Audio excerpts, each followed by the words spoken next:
Let's see, where are we? Hello, hello?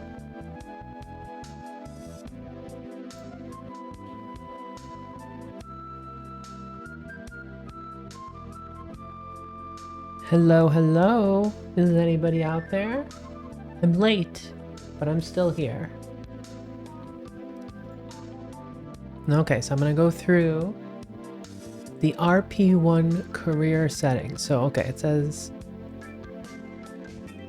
hopefully your install went well. You're looking at the main screen.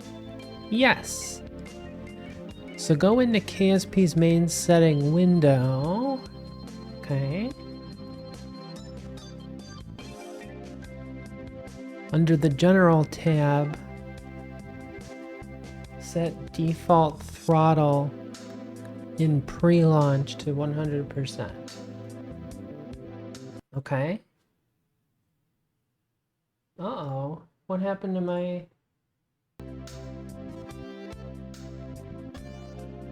What happened to my music? Hey, Toa, how's it going? Well, I mean, the KSP 2 game, it was not done. It wasn't even close. Like, the maneuver editor just made me so mad. But I think RP1 is going to be the challenge that I seek. And it'll be more fun. Apparently, they've changed a bunch of things since we played it last. Especially about how to build things. So that's going to be interesting. But I'm just going to go through the tutorial here. I've got it up in my browser here. But I'll kind of read it off. Should definitely turn advanced tweakables on. Directly above the default throttle setting. Yep. Done. Okay. Start a new game. So we have to say accept. So how are you doing, Toa? Start a game. Choose career mode. Start new. Snackistan Space Systems. Hey Wisp, how's it going? Oh, did I do? I might have to fix that. Did it work? I didn't see if it worked. Let's see. Is it over there? No. How you doing, Wisp?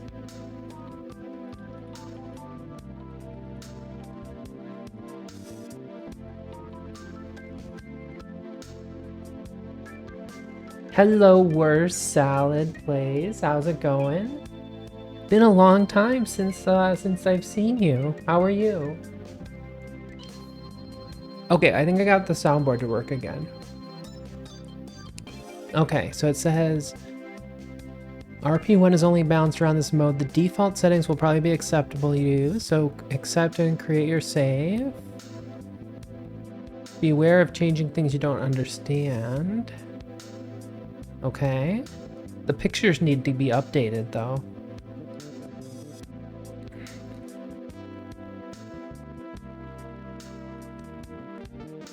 Because it doesn't have the scenario button. Hey Osteo, how's it going? Okay, we'll say difficulty options is normal.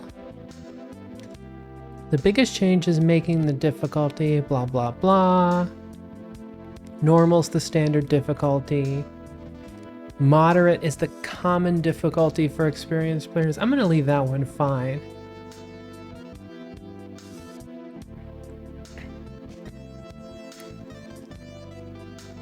There's a few settings you can bring to your attention. Oh, okay. Players often complain about getting spammed with out-of-EC messages from their prods. You can turn off the global notification here, okay? And is that in the difficulty options? Herbalism 2. Notifications EC. This only affects new crafts. Any existing crafts will need to be updated manually. Okay, So we turn that off. Realism overhaul.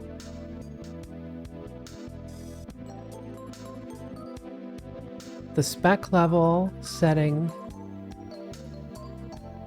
determines how many engines are available. Consider setting it lower than speculative to limit the amount of engine choices. To make it easier for you as you're learning, I recommend operational or prototype for new players.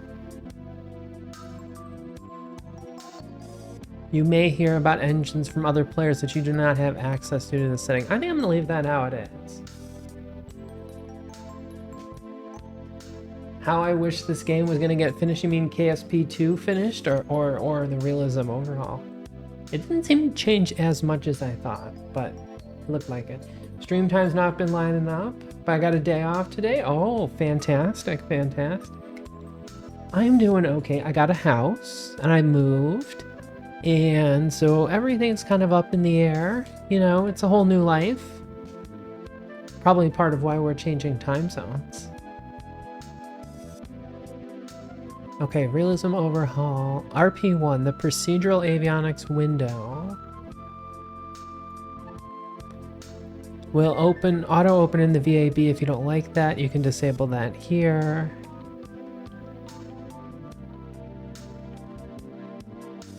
Procedural avionics window auto opens. Okay. Test flight. So I think this is the part that I'm gonna try to do, is like the engine failures and everything.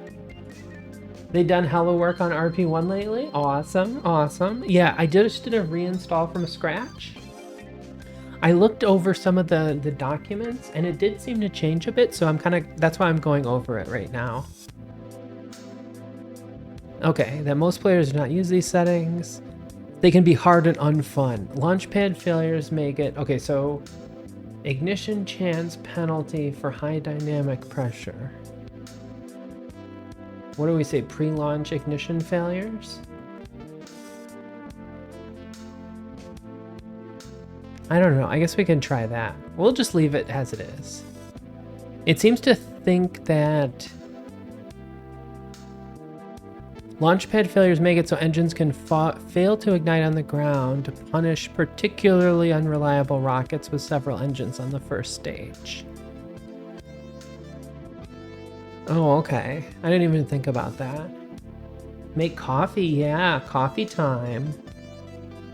I've been changing my strategy for waking up to 2 cups of coffee per day.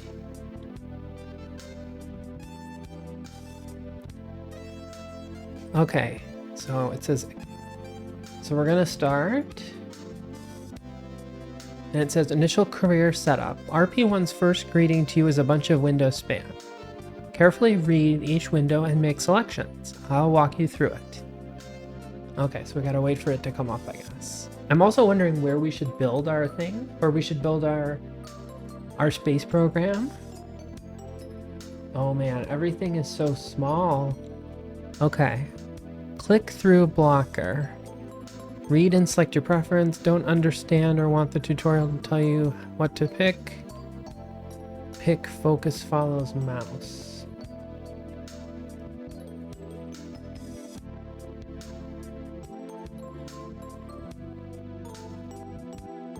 But you'll need to click a window.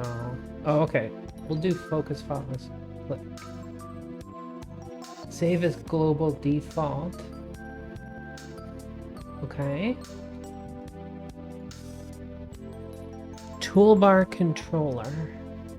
Read the information and then click hide this window at startup when you're done. Okay. It's so small I can't read it.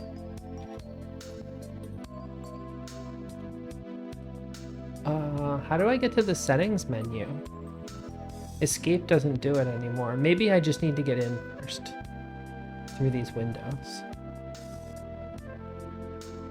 The toolbar controller is a new mod which provides an easy way to select. Okay. I seriously cannot read this.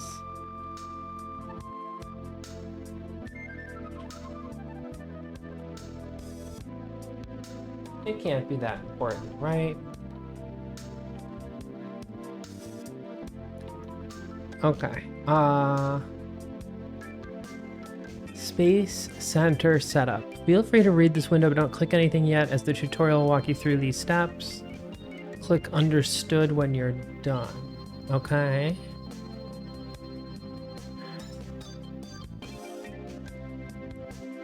I've been drinking soda for too long. Need to embrace the coffee. Coffee will keep you up.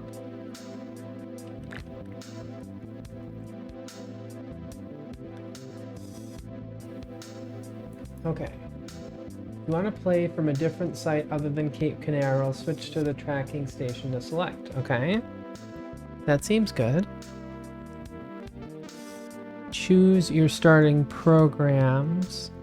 These provide you with funds over time in mission control.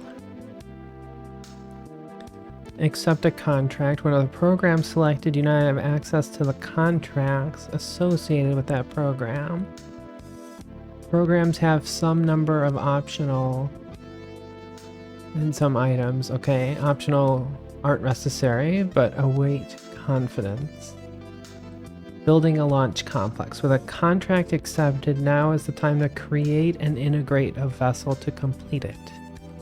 If it's a rocket, you'll need a launch complex to launch it. Go to the VAB and make your rocket, then click New. The integration info was KCT window. The LC properties will be set to support that vessel. Once you have LCs built, you can also modify them the same way.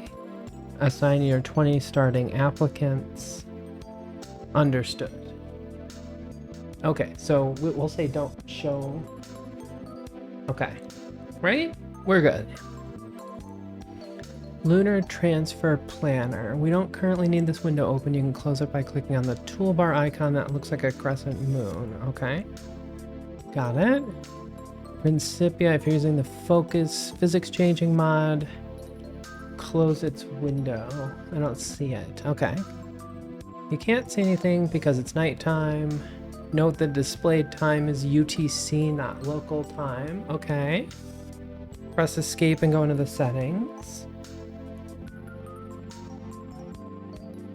Here's what we need to do. We need to change the resolution, actually.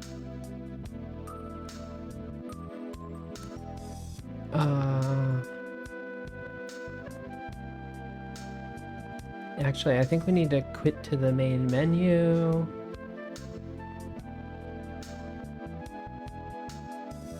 Because I can't read anything.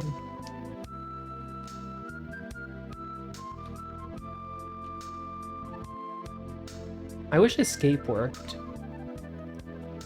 to go back. That's usually what I go for. Okay, so graphics.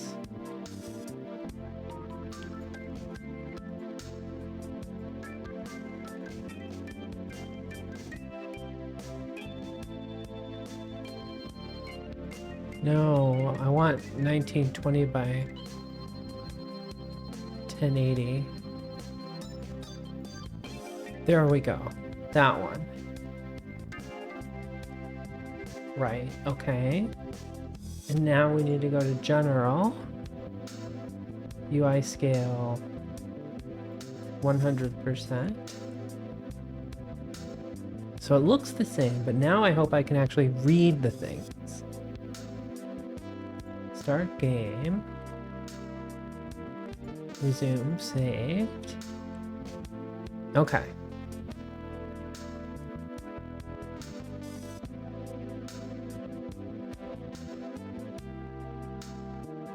Okay, now we're getting into the ambient light boost stuff. Okay. Press escape and go into the KSP settings. A little ways down there will be an ambient light boost. Yes. Set it a little higher than 0. You'll see better at night. Okay, yeah, we've already got that.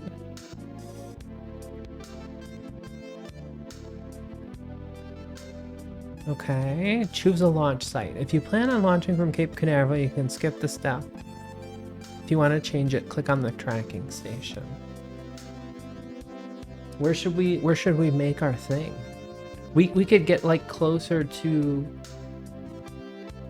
the Oh, look at this. This is fancy. Okay. We can get closer to the equator. We could maybe even build in Honolulu. Oh, this is the Amalak Islands.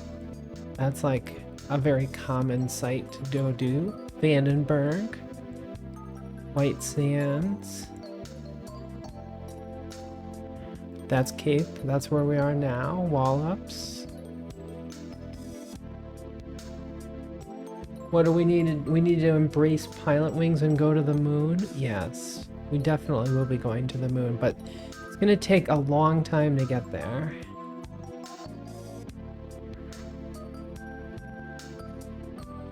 So these are all tracking stations.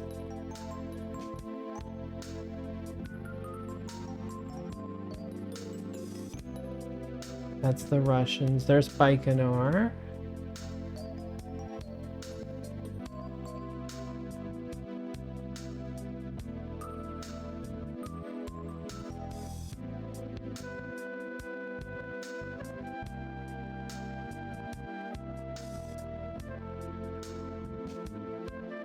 We could go to Japan. Tanegashima is pretty good. I'm kind of tempted to go somewhere else that we haven't ever been. We could go be Chinese. I don't think where we're at is really that big of a deal, is it? I mean, we don't need to be close to anything. I guess how am I gonna land something far away though if I'm in the middle of the ocean? It's gonna be kind of hard to land somewhere. Woomera, that's a pretty popular site.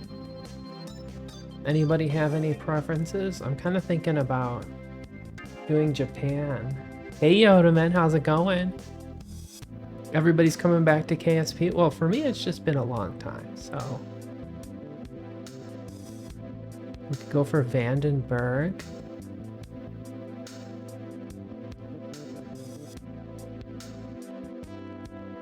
I know, it's all gonna be fine. Brownsville's pretty good.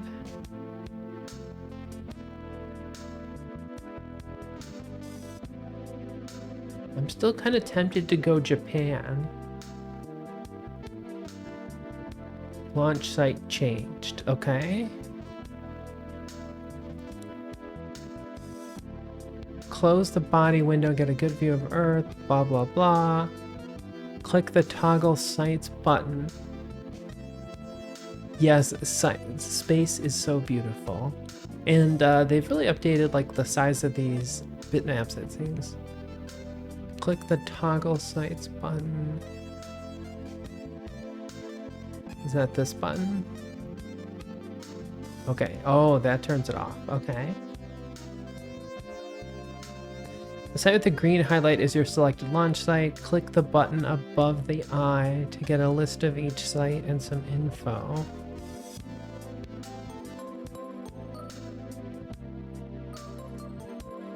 You'll click on the Earth, okay. If you're not sure where to start, here's some recommendations.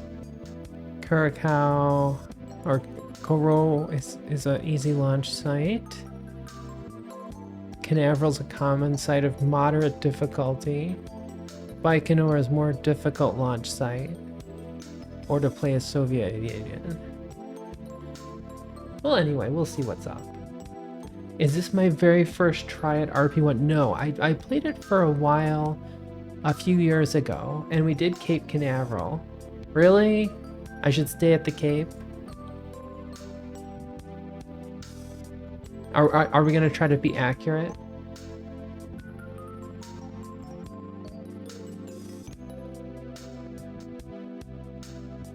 Well, okay, we'll keep it at the Cape because that's what the tutorial says. Okay, before we begin, we might as well advance time to the morning.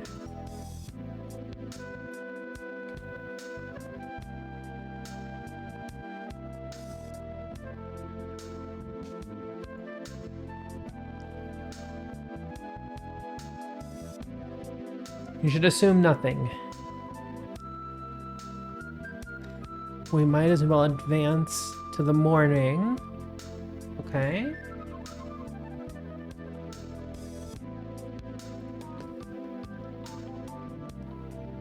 Uh-huh. Much better. Look at the top of the screen for available resources. We have funds. Yep, 15,000. Reputation. Controls how much subsidy you receive.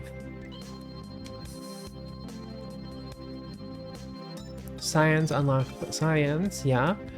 Confidence spent on faster versions of programs which pay better.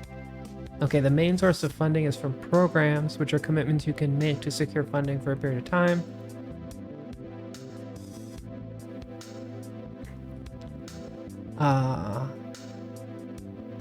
To manage programs, go to the admin building. Okay.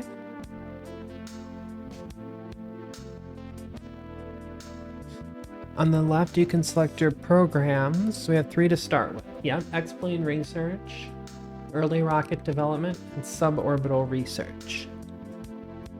Look through each one of them and read about them. You can spend confidence by clicking on a speed faster than normal, which increases the amount of funding you receive. Oh, interesting. Okay. Also, each problem takes up a certain number of slots. We start with 5. Seen as the middle bottom. Okay, yeah, program slots. Uh-huh. The rest of the space in the middle is reserved for leaders, which we do not have access yet. I don't remember there being a leader concept. They really ease the early grind, much more streamlined with program and launch complexes. Okay, interesting. I'm excited to try it. So, yeah, okay. Slots taken 2. Objective. Complete contract to break the sound barrier. Uh-huh. Total funds, 960,000. Deadline if accepted now, 1960. Oh, this is kind of interesting. There's like a whole funding thing. Okay, and then early rocket development.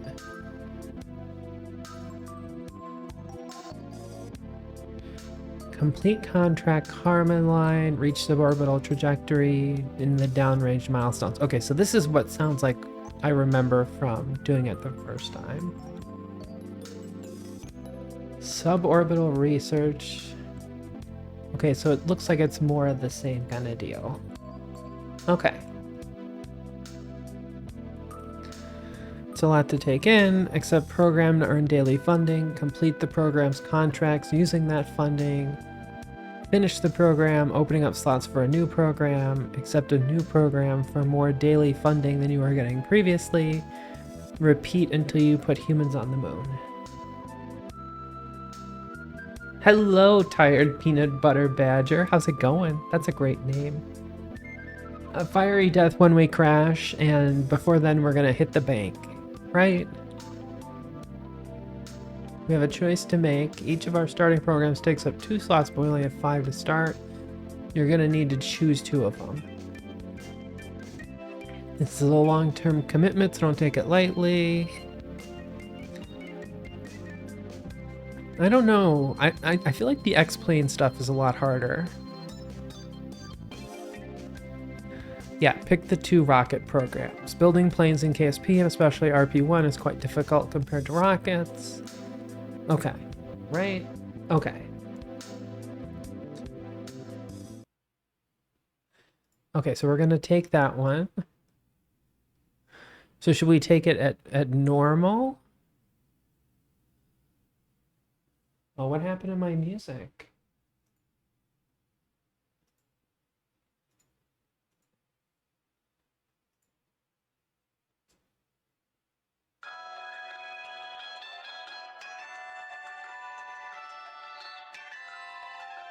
Or maybe we need the soundtrack, the Pilot Wing soundtrack.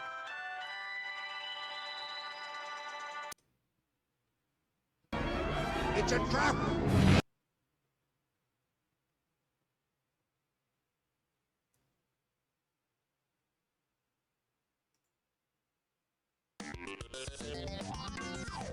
There you go. Okay. It's gonna be fine. Now we know what we want to pick. We need to decide if we want the program at normal, fast, or breakneck speed. You earn the same amount of money over the course of the program, but at faster speeds you get the money faster.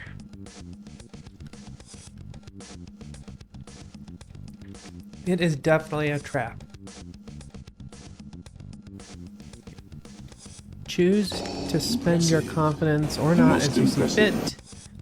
Fast is the default setting, so pick fast for both of them. Okay. So we'll take fast, and we will accept it, right?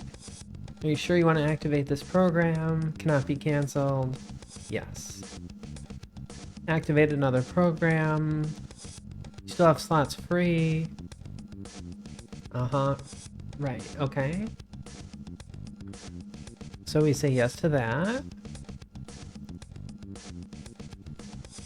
Okay, now you can review your selected programs. Incomplete objectives are red. Uh-huh, yeah. And these are more or less the same, right? Yep, okay. What could possibly go wrong? Yes, exactly. Gotta spend the tax dollarinos. Go to Mission Control and click on the Available Contracts tab. Wait. Where is Mission Control? There it is. Okay. Click the Available Contracts tab. Uh-huh. We have 2 contracts to choose from based on the programs we selected. First launch.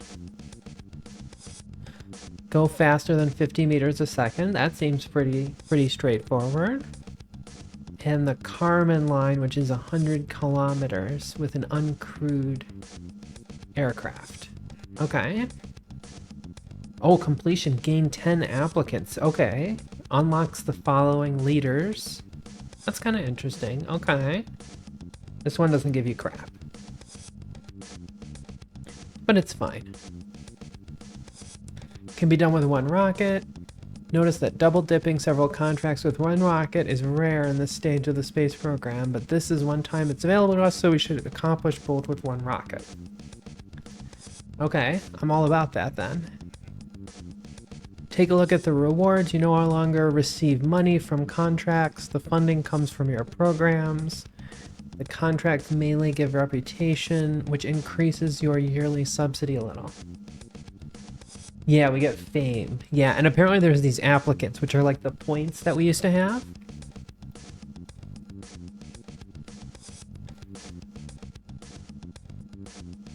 So, okay. Yep. However, sometimes you get more than that. Because of, besides some reputation, we get 10 applicants and some leaders. Accept both contracts. Okay. Note you should have a total of 3 contract slots to start. Now that we know what we need to do, we need to build a rocket. With starting tech, we have 2 types. Okay, well, let's just accept these 2 first. Right now, I can't hire people. Well, that doesn't... never been a problem before.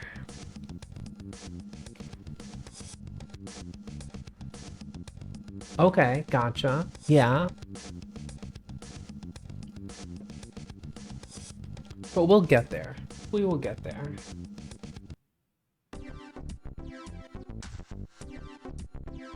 Okay. With starting tech, we have 2 general archetypes available, sounding rocket or downrange rocket. A very good strategy in your early space program is never build a downrange rocket when a sounding rocket can do the job. Knowing that, our mission is to go up faster than 50 meters a second and go higher than 100 kilometers. Does this sound like something a sounding rocket could do? There's more to do with setting up our new space program, but for now, let's head to the VAB. Okay. Uh-huh.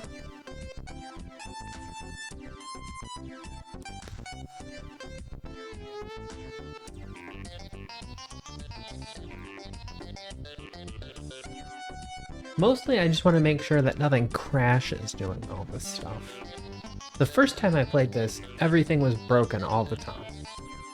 So far we're doing pretty good. Okay, integration info. Okay, I'm just gonna move that up here.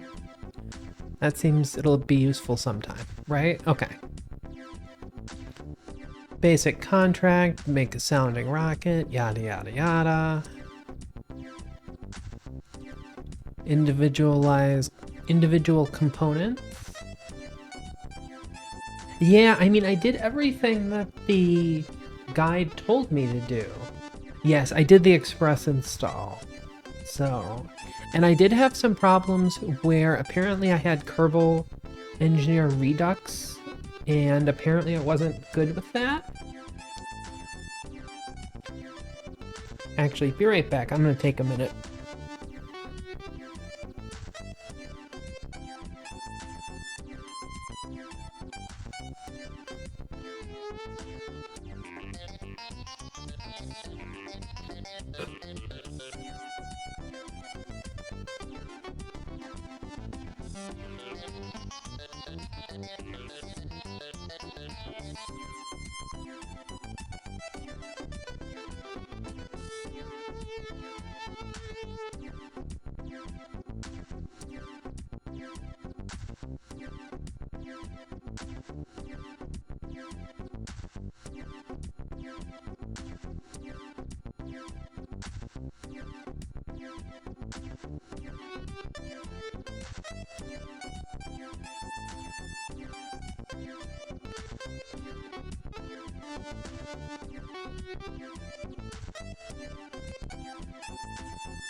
Okay, sorry about that. I needed to get a new vape cartridge. Powered by chemistry. So analyze the individual components. Avionics in the tip of the rocket. Fuel tank, engine, solid booster. Yep. So let's place that first. The metal disc in the pod's territory. Uh-huh.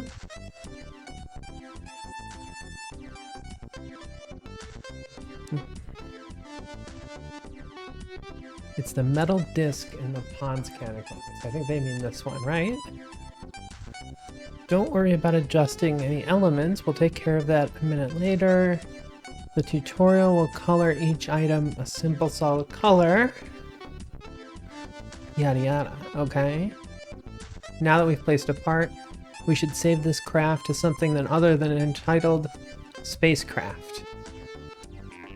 Okay. They want to say call it Aerobee. Aerobee.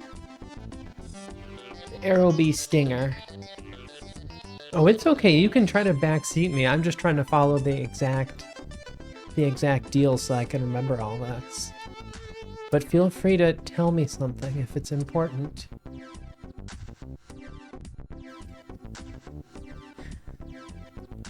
Lately, if we modify the design, we add more of a name, blah, blah, blah. Now that we've placed avionics, a new window is available to us. Look at the top right for the mech jet drop down. Okay. Click the buttons for settings, Delta V stats, and vessel info. Okay. Hey Jam, how's it going? I'm trying to fly safe. We're gonna fly very safe. How you doing?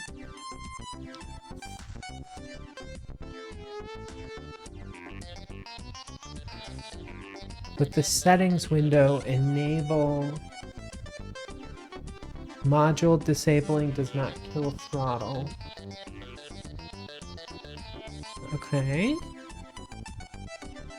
You can make the text larger or smaller with the UI scale. but it'll look the most appealing if you leave it at 1. Right, okay. We can leave it at this because now that I've changed the resolution of the UI, everything looks right and scales right. So I think we're good there.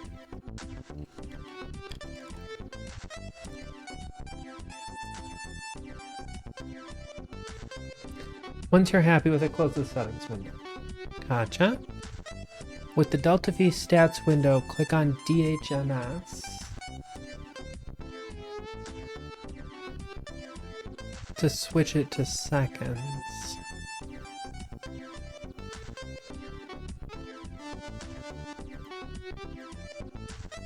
Okay. Engine burn times usually referred to in seconds. This will save you a little time calculating things in your head. Click short stats once to put it in the long stats mode. Okay.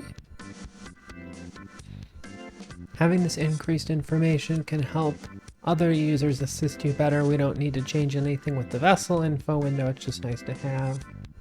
Feel free to close it if it's... We'll just keep it. That'll be fun. I think that's where the stages and engines and stuff show up, right?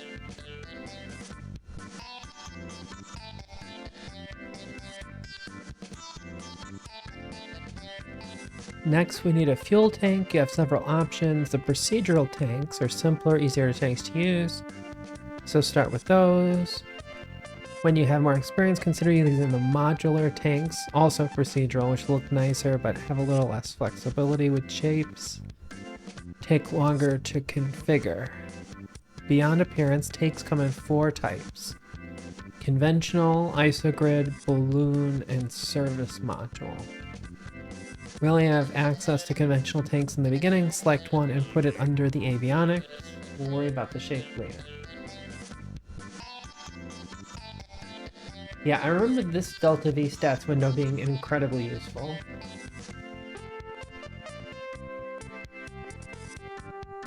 Modular nose tank. I'm just gonna move this guy over here. This guy I'm gonna move over here. I think we can close that up.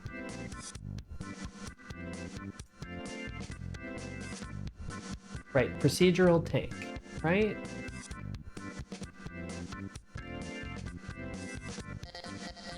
Finally, we need an engine. There's a lot of engines here. Okay, engine. There's the Aero B. The choice between the Aero B and the Soviet, either will work fine. Tutorial, use the Aero B, find and attach it under the fuel tank. Well, that's a smart place to put it. Am I right? As you unlock engines, this list can get very long. Engine. That's right. Uh-huh.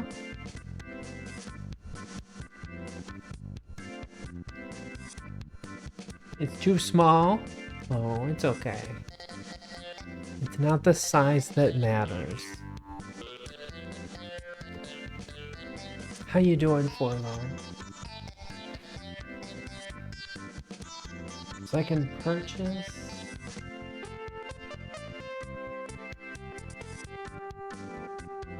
So this says rated burn time 47 seconds. 7.7 kilonewtons. So this one is much more powerful. But anyway, we'll see what it says for us to do. You can right-click the part to access the part action window and get some info. Under the engine category, you can see basics about the engine. Right, because it says pressure fed and ullage, and ignition's remaining is 1. Min throttle. 100%. Hey Boca Chica, how's it going?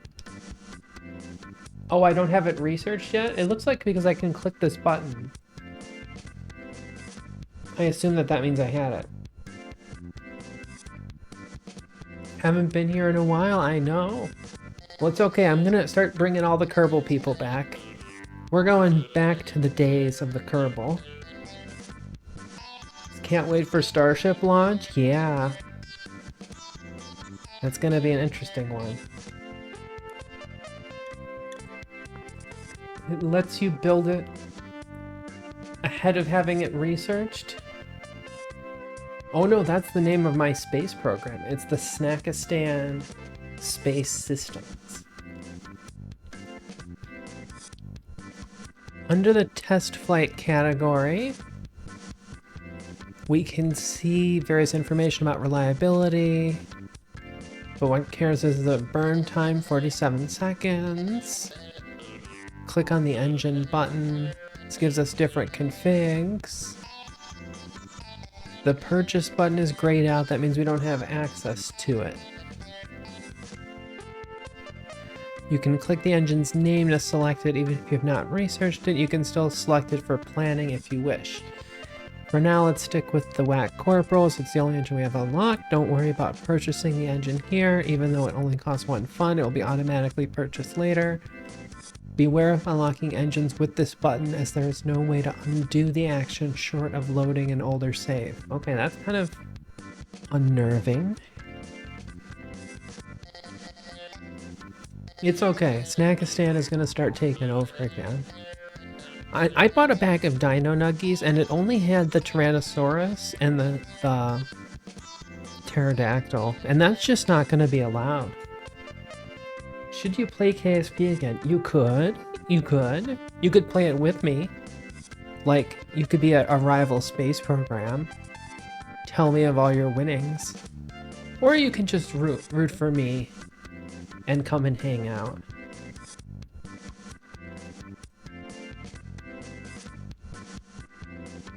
I mean, you just have to tell me about your wonderful rockets.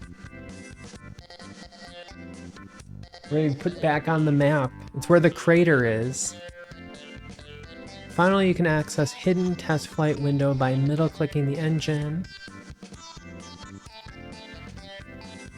Right, okay, yep, Okay, fuel tank. Now that we know what our engine needs, let's configure the tank. The Aerobee needs a high-pressure tank. These are much heavier than the non-high-pressure variants. They usually be used if required by the engine. Pressure. Under real fuels, click choose tank type. Okay, choose tank type. To open the tank definitions window. Listed will be all the unlocked tanks, of which we only have 2, regular steel tanks, and high pressure version. Later, when you have more tank types, you can use this window to filter through them. Select the steel high pressure tank, okay.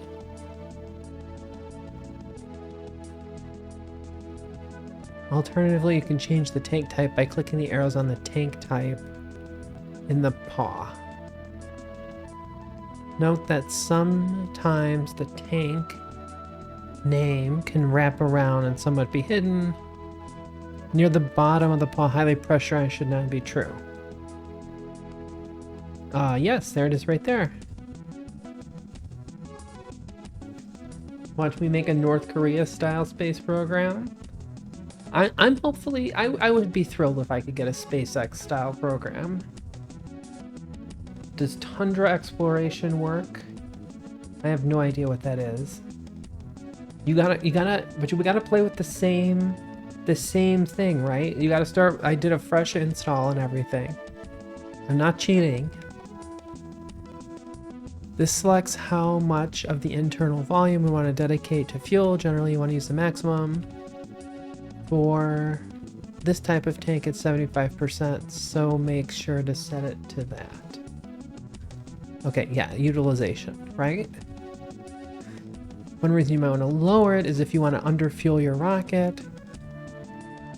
Designing rockets with half-empty fuel tanks can get you into trouble on the launch pad. What about DLC? I mean, I just ran through the express install.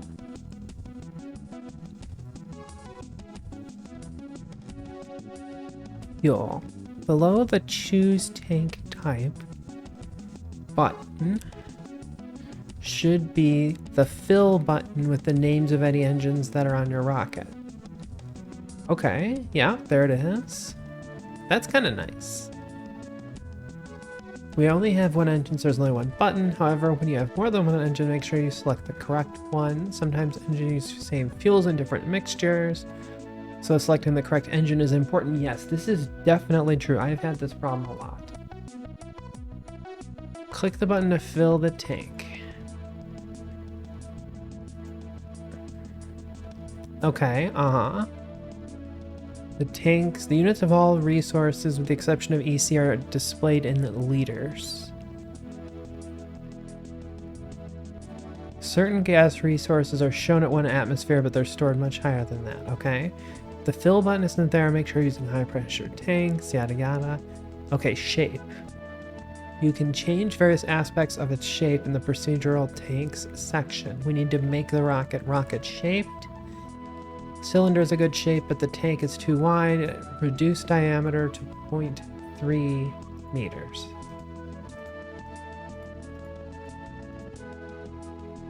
Use the arrows on the side of the tank to adjust the tank size. You can click and hold the bar to make small changes. If there aren't any, check that you've not accidentally checked the hashtag, which puts the font in type numbers mode. Use whichever mode you prefer, okay? That fits the engine nicely. Use MechJeb Delta V stats, up here. See what the burn time of our rocket is. Currently it's 12.9 seconds. Yep, there it is. What difficulty am I using? I think I'm using normal. I think it said to use normal, so I'm going with normal.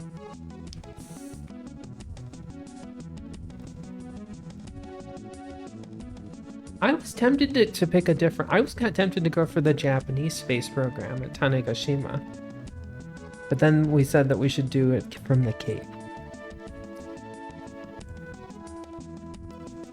But feel free to get your space program started. At least to show me pictures.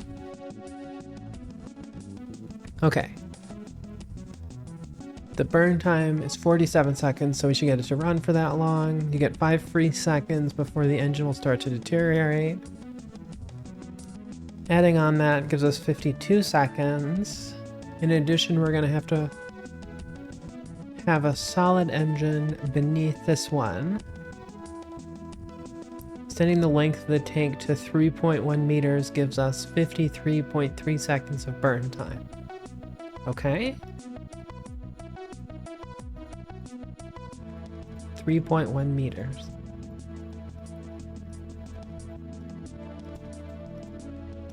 Bing, bada boom. 53.34 seconds. And that should work great. Avionics. Now we need to configure the avionics and give our rocket smooth aerodynamic nose. Use the procedural parts section of the pod to select smooth cone. Oh my god, what a giant window that is. Usually just play stock on Sandbox.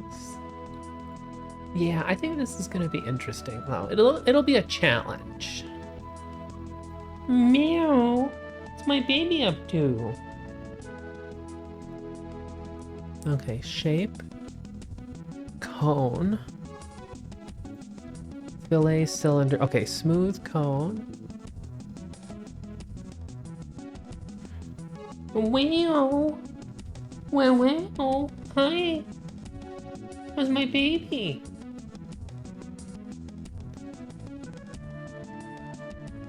Yes, I've got my kitty here. She's my little floofy.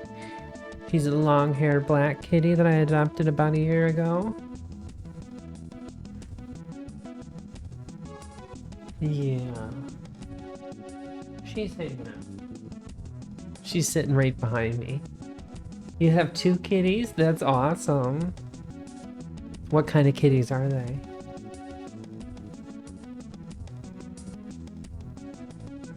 I mean, yeah, I agree with you, Forlorn, but some of the mods do make it a little bit easier to get, like, displays and stuff. 4 cats, nice. My kitty has one human? Yeah. Okay, so let's get back to the nose. Okay, so make the top of the cone 0 meters. Done. Make the bottom 0.3 meters.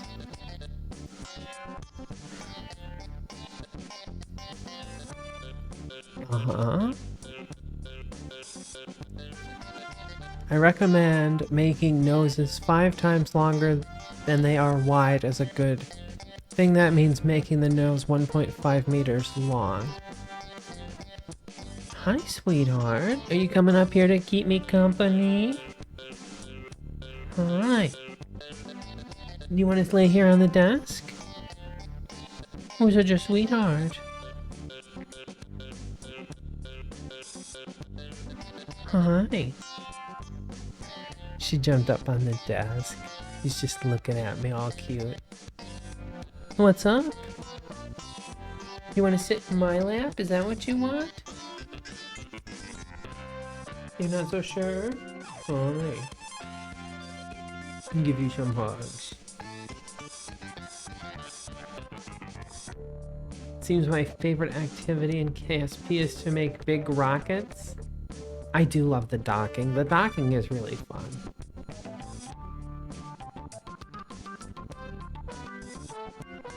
Alright. Okay, you can sit there. You can sit there. Oh yeah, she's all over my arm now. Okay.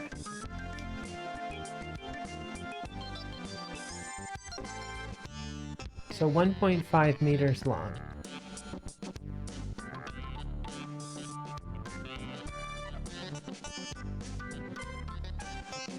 There we go. Okay. Let's configure the avionics type next. If the window did not auto-open or if you closed it, select configure in the avionics section.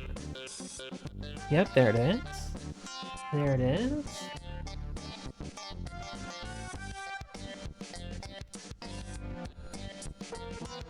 Here's my sweet little honey bun. Yeah. Who's your good baby? Who's your sweetheart?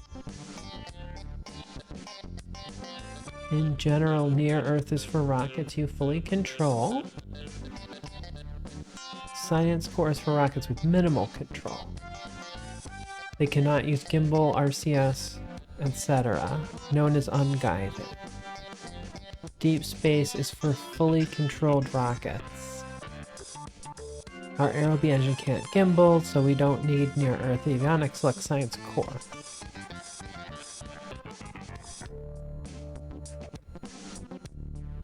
A good way to improve your rocket designs is to use a science core if you can make it work with the mission you're trying to accomplish. Set the tech level to start.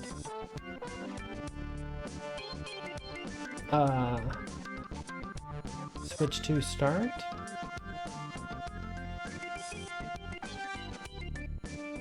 The tech levels here work with the same as engines. The price is grayed out, you can't use that yet. Okay, yeah? If you hover over any tech level, you can get some info about it. Uh-huh.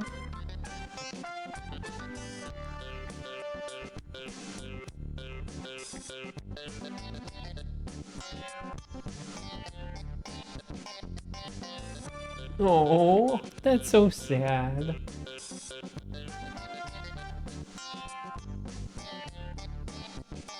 Okay, on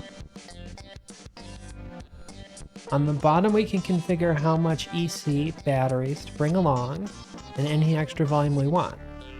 Takes experience to know how much EC to bring without simming. Hi, sweetheart. You gonna lay on the desk?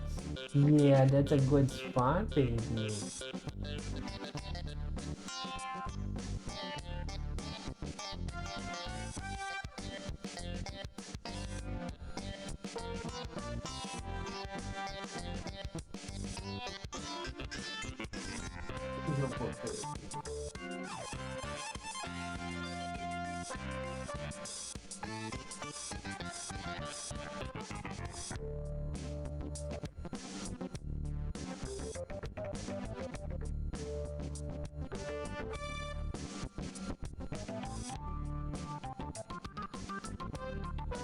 Look who we have. Who's your good little baby? Who's your good baby?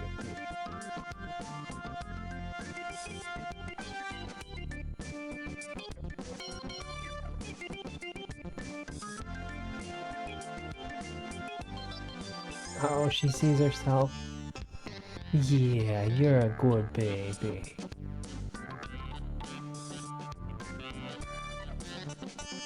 A healthy amount for this style of rockets is 100. 100. Yeah, here she is, man. Who's a good little baby? Yeah, you getting restless? You just want me to leave you alone for a minute? Who's your good baby?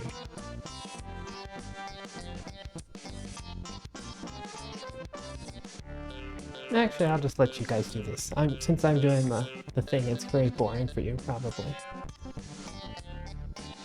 So type that in. We don't need any extra volume.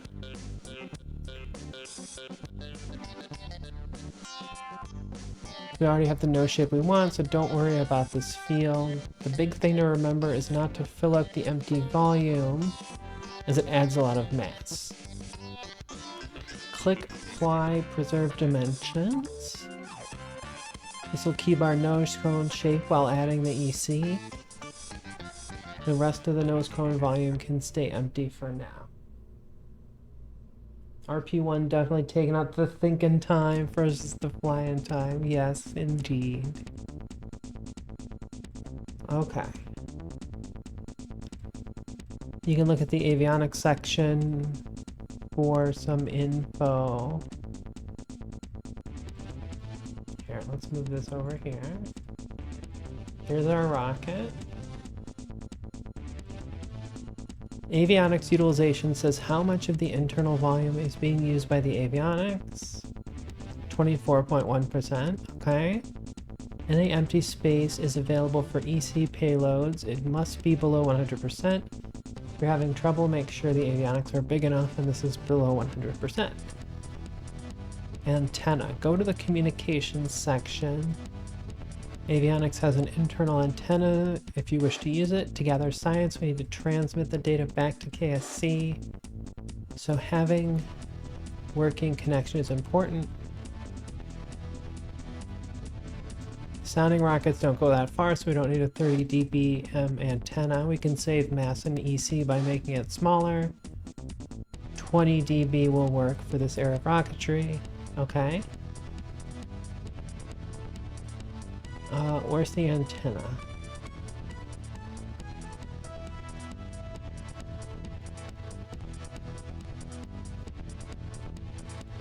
She's looking at herself. Yeah, she's looking at herself, Forward. She kind of sees herself on the screen.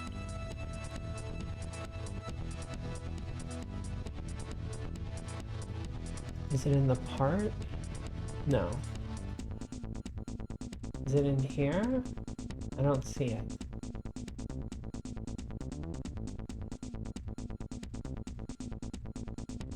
Oh, it's in a communication thing. There it is, communication. Okay, transmit power down to 20.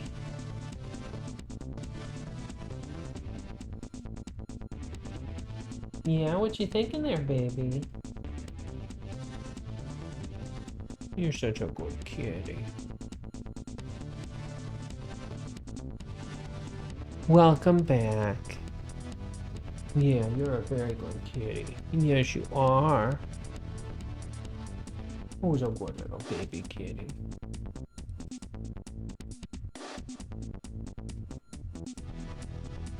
$20 dB will work for this era of rocketry. If you want to use a different antenna, you can disable the internal one to save mass. Okay, so we've done that.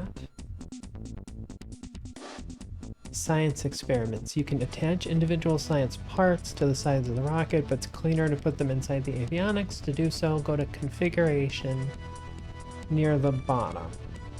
Okay, there's configure experiments. You can put up to 4 experiments inside the avionics. Use the window that popped up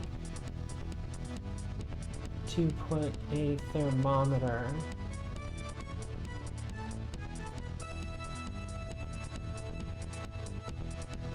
And barometer inside.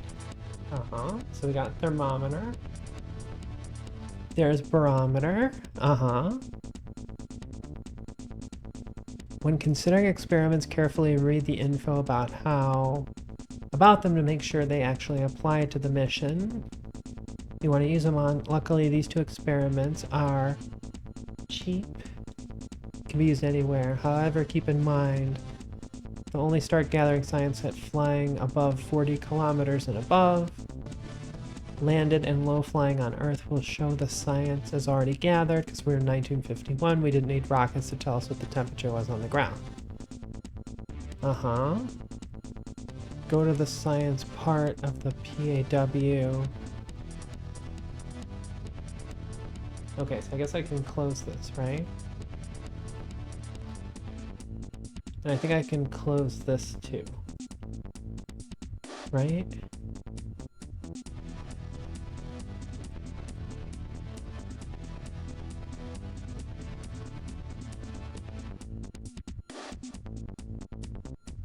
Go to the science part.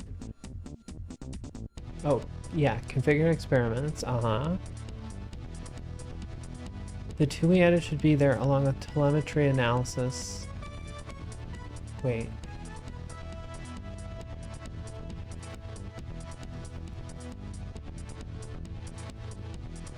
The tail is definitely running interference. She's all over the keyboard. They default to stopped. So let's turn them on, or now we don't have to remember later. What is it telling me here? Leave sample capacity at 1 for now. Going higher adds unnecessary mass, as the rocket won't have any samples.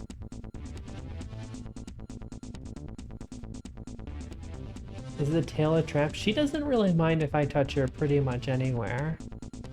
Oh, there it is, science. Yes. Yeah, and she'll let me play with her tummy too. Won't you, baby? Yeah. She's a very relaxed kitty.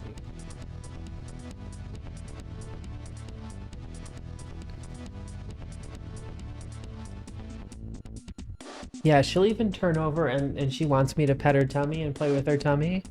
And she's totally all about it. No, mine loves it. Mine loves it. She loves to get brushed too, so she'll like paw at her brush, and then that's the signal for me to go brush her. And she loves having her tummy brushed too.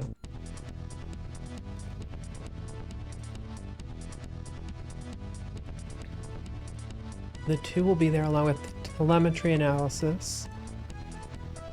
They default to stopped, so let's turn them on so we don't have to remember later. It'll say waiting.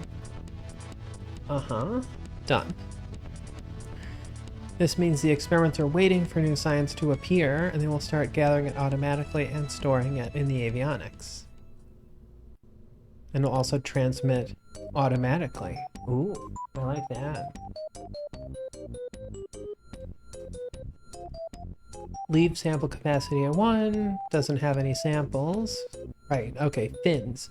It's starting to look like a rocket now. Let's close this. But it's missing something very important, fins. Use the buttons at the bottom of the left to turn the center of mass and center of lift indicators on.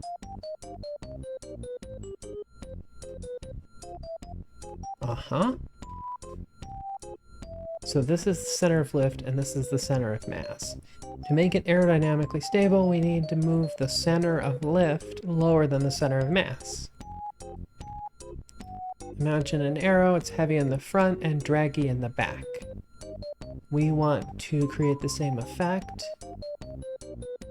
So now we need to drag in the back. Yep. Find the procedural wing early and add 3 in symmetry to the rocket. Don't worry about their position for now. Find the procedural wing early. Install an RP-1, here goes a free day, yeah. That's what happens. Which one do they pick? This is the procedural wing early, right?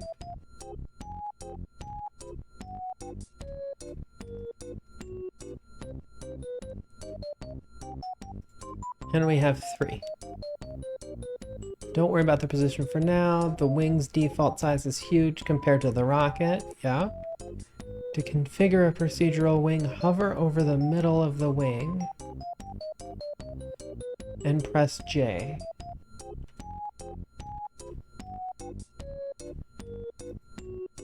Uh-oh.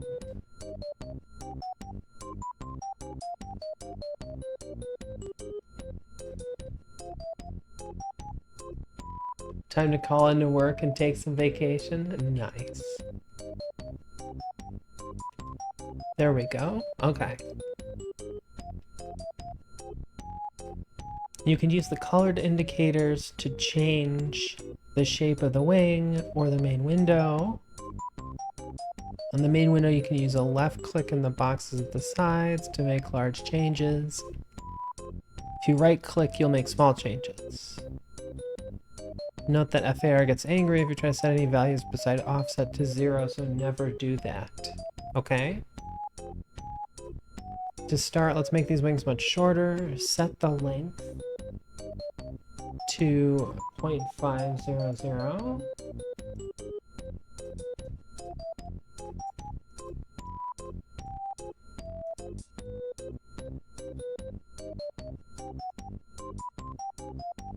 How do I...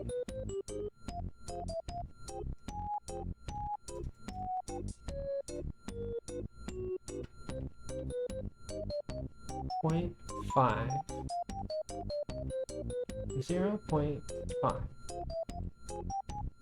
Set the thickness at the root and tip to 0.025, and the width at root and tip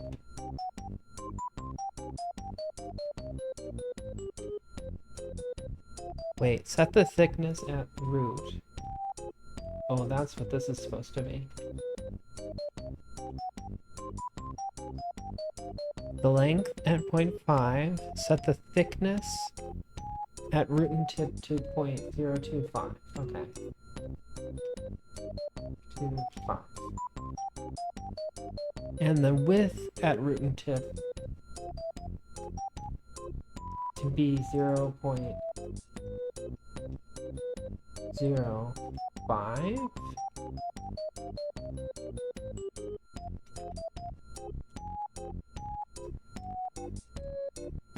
You're gonna do an R7 by 1957? I believe it.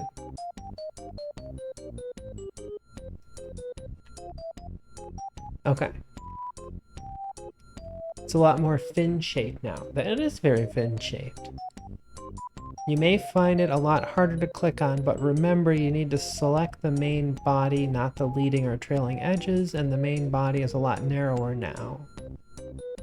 Slowly move the mouse over the wing until it highlights to help train you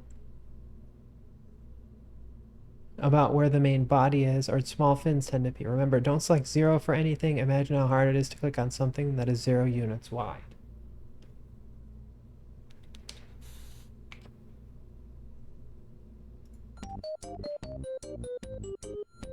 Slowly move the mouse over the wing. Fins are still too big. They look a little funny. To make small fins wings, we need to make the leading and trailing edges smaller. Click on the titles near the bottom of the wing to open up new options. Okay. How do we do it? It's right there. Oh, there we go. Okay. The shape is fine, but try setting the leading edge to 0.2 Oh, shape.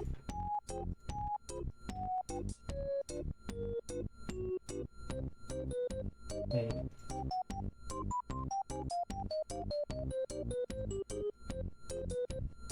Shape rounded, uh-huh. And then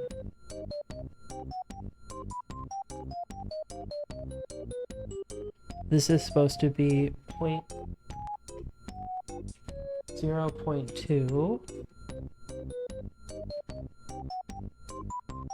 and 0.05, and the trailing edge to 0.2 and 0.05.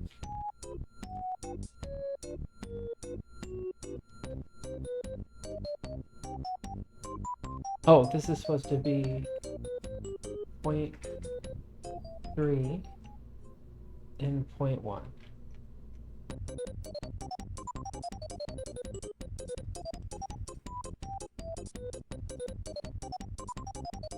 The numbers aren't important. She's definitely supervising.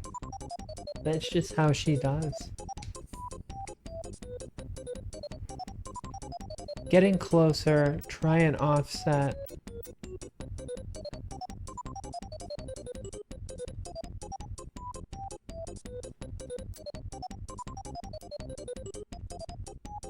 Where did the thing go? Press J while pointing at a procedural part to edit it.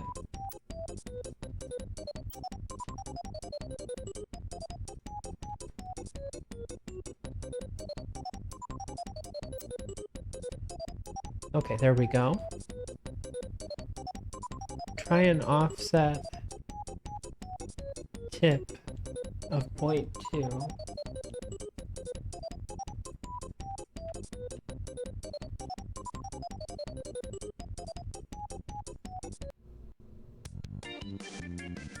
That was just going too fast. It was gonna turn me into a mania.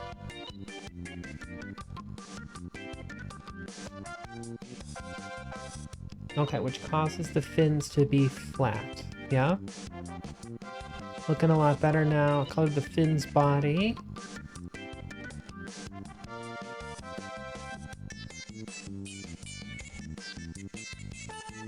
It can be hard to see what tiny fins look like with the wing UI on top, so press J to make it go away.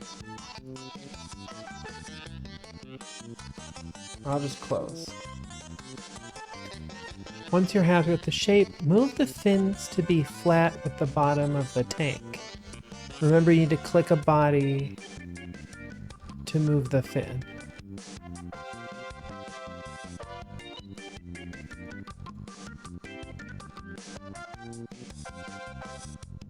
There we go.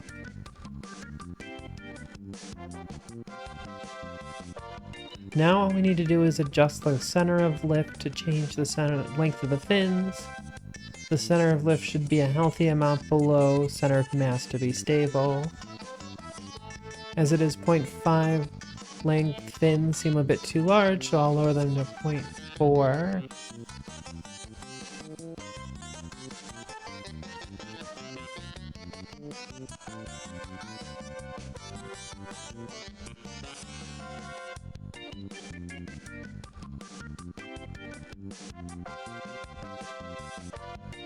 Okay, so we lower it to 0.4 then.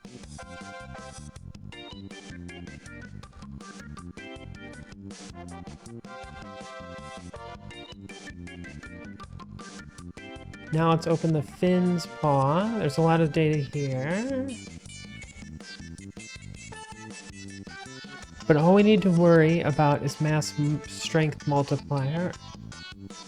0.35 is too high. Let's try 0.20. Okay.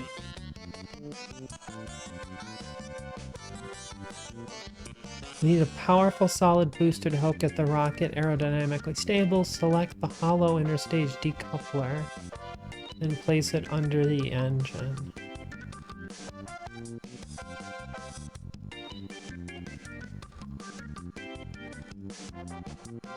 hollow inner stage. Set the core to the arrow B inner stage.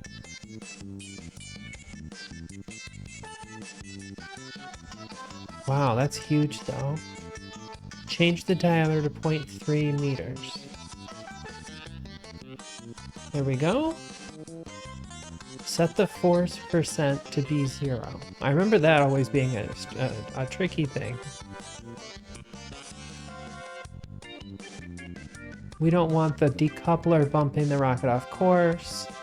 I recommend only using decoupler force in situations where you actually need it, otherwise set it to 0, okay?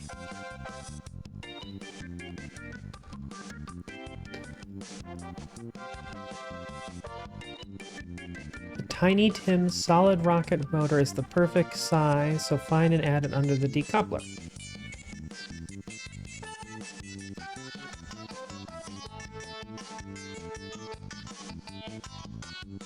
There we are. Bada boom. It is an engine, so you have to use the same windows as you did with the Arrow V to look at the different stats.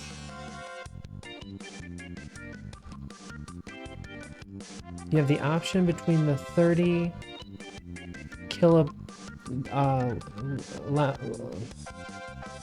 foot-pounds of force and the 50. Their efficiency in delta V is the same. The tutorial will use the 50. Okay. So it's this one, right? The tutorial uses the 50. Gotcha.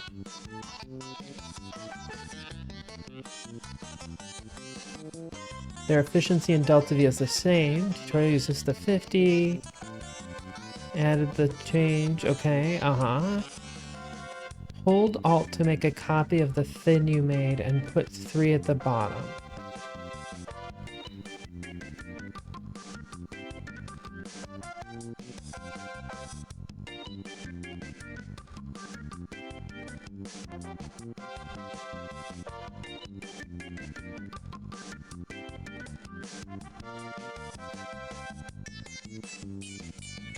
There we go.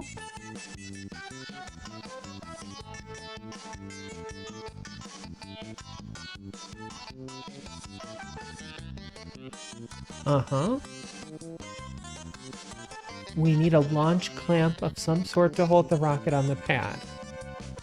These are in the structural tab. Feel free to use whatever you wish, as one could certainly spend a lot of time making a pretty launch tower.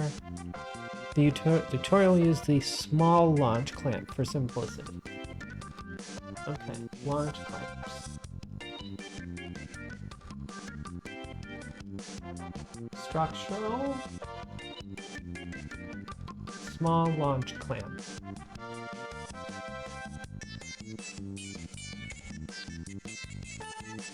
Right?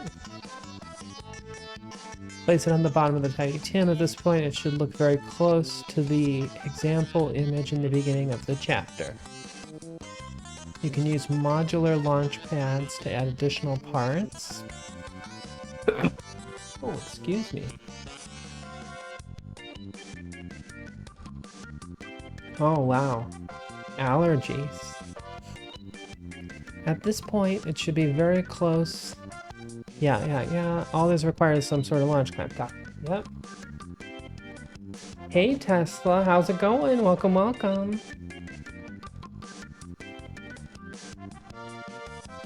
I think we just broke Boca Chica.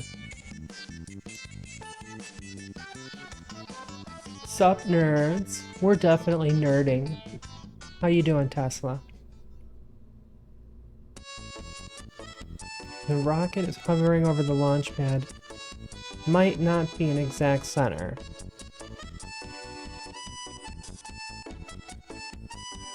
Press the B key to automatically center and lower the rocket.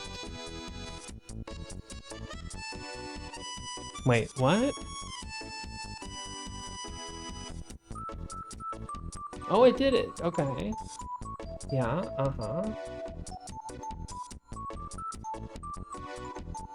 We did it. Okay, now it's perfectly in the center and aligned with the floor.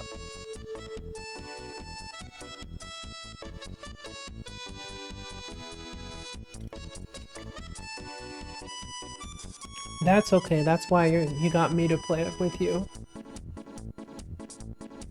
Ullage refers to the bubble of gases in a closed container of liquid. In order to keep the feed lines submerged, it's important to stay on top of the tank. Yeah. Uh-huh. 3 main ways of dealing: hot staging, using ullage motors. Oh my god, that brings back the memories. And using RCS. On this rocket, if we light the tiny Tim first, let it burn out, then the arrow be next.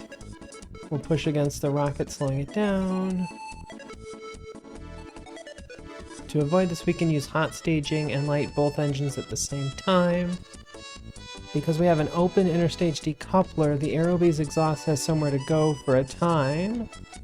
Note any thrust provided by the Aerobee is blocked by the Tiny Tim, so that's why adding a little bit beyond rated burn time +5 works here. Stage 1 should be both engines in the launch clamp. Stage 2 should be the decoupler. Okay.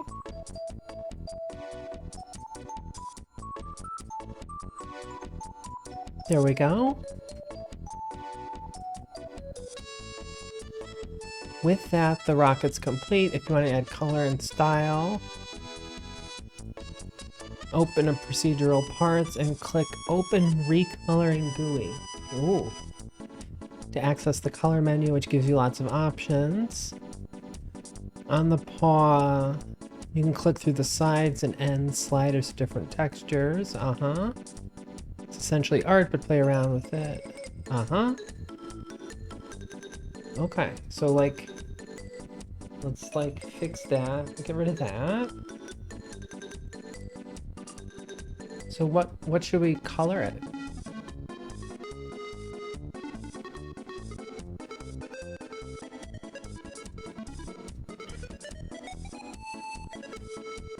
Isn't it in here?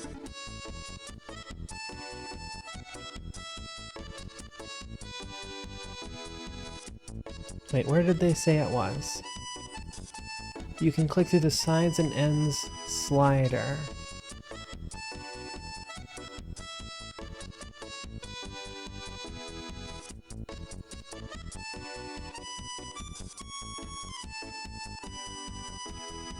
Oh, texture selector GUI.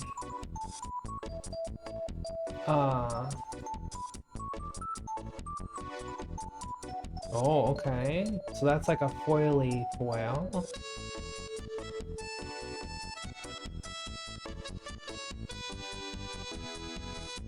Oh. I kind of like that. What do we think about that? Yeah, she's a little voideroo.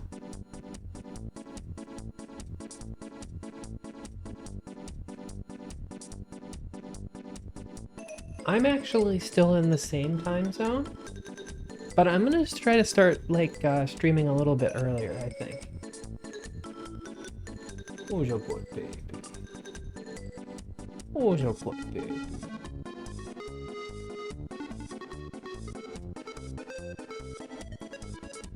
I don't know, I'm still like trying to figure out what my new schedule is gonna be.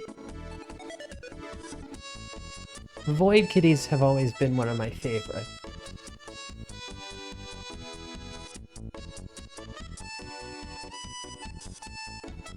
Okay. Running a sim. We need to sim our rocket to see if it works. Before we even think about building it, sims are free, rockets are not, so sim as many times as you want. Yada yada yada. To do so, we need to look at the integration info window. If you closed it, you could open it again with the gear icon on the toolbar. I guess not that gear icon.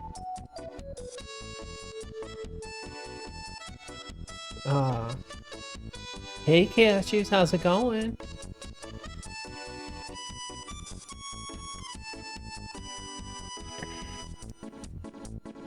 Don't worry about the data in the window now. For now, click on Simulate.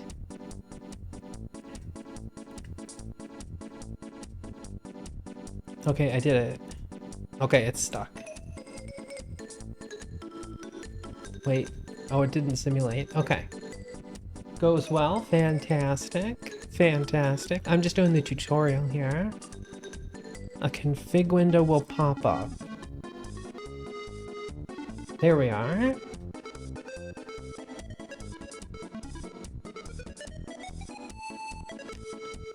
You can either use these settings to start a sim in orbit or even in the future.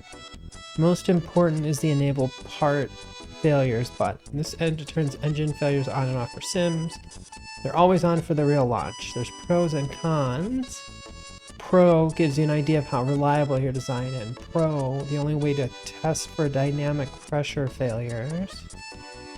Con, waste your time by forcing you to launch again if you get a failure. Most players have failure turned off, and I recommend the same. The only exception is if you have dynamic pressure failures turned on. Since dynamic pressure failures are disabled for the tutorial, I will sim with failures off. Okay, that was very complicated.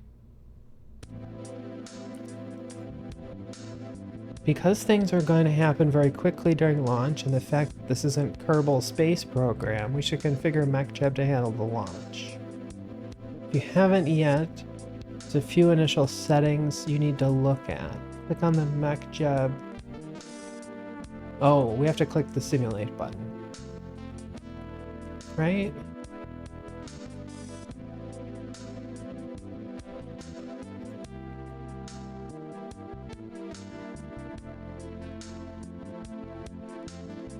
And we got the stimulations.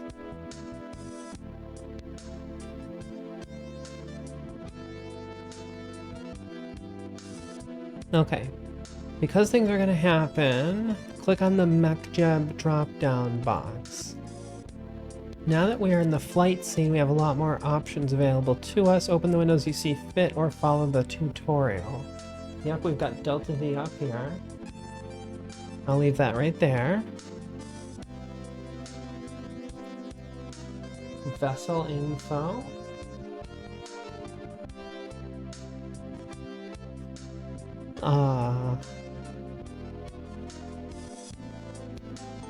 I like to open up orbit info surface into windows in addition to the vessel window. Okay, orbit.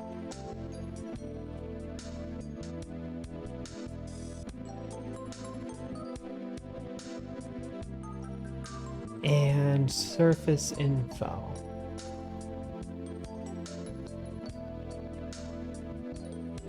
How's that look? Also, I like to switch the Delta V stats to short.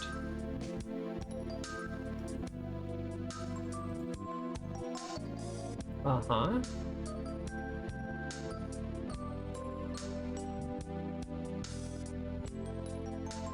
Since this is a launch, open up one more window, Ascent Guidance. There's the Ascent Guidance window. This is a highly featured autopilot mod for putting rockets into orbit. Don't feel the need to attempt to hand fly anything in RP-1. That doesn't seem nice. Oh, thank you for the hydrate. Hey, Monty.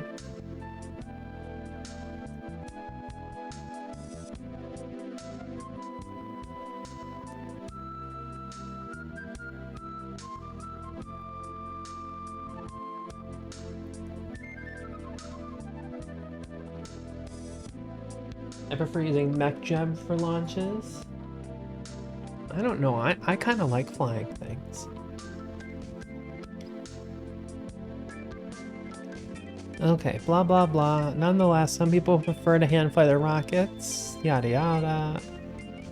Ascent Guidance has 3 modes, which you can select near the bottom of the window. Classic Ascent Profile for suborbital rockets. Stock Style Gravity Turn, do not use under any circumstance. Oh, hey. Yeah.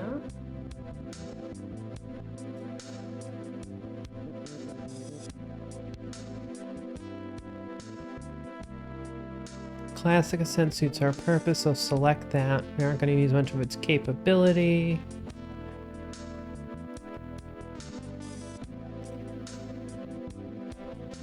Orbit altitude. Set it to a high number so the rocket has no hope of getting there. Orbit altitude.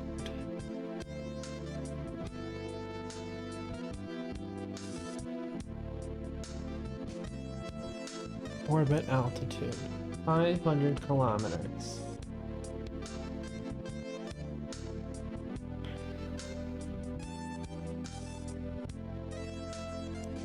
Orbit ink. Does nothing for a rocket as it cannot steer. Oh, that gets me into a specific inclination. That's kind of nice. Okay. Oh yes, look at those little footies. Look at those happy footies. Yeah, you're my little baby.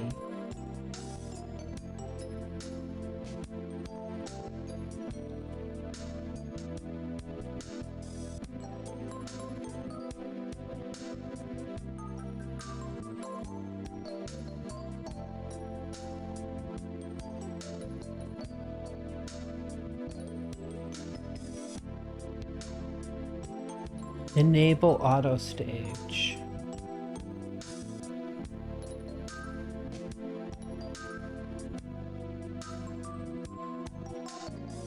Wait, where's auto stage?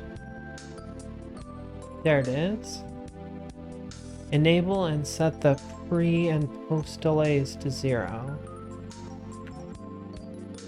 This will cause the stages to happen exactly on time. Make sure stop at stage is set to 0 to ensure MechJeb uses all the stages we've had set up. Uh-huh. Oh, bless you, honey.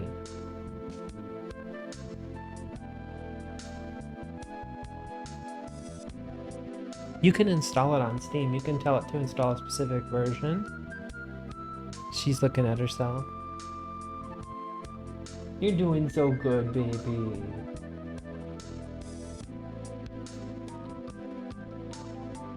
Yeah, it's in the betas thing when you're in the manage install of KSP.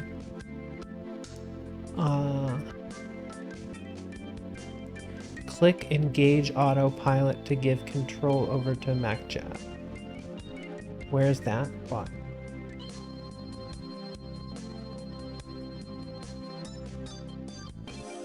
Oh, engage autopilot. Okay.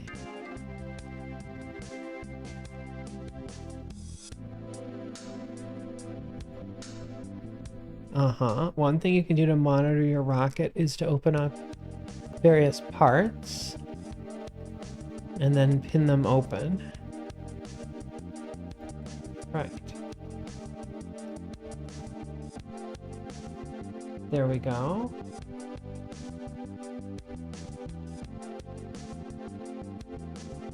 Additionally, feel free to open up the contracts window. This way we can monitor the flight.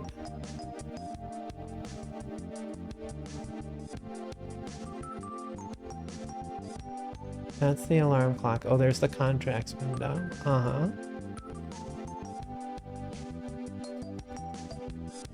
Can feel pretty bad to think your rocket can complete a contract, only to find out later you forgot one tiny thing. Never assume it'll be fine. Never assume it will be fine. This manual's written against me. Scroll through the contracts.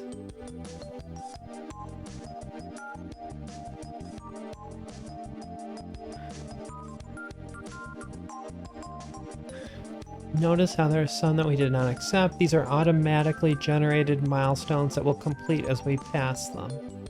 Relevant to this rocket are uncrewed altitude and speed records. Yeah, I see that. When you're ready to launch, press spacebar. MechJeb will handle everything, allowing you to carefully monitor the open windows and look at the pretty view. The Tiny Tim should burn fast and strong. When it's done, MechJeb will decouple it, then the rocket should stay pointed mostly upward. Okay. Okay, we ready, guys? I think we're ready. Here we go. Look at that. Look at that, we're doing it, guys.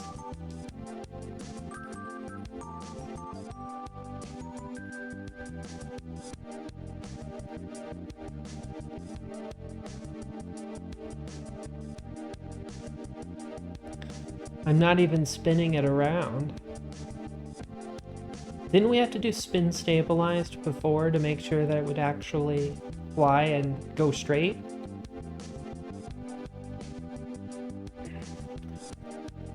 Well, we made it above 10K.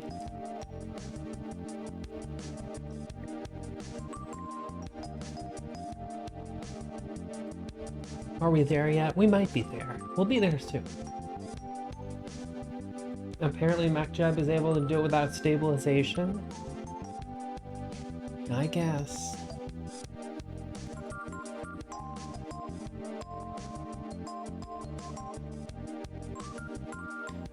If the fins break off or overheat, make them stronger. If the rocket tips over, make them bigger.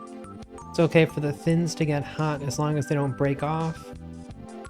If all goes well, the rocket should stay pointed mostly upward through the upper atmosphere. Notice it'll get to 100 kilometers and above. Tipping over won't cause any significant aerodynamic drag, so it's okay if it happens up there.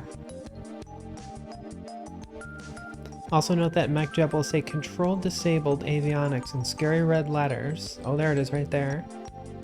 But don't worry, that's just MechJeb saying I can't steer this rocket, which is fine. The engine cannot gimbal and the Science Core avionics cannot steer.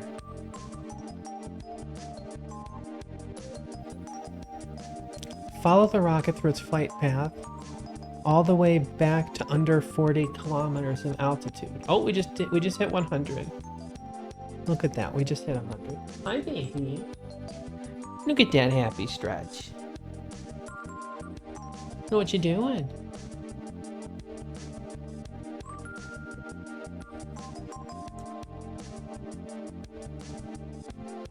The experiment should say running.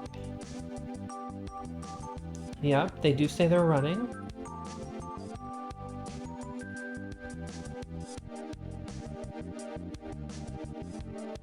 And you should not be accumulating any data because it's transmitted back. It will just say data with nothing after it.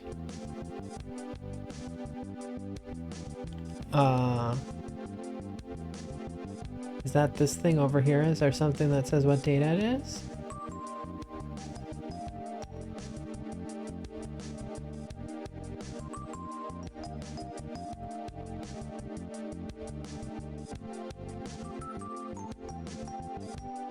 Oh, we have to click data.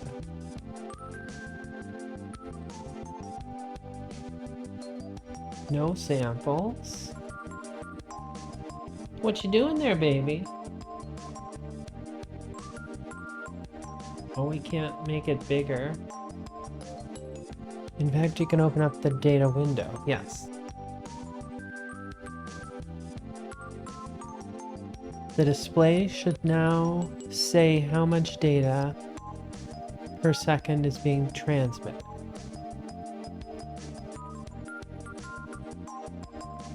Where are you up to, baby?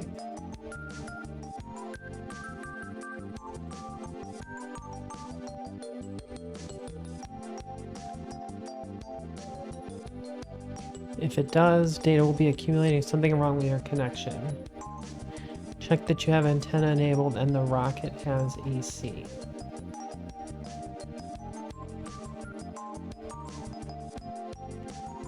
Yes, we do have EC here.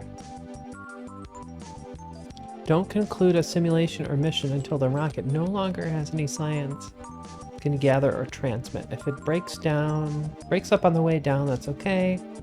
Getting back to the ground safely is not a design element of this rocket. You want to make sure it doesn't run out of EC and continues to transmit until it falls below 40.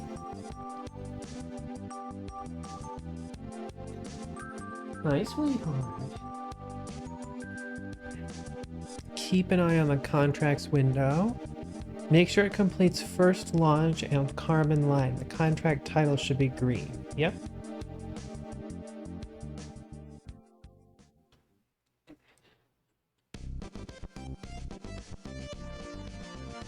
might lurk on mobile.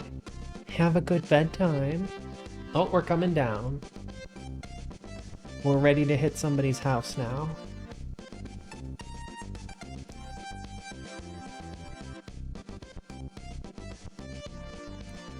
Okay. This rocket reached a 131, which is great. Did everything we want it to do.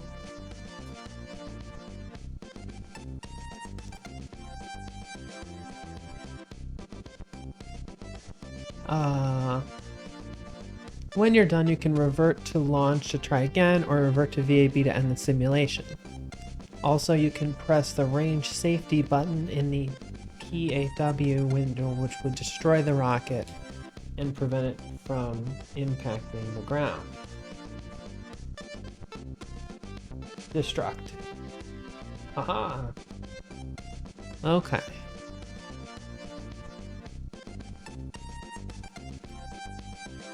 So now we revert to VAB, right?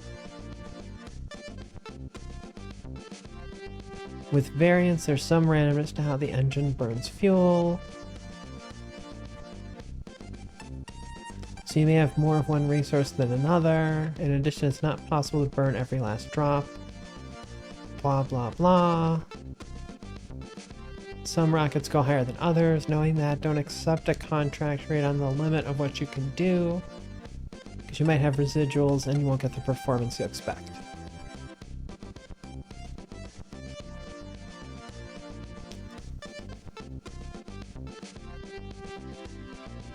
If you revert to launch, the variables will remain the same, and so too will the performance. You need to revert to VAB and run another sim. Okay, so the randomness seed comes about by going back to the VAB. The goal of this rocket is making above 100. Yeah. If you find some problems with the design, fix them and start a new sim. Always sim after any changes. Right, okay. That finishes the design of our Aero-B. Before we build and fly it, we need to do a deep dive into PLC's new features, which will be the subject of the next chapter. Okay, programs and launch complexes added a ton of new features to RP-1, and we're going to cover them all here. To manage your space program, you need to build launch complexes, hire staff, manage budgets, research new technology, and tool/launch rockets, among other things. Okay? Building a launch complex. This chapter builds upon the Aero-B before. Once you have the rocket exactly as you want it, it's time to build a launch complex to support it. Yeah, a shed, right? Pretty much.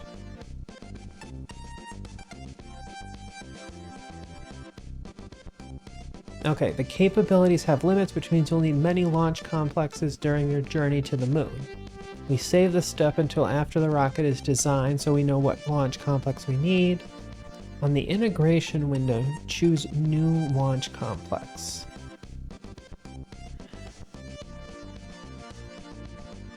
You might want to open the engineer's report to see the mass and size of your rocket. How come it didn't make a little window?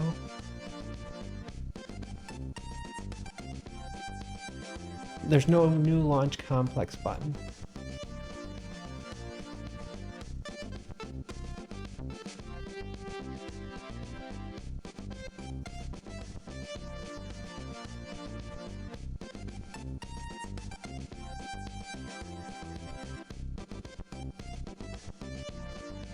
In the integration window, choose New Launch Complex. You want to open the engineer's report to see the mass and size of your rocket.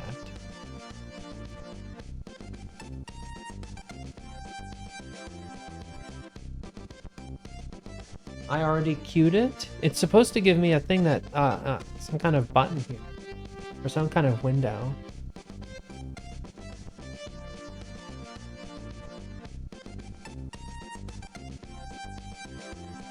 Luckily it auto-populates. I'm supposed to give it a name and a maximum tonnage. If you click Show Management, it should show you the timeline.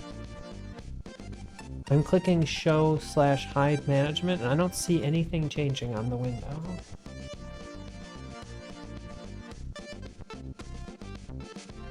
Okay, I'm saving. I'm gonna leave.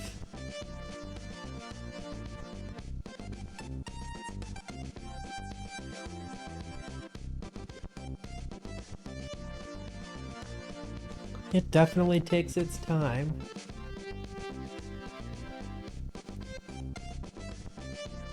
Okay. I clicked new LC and it's not doing it.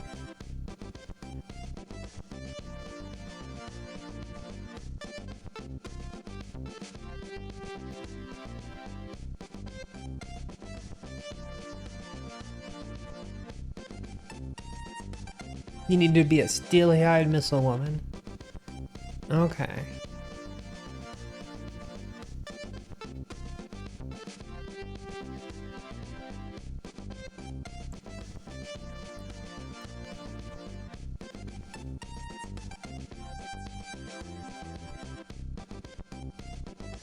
Check on the Space Center view.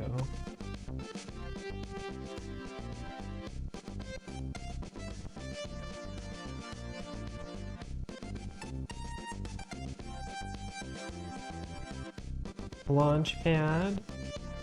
Tracking. Now click the clock thingy at the bottom.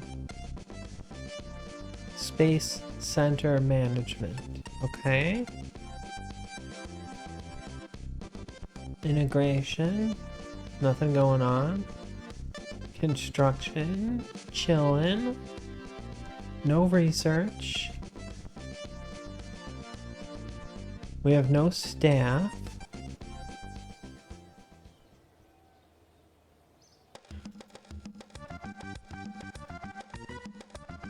Plans.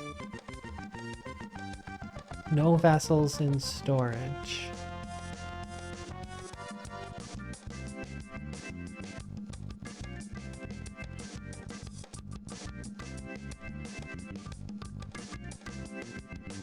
Well, it's supposed to make a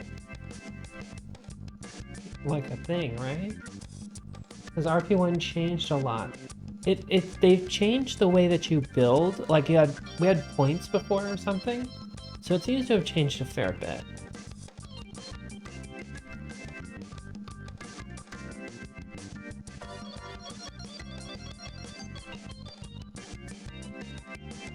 But I'm just walking through the tutorial. So far we've had no problems. But then once we have this one,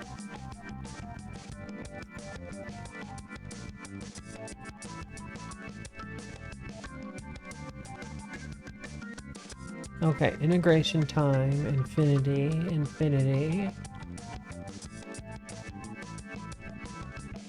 No launch complex available.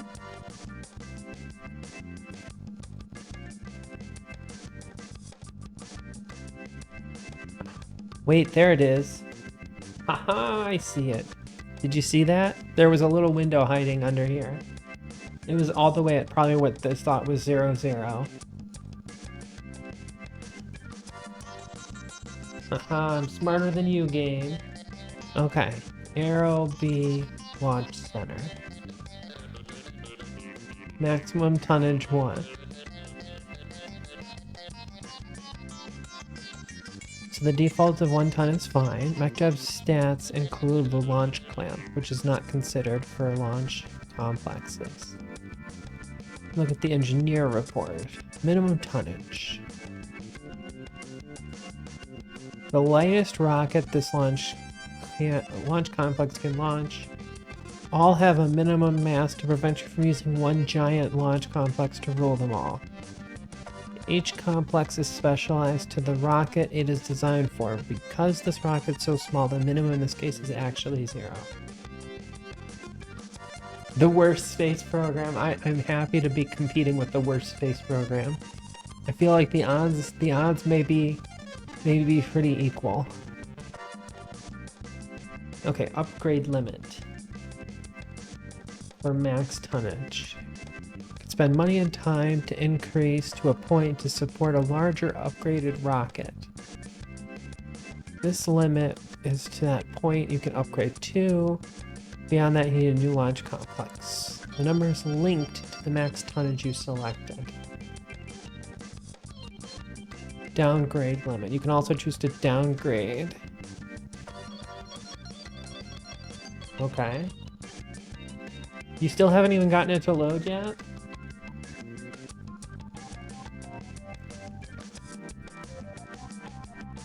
Length, width, height, limit. External dimensions.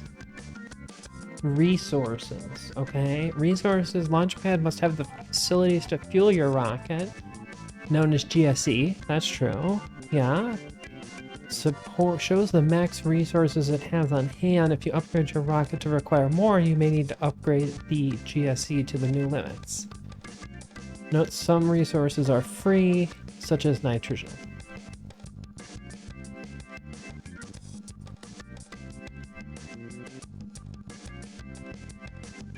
Okay.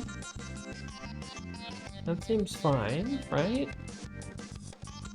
The human rate a rocket requires a whole new level of extensive checks. Large increase to cost. Since it will not carry humans, it does not need to be human rated. You need to build it or upgrade. Okay, max engineers. The maximum amount of people you can assign to your launch complex. We had 10.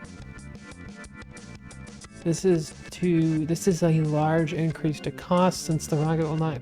Oh wait, sorry. Larger rockets need more engineers and have higher limits. This gives you an idea of how many people you need to fully utilize this launch complex. We'll cover staff shortly. Below this is a general financial information about the launch complex and its construction. You shouldn't have needed to change anything, but the name. When you're happy, click build. Oh.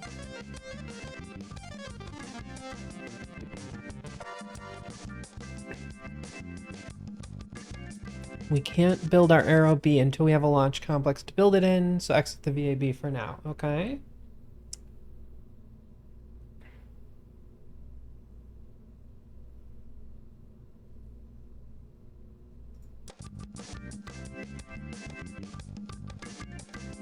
Your program will be named Neko Aerospace.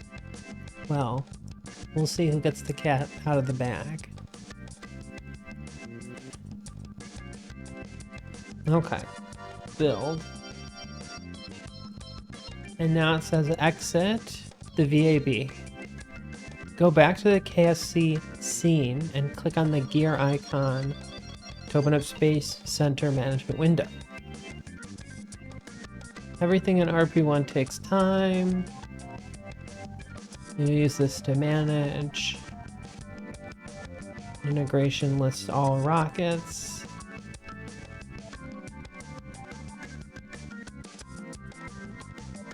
Including those being built, those in storage, and those in the launch pad. Since we don't have any operating LCs, this tab is blank. What flag did I come up with? I haven't set a flag yet, but I'm looking for some help from the chat. So if anybody has a good flag, I will be accepting brilliant art. Okay, construction. Lists all facility upgrades. Oh, there we are. Our Aero BLC is listed. You can see the progress and expected completion date. If you hover over the date, you'll see how many days it is away. If you'd like to reverse this functionality, click on the gear icon. Use dates, not days. Remember to save this setting. Okay. Whatever.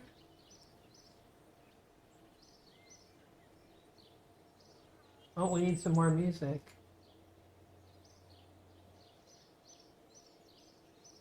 Let's see.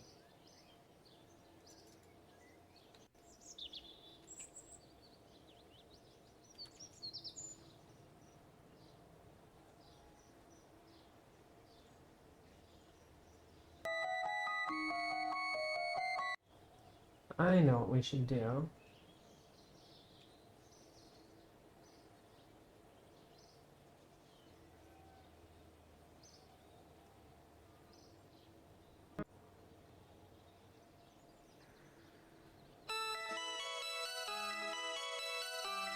Okay. The work rate is how fast you want to work on the facility. You can slow down below 100 to spread the cost out. You can also spread it up to 150 at the double cost in funds. Play around the slider and see what it does.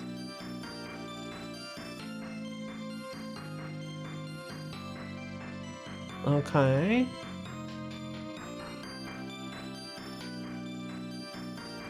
Oh, X-Plane is very nice, yeah.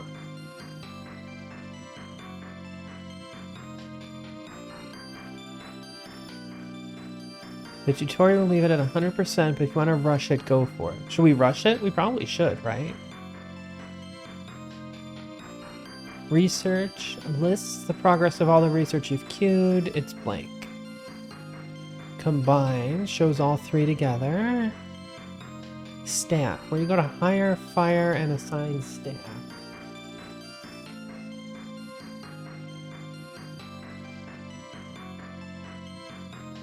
It's green to bring our attention that we have applicants available. Leave the menu alone for now, we'll cover it in a moment. Okay. Plans. You can save craft files as plans in the VAB, allowing you to add them to the queue from here. Saving you the switch. Click the RP-1 icon in the toolbar. It's next to the KCT button.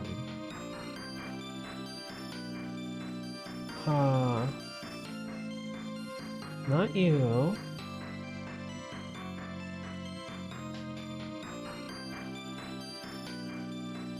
That's Kerbal Alarm Clock.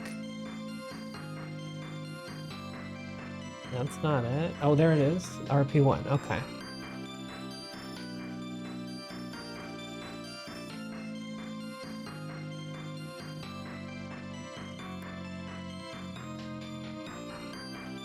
There's a lot of good data here, but for now I'll just cover the budget tab. You can select if you want the displayed numbers to be funds per day, month, or year. Amounts you lose are in parentheses, and gains have a plus in front. Okay. Facilities is the cost to operate all building, launch complexes, and pads. Integration teams to pay the engineers. They build the rockets. Research teams cost to pay all of the researchers' salaries. They did the tech.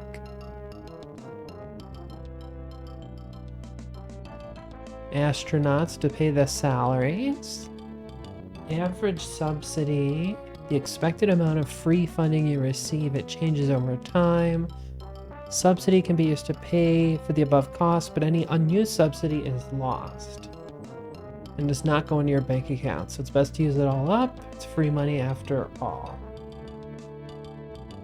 Okay. So it's telling us that, like, we get people for free, right?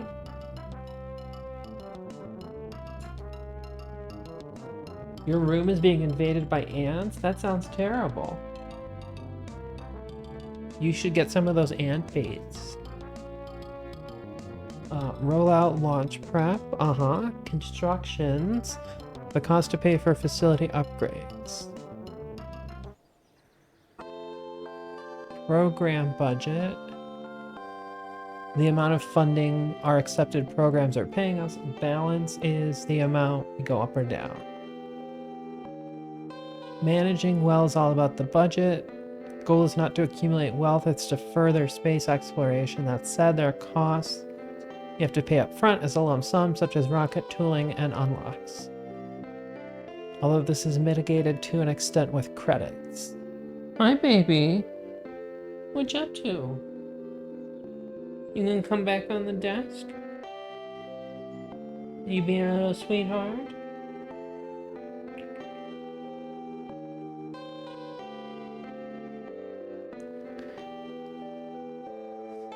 If you fly too close to the sun, you'll get burned. I don't want to get burned.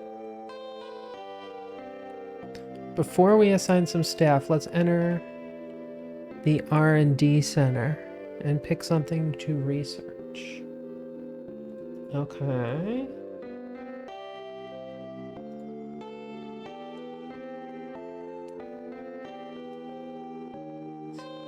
That's quite the tree.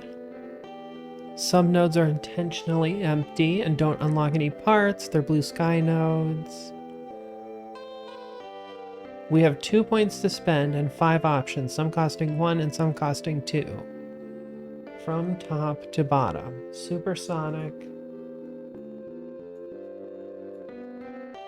Plane development. This is optional unless you took the X-Plane program. And then it is mandatory. Come here, baby. Back to your little spot. Oh, you're gonna sit over here now? Post-war rocketry testing.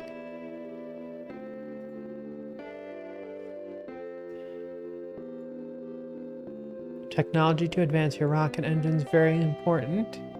Solid early rocket engines. Like the kind we put under the sounding rocket, useful but not important.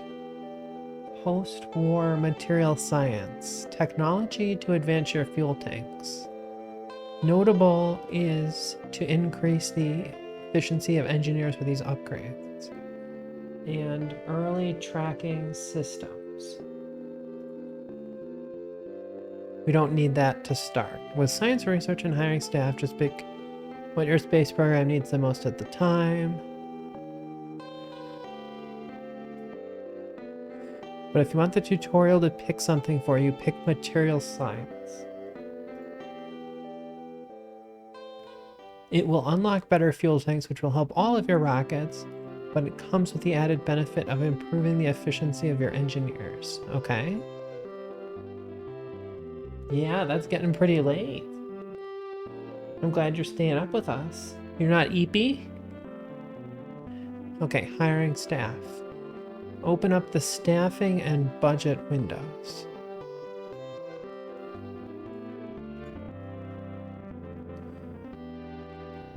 If you click on the research tab, you'll see the timeline for research is infinity. That's because no one's working on it. So of course it'll take forever. Let's put some scientists on it. The staffing window has 2 tabs, engineers and researchers. Yep. Currently we have none of either. However, we want to have 20 applicants. We can be hired for free. If you have no applicants, you must pay a one-time fee of 300 funds to hire somebody, in addition to their regular salary. Until the Aero B LC is built, we have no need for engineers, but let's hire some researchers. How about 20 start? Slowly hire one at a time by clicking the hire button.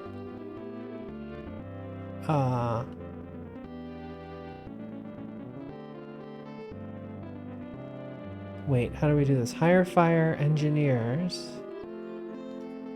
researchers.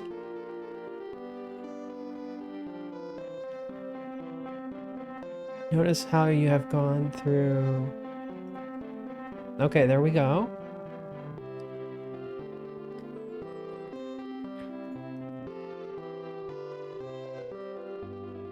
Note how when you hover over the hire button, the time is shown to be different. Okay.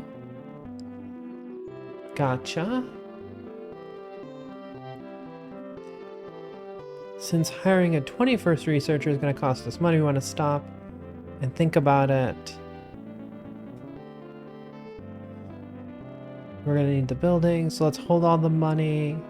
If you look at the researcher cost and our subsidy, we're using about half of it already. Oh, and I need to get up to 20.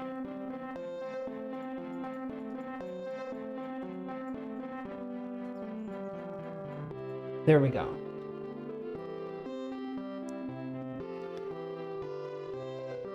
Click on the Combine tab.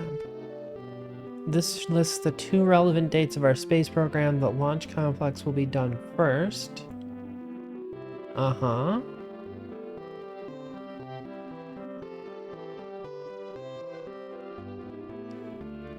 depending on the speed of your computer, might advance time very quickly if you warp.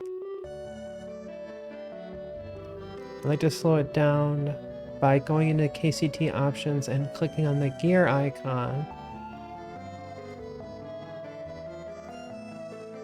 That's not it. Wait. Going into the KCT options by clicking on the gear icon and dropping.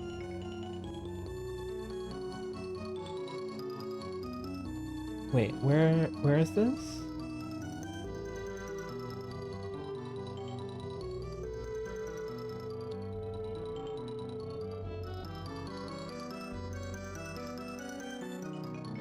Oh, there we go. Okay. And dropping the max warp by 1 click to 1 million. Okay. Maybe even further to 100,000. What is chat's opinion on STEM? What do you mean?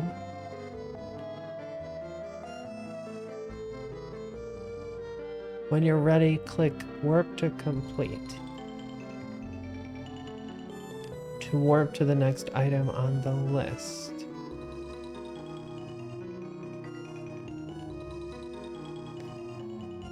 Okay. Your numbers might be different, but you should have gained some funds in the bank account due to running a positive balance on the budget. Well, I think I didn't do that. And made some progress with your research.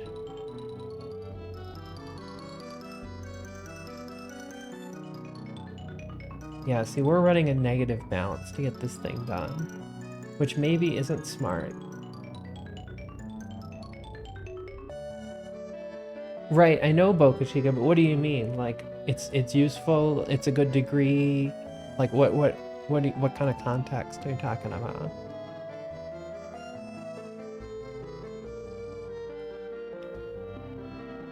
I mean, I have an engineering degree, so... Your numbers might be different, yada yada yada. Now that we have a launch complex, we need to assign some engineers to it. In the staffing window, click the engineers tab. Okay. Now you can toggle between the hangar for planes and your new Aero B LC. Select the LC, okay.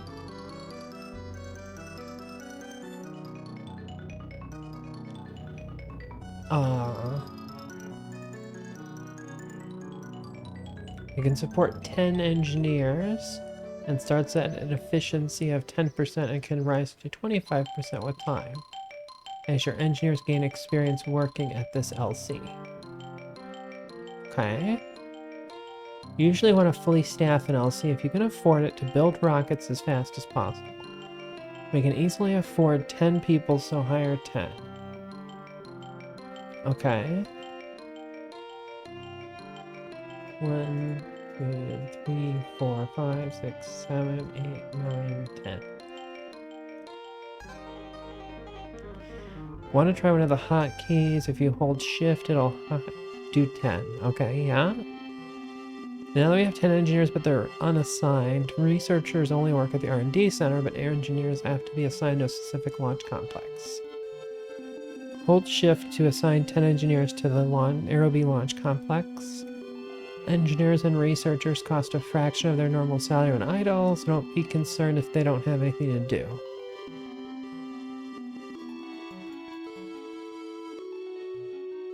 Okay.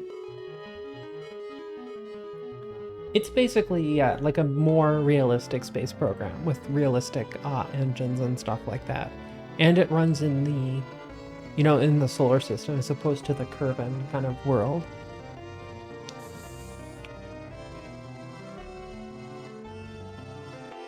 Take a look at the integration window. Oh wait, now that we have workers, give them something to do, return to the VAB. Okay, we're returning to the VAB. Hey Boomer, how's it going?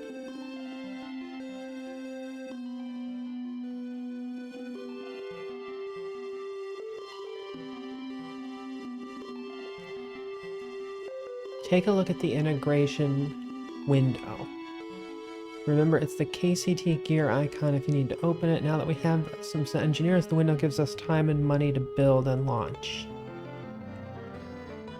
Integration time. How long it will take to build a rocket. Rollout time. How long it takes to prepare the rocket for launch. Net salary. How much you have to pay the engineers above their idle rate to build this rocket. Okay. How much it will cost to prepare this rocket for launch. Unlock cost. For parts, tooling to tool this rocket. More on this shortly. Unlock credit. How much credit, free money, you can apply to making unlocks tooling appear cheaper for this rocket. You get credits as a function of paying staff salaries. More staff generates more unlock credit, and waiting longer accrues more credit. These numbers are pretty big. We can do something about that. Tooling makes a rocket all future builds faster and cheaper. If you intend on building more than one of something, it's always a good idea to tool it. Since we'll build more aerobees beyond this just one, let's tool it. Open up the RP-1 window and go to the tooling tab if it isn't already selected. Okay. Tooling. There it is. This lists any untooled parts, how much it will cost to tool them, and the benefit of doing so. Covering how to minimize tooling costs goes a bit beyond the scope of this chapter, but in short, trying to avoid changing the dimensions of tooled parts. If you must change the size of something, make it longer, so that the cost of retooling is minimized. This is why it's so important to sim. Make sure the rocket is perfect before you ever think about tooling or building it.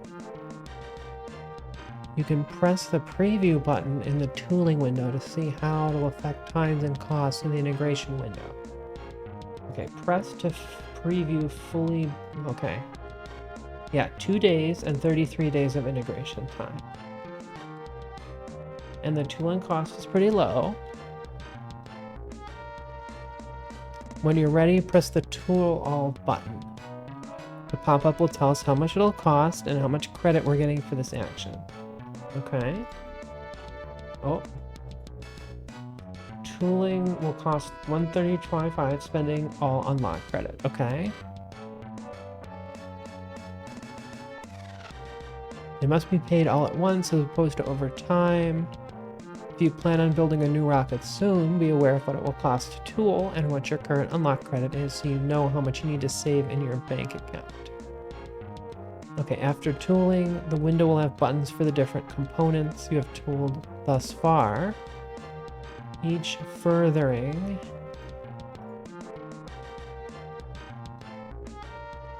each further detailing what the tooled parts are exactly. Right, okay.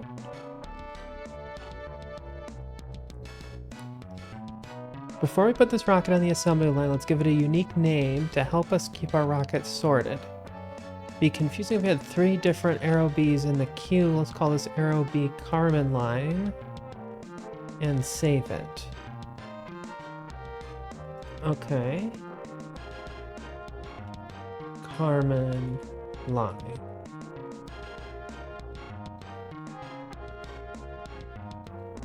Save. When you're ready, click the green launch button.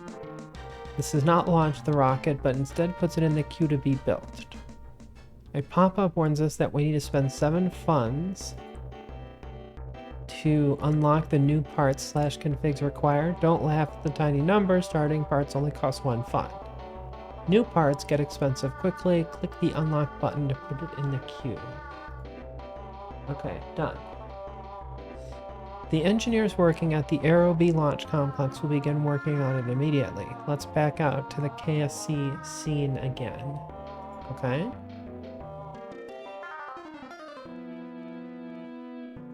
Now our aerobee is listed under both the integration tab and the combined tab. Take a look at the budget. The budget. What does that mean? We have now consumed all of our subsidy and are paying oh, that's the That's this one, the budget, right? Take a look at the budget. We have now consumed all of our subsidy. And are paying a little out of money for our supplies for salaries. We're still on the green. This is fine. We're back to around where we started, about 50k. Well, that number's not right. I only have 11k and started out with 15. Let's hold on to that for now since we have an expensive rocket to tool in our near future. The arrow B will complete before our research, so when you're ready, click the work to complete button.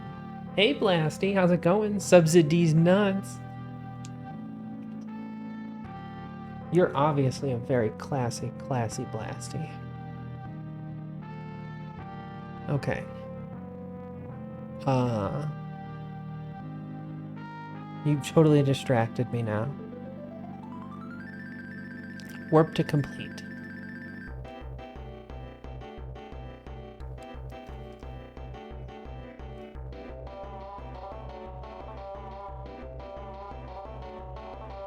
Once a rocket or plane is complete, it will be put into storage. Planes can fly from the runway immediately, but rockets need to be rolled out to the pad first. This takes more time and funds. You can click on the star icon to get access to more options with this rocket. If you click on Edit and modify the rocket in the VAB. You might have noticed through the warp that the expected date of completion was getting sooner. This is because your engineers were gaining experience at the launch complex. Their efficiency increased. Open up the staffing window to check. Okay.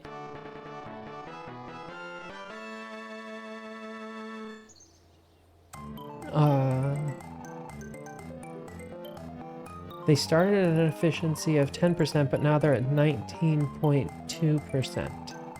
Oh, my efficiency is only at 11.8%.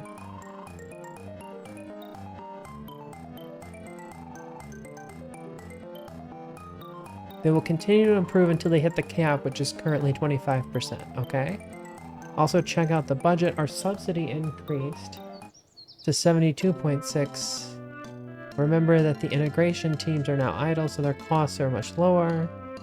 We've also saved up a bunch of money to 67,000 in funds. Well, we're a bit behind on that one. Once you start the rollout process, you can warp forward again to when the rocket is ready. If you change your mind about the launch, you can click the countdown where the rollout button used to be, and it will start rolling the rocket back to storage. When the rocket is ready, you will see a green launch button. You can access the rollback button by holding Alt. If your rollout finished at night, for you to warp to sunrise to see what's going on. When you're ready, press launch to transition to the flight scene. Okay. So we're ready to warp, right? There we go. Press launch to transition to the flight scene. Hopefully you carefully sim this launch as you will for all launches. Huh. If so, it's as simple as doing things exactly the same way you did in the sim. Open up MechJeb and make sure it's set up correctly. It has a habit of forgetting / changing settings. So don't assume it will change the same. Stay the same. Another window you may wish to open is the test flight window. It has a toolbar button that looks like a rocket. A toolbar button that looks like a rocket. Is it that one?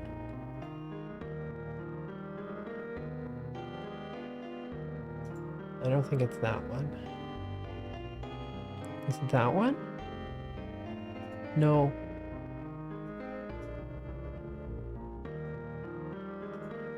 There it is. I think.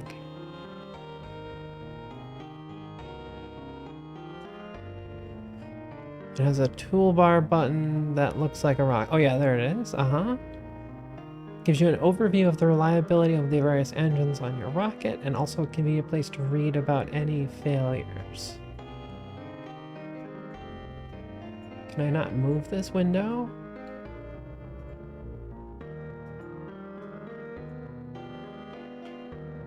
I can't seem to move it. I don't like that. When you're ready, launch the rocket. Oh, am I supposed to do the engage autopilot thing? So we're gonna engage autopilot, right? Auto stage.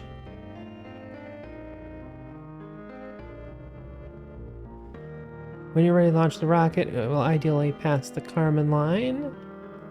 I made it to 129. Okay, so it says we should just go, right? I'm gonna make a save though. First launch. Okay, I think we're ready. We ready? Chad, are we ready? You got it working, Boca Chica? That's fantastic. I'm glad that you're doing it. Here we go. We're going. We're going pretty straight up.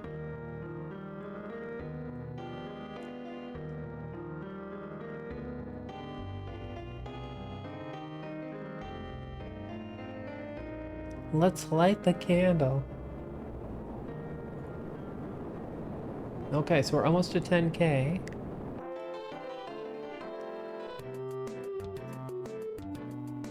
I wish I could move this thing.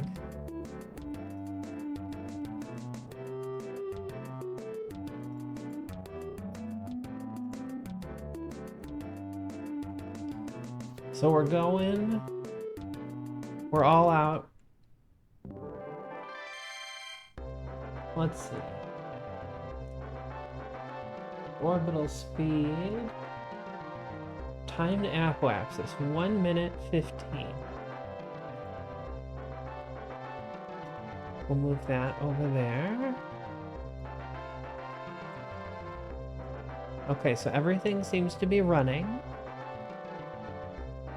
We're using up our electricity.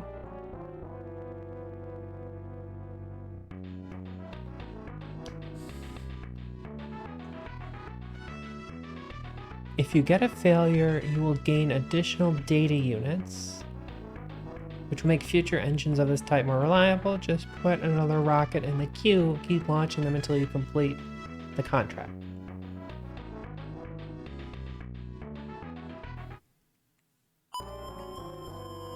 The main thing to remember is always stay within the rated burn time plus 5 seconds. Also keep in mind early engines are unreliable, and as you fly engines, their reliability will increase. You'll be greeted with a neat newspaper and pic of your rocket. When you're ready, click continue.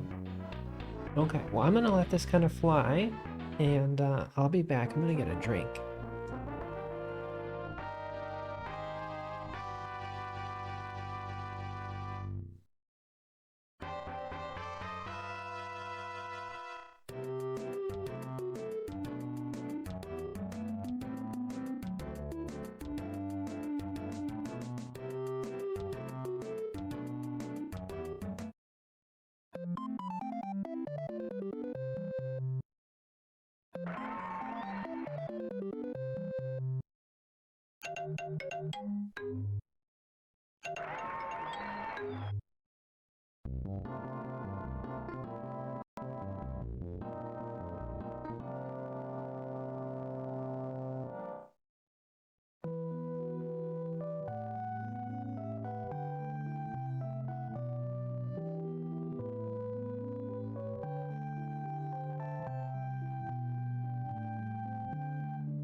Hello again. Well, it looks like we've managed to complete a lot of our contracts. So that's good. We're gonna crash on the launch pad and probably destroy it. That'll be fine too.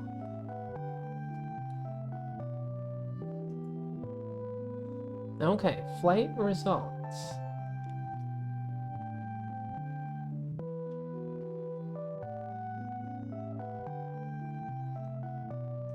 WAC Corporal has failed with engine shutdown, but this failure has given us valuable data. Ooh, okay. Okay, so now we say Space Center, right?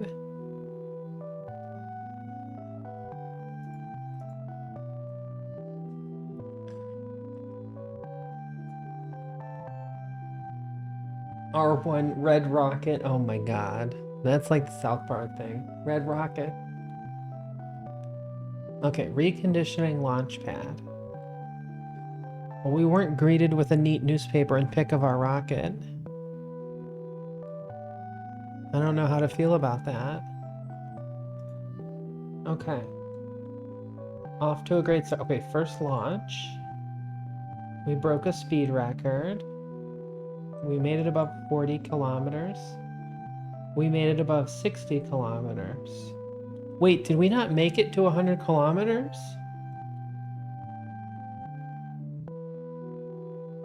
Maybe we need to do it again.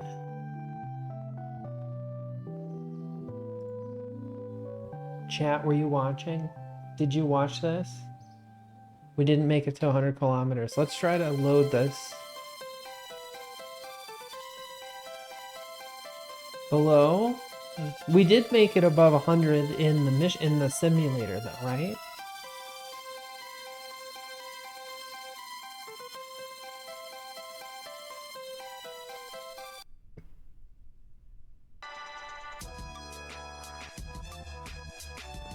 It's okay, we're gonna try it again. And this time I'm gonna watch it.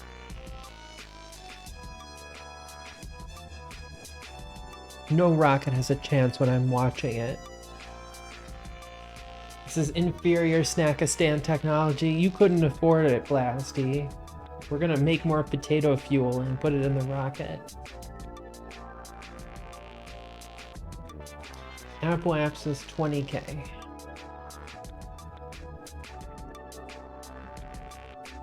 So we're waiting to get above 40.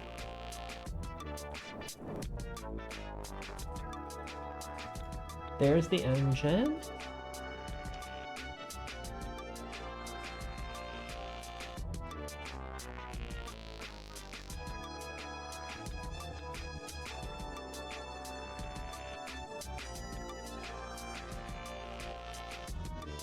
Okay, it says our apoapsis is 127 kilometers.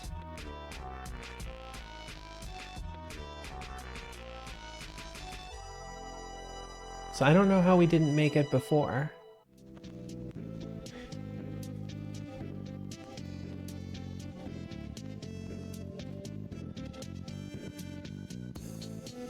Okay, we just made it to 60.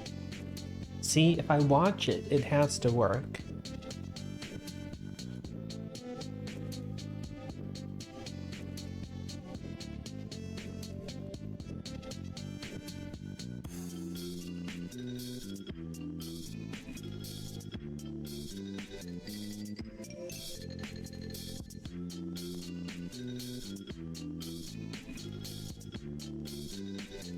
Okay, we're at 92.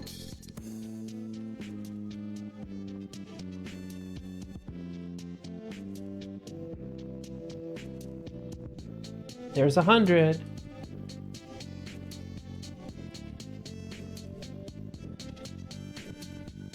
Leader unlocked. The following leaders are now available. We did it, 110. We should make it to 126. Okay, so we got a bunch of leaders. We've reached space. That's good.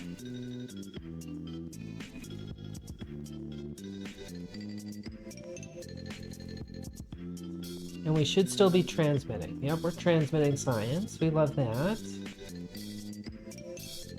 Vessel info. No thrust. Thrust to weight ratio 0.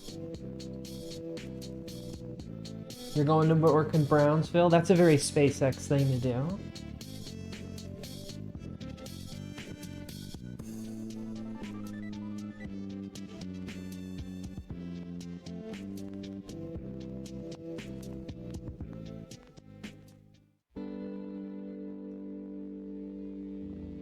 There we are.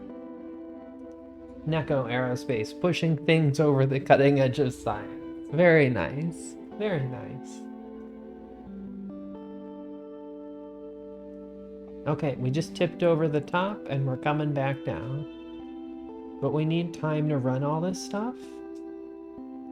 So more science comes out if we let it go. So we're not going to blow it up yet.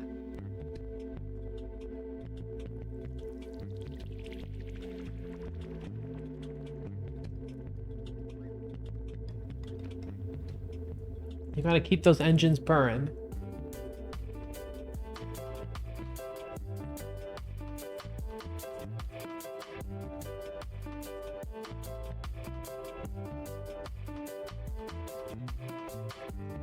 So with 2 minutes, I think we should be able to...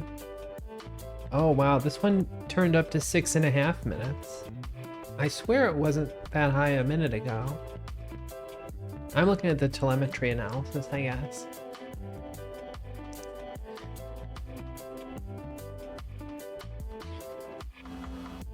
Don't blow up the rocket. I'm still tied to the bumper. Oh, it's okay. It's okay, you're down there somewhere.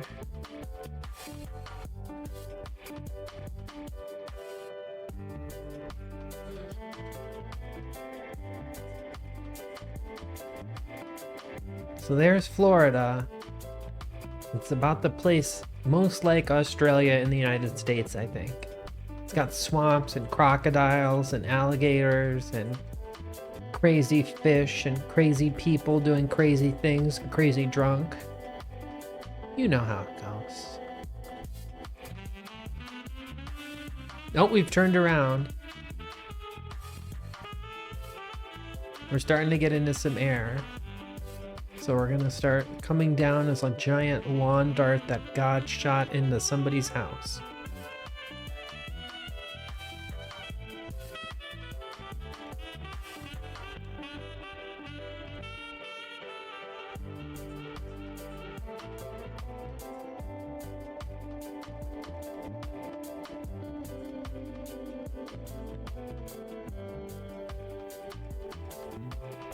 Okay, we seem to be just chilling.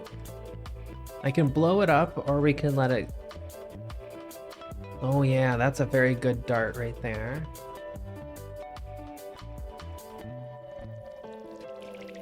Brownsville is cool. I got family pass there. I've never been. I've actually never been to Texas. Boom. Big bada boom.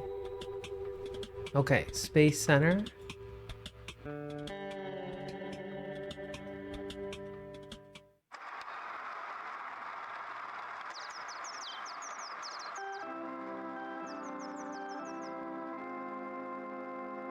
Is it doing something? Just thinking about... Oh, there's my picture. Rocket reaches space. Shot out of the atmosphere and into space on a mission of scientific discovery.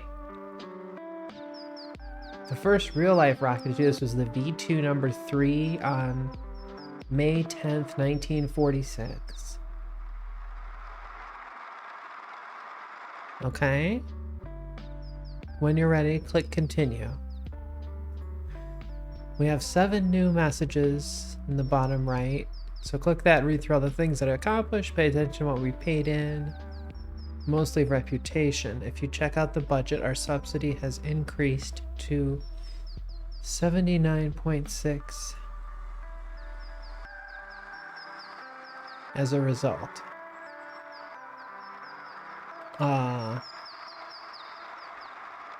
Our budget. Subsidy is 77.4 actually. Yeah, the little newspaper thing is kind of cute. Remember that you can hover over the resource counters at the top of the screen to get more info on them, okay? Yeah, science, reputation, money, plus 110 per day, okay? Perfect. Early contracts, okay. Go into the admin building. Notice how Carmen line is now green for both of our programs. Yep, Once you have completed all objectives, you can finish the program. What next? There are many paths forward, but looking at your programs can give you an idea on ultimate objectives. We will look at these in detail in a bit. You've probably noticed we have some leaders to choose from. For now, we can just pick an admin from the list. Check out their details and don't lose any sleep over who you want to pick. Just find one you like and click the check mark to appoint them to the position. The tutorial will go with Werner von Braun. You can use tabs in the lower left to check out your accepted and completed contracts as well as your leaders. Okay? So here's Werner von Braun. Plus 12% confidence from contracts, plus 12% reputation from contracts. Slave labor during World War II, plus 10% reputation loss from reputation decay. Okay, everybody retires at the same time. Oh, we could have Korolev. Minus 12% funds for salary costs, plus 5% reputation from contracts. Cautious, minus 5% funds from program funding. Minus 15% researcher. I kind of want to pick Korolev. Money's always good, right? Yes. Okay, here we go. Now let's go to mission control and pick a new contract. Click through what's available and check them out.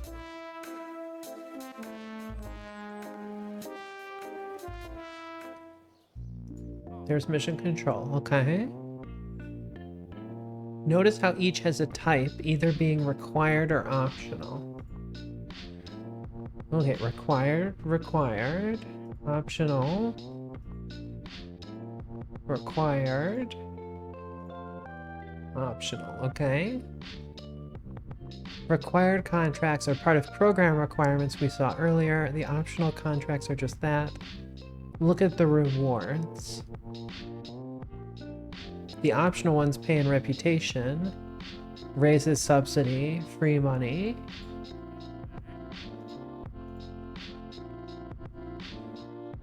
Oh, is this reputation? Is this the...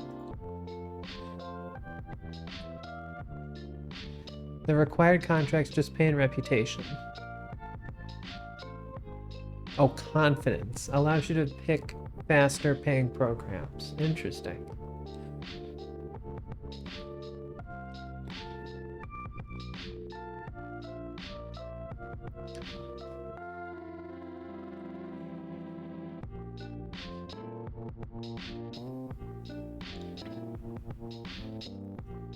Okay.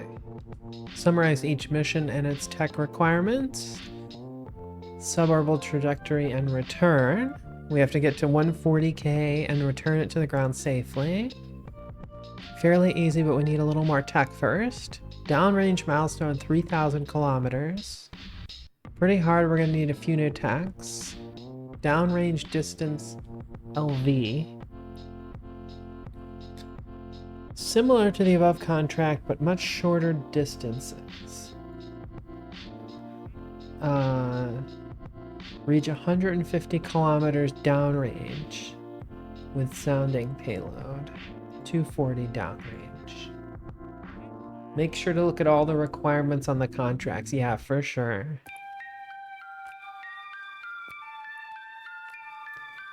Downrange distance LV. Yeah, it says easy. Okay, first low space film return. Kind of like the above contract, but you have to come down safely. Fairly easy. Put a bio experiment in the above Carmen line. Moderate. We don't have the experiment researched yet. Altitude sounding rocket. Similar to the Carmen line contract, but now has a payload requirement. Fairly easy, but we need more tech first.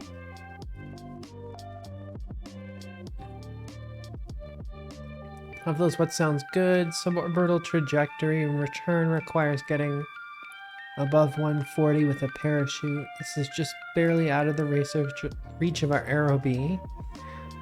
Looks like we need a different type of rocket, the downrange rocket, for many of these contracts. Of the available contracts, I think downrange distance LV is best to start with for tutorial reasons. You may decide you'd rather build more Aero-Bs or maybe the film return rocket. There are many paths forward. When you're ready, accept your choice. The tutorial is going with the downrange distance LV development intermediate. So that's this one.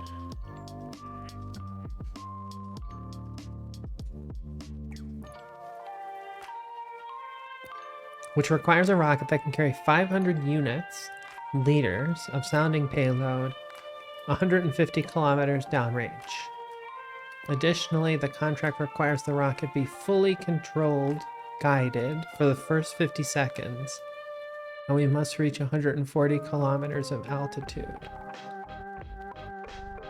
Notice how when you accept the contract, all the others disappear. This is to prevent you from double dipping several contracts with one rocket. However, there is nothing stopping you from building more than one rocket at a time in anticipation for a contract.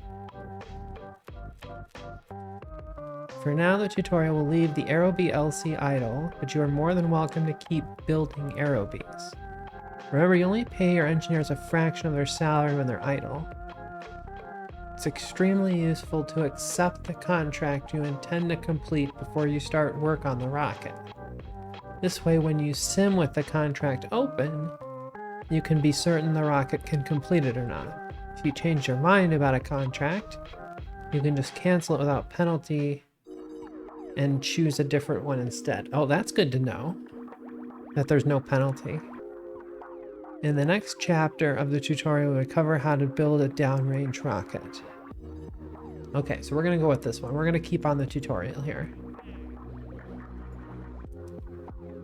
Yep, they all went away.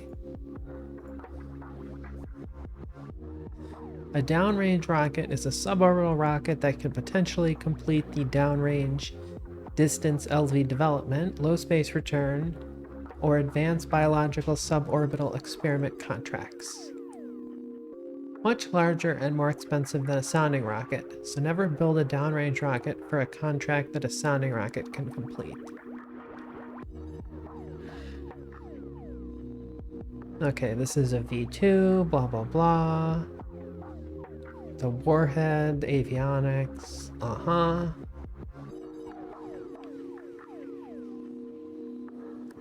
Okay, overall the process is fairly similar to when we built the Aero-B, except now we're building an engine fairing. You can save time by modifying an existing rocket, such as our Aero-B, into a V2, but that can run you into trouble if you forget something.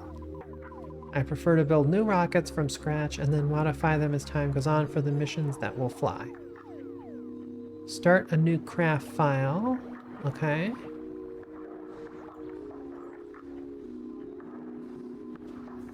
Oh, a storm. Yeah, I don't like storms.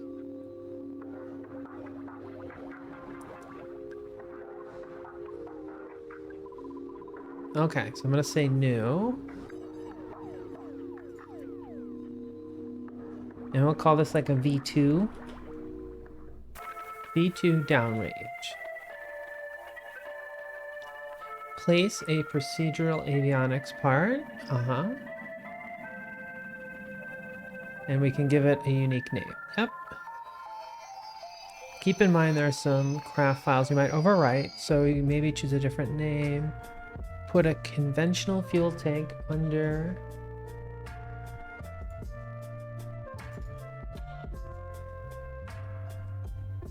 Meow. What you up to there, baby? What you thinking? You just got a big goofy look. Who's my little goofer? Come here, baby.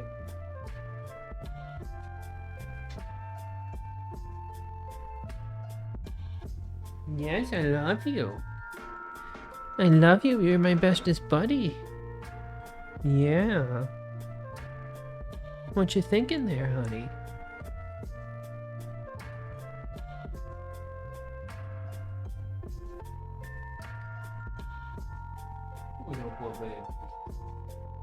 Oh yeah, she's got a big tummy.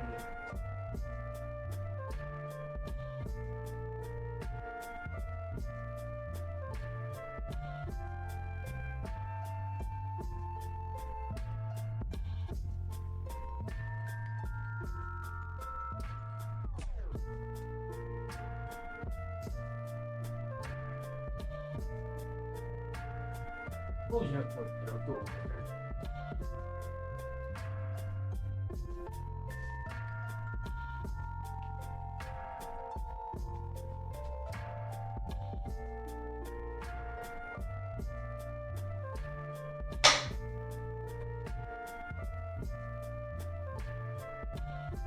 Yeah, you got my sock?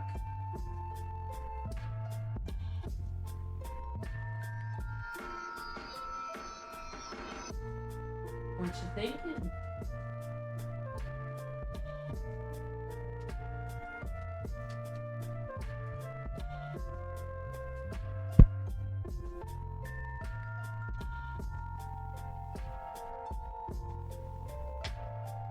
What you up to, my little babies?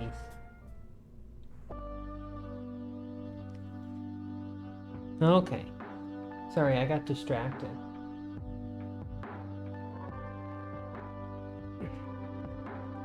Okay. Conventional fuel tank underneath the avionics. In the payload tab.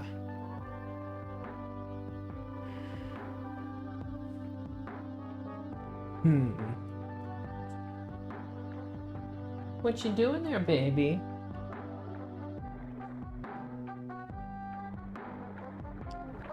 In the payload tab, find the boat tail adapter.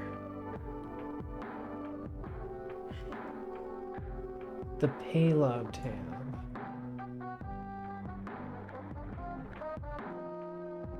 Payload. Find the boat tail adapter.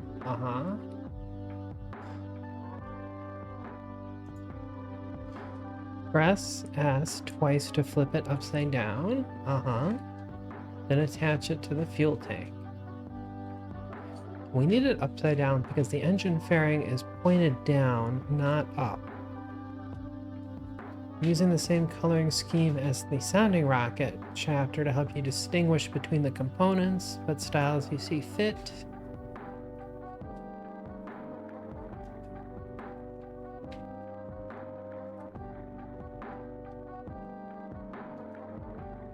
Look at that goofer. Who's your little goofer?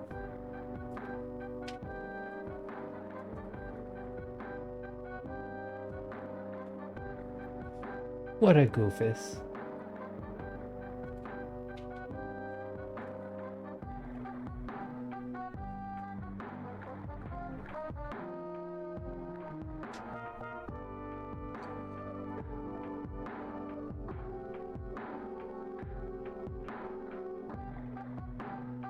I wish I would figure out what it's gonna...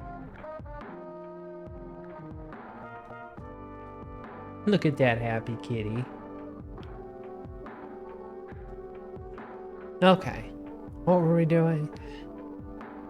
Yes. A4 is the only V2 class engine available at the start. I know, she's such a happy kitty. We need to build a spy balloon. Surely Blasty can't shoot it down, that's true. Oh yeah, are you playing?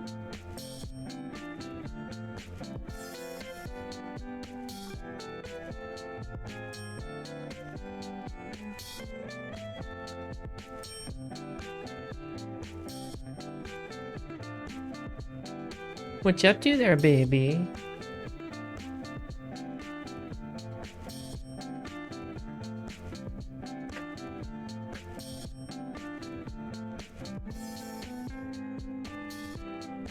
Yeah, did you get him? The A4 is the only V2 class engine available at the start.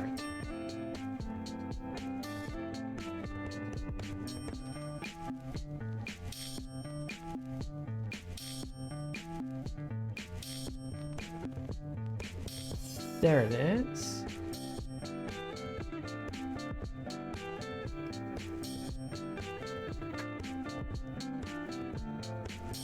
What a happy little kitty.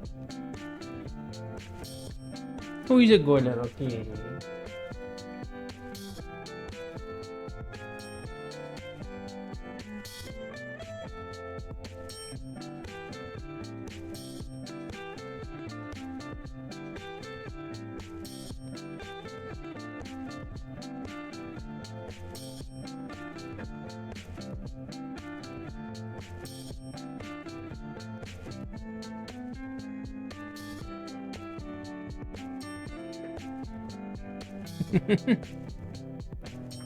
Okay, so we're under the thing. But if you research post-war rocketry testing, you have your choice between the A4, the RD-100, and the XLR-4.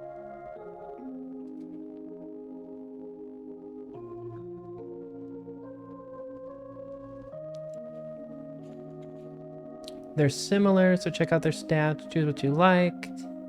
If you're planning on using American engines, pick the A4. If you're Soviet, use the RD-100. Stick to American tag, meaning the A4. Attach on the node directly to the fairing base, not the floating node.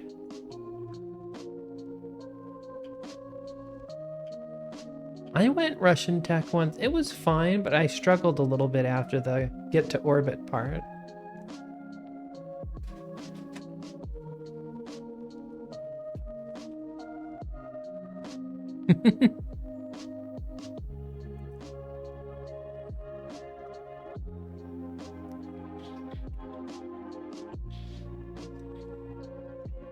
Meow.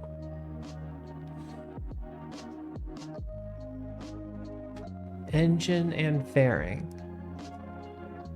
Now that we have the basic components, let's build upwards like the Aerobee. Check out the engine stats to figure out what it needs to operate. Type ullage, yes. What you doing, babes? I think she's getting her play on. Ignitions remaining, ground support clamps. The engine has only one ignition and it must be lit on the ground, attached to a support clamp. Min throttle 100%, can only operate at 100% throttle. Rated burn time 70 seconds. I don't see that. Oh, there it is. The big difference compared to the Aerobee is that it does not require high pressure tanks and it must ignite from a launch clamp. Now that we know that, let's cover the engine in a fairing. On the boat tail base, set the fairing nodes to 2. Okay, fairing nodes to 2. Okay.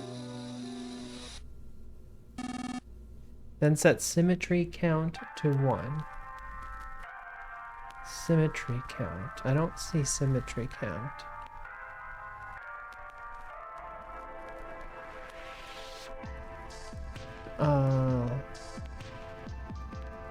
Set the fairing nodes to 2. I did that. Welcome back. Hey Archie, how's it going? So good to see you. Set the symmetry count to 1. Where does it say symmetry count?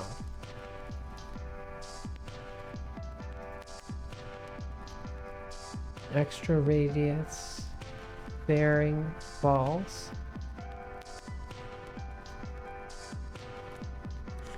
Gonna go 2 launch complexes? Oh, bold. You should put a fairing only on one side. I don't even see where it's doing that. While still in the boat tail, adjust the length to get it near the bottom of the engines. I use 2.9 meters.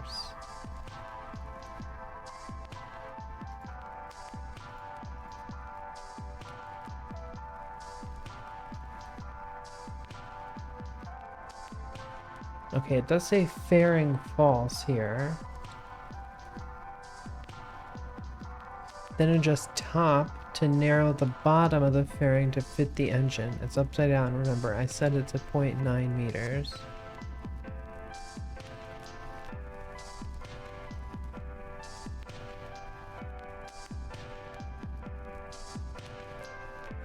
This base size thing is gone.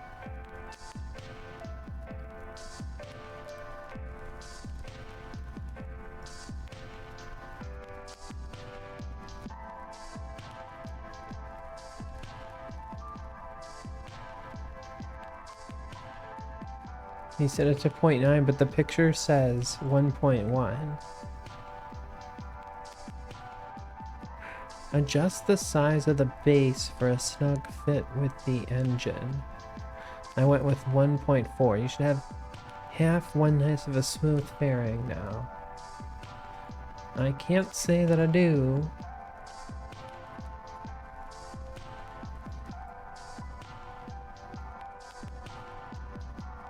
$1.4. Yeah, uh-huh. How do I get the... How do I get the fairing to show up?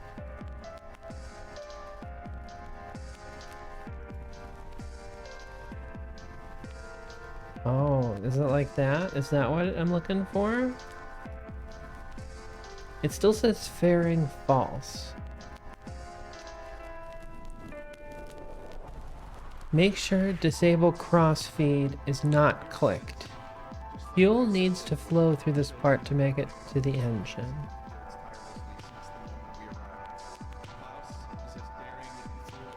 When you're happy, take the fairing off the base plate. Set symmetry to 2.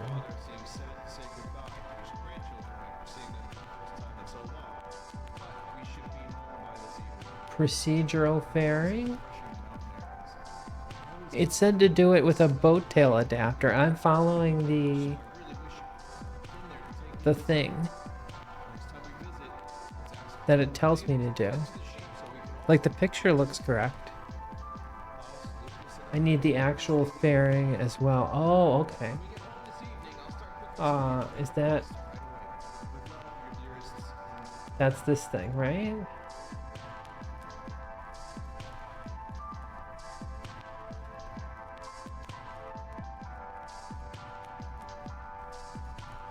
How do I get it to come up? Oh, I've got to turn it around. Okay. Okay. Perfect. Like that. Uh-huh.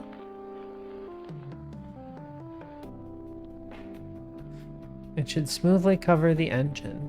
Now open disable fairing decoupler.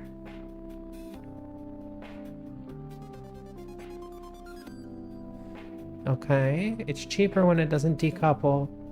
And after all, it doesn't need to decouple, so why make it that way? Okay.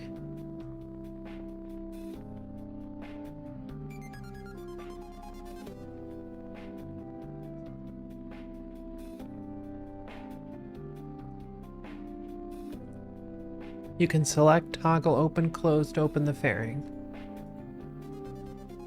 Okay. You'll be closed during flight at the bottom. You can select the different styles, and if using the recolorable fairings, you can open the recolor GUI and style them as you like. Gonna leave mine white so they stand out. Now that we know the width of the engine plus fairing, we know how wide to make the fuel tank. Match it in size. Mine is 1.4 meters.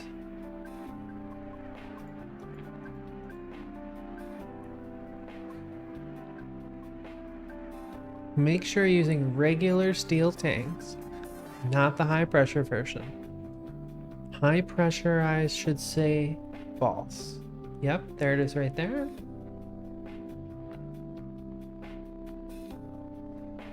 Don't you look at my boat tail like that. Make sure utilization is maxed. Yep. For this style of tank, it is 83%. Now add the fuel with the fill button and your engine choice. Fill. Yep. The A-Force case, that means ethanol 75, liquid oxygen, and HTP. Yep. Since we have a working engine, we now have some delta V. Yes. Now we need to lengthen the tank to get the full burn time of the engine.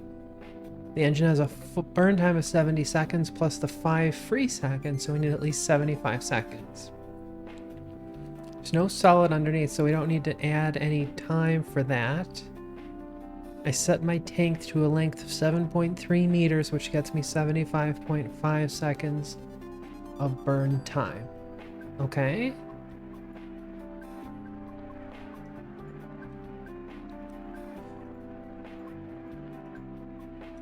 Gotta run. Good luck getting to orbit. Thank you, Blasty. We'll see you next time. Okay, we're up to 15 seconds. 30 seconds. 50 seconds.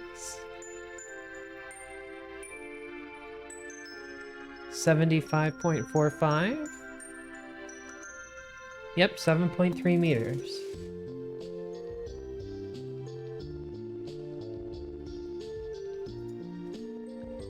Remember, you can switch between seconds and minutes in the delta V window.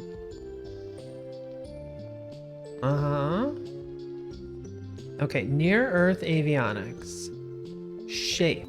Like the arrow will be, this will function as our nose cone. So let's make it nose cone shaped. Smooth cone. Set the top to 0. And the bottom to 1.4 meters. Yep. How long to make it is up to you. The V2 is a much more powerful rocket and isn't as sensitive to optimization as the Aerobee is. So we don't need a coast that's 5 times longer than it is wide, plus it would be a lot of empty space we don't need and make the launch complex more expensive than it has to be. How about 3 times longer? That means a nose that is 4.2 meters long.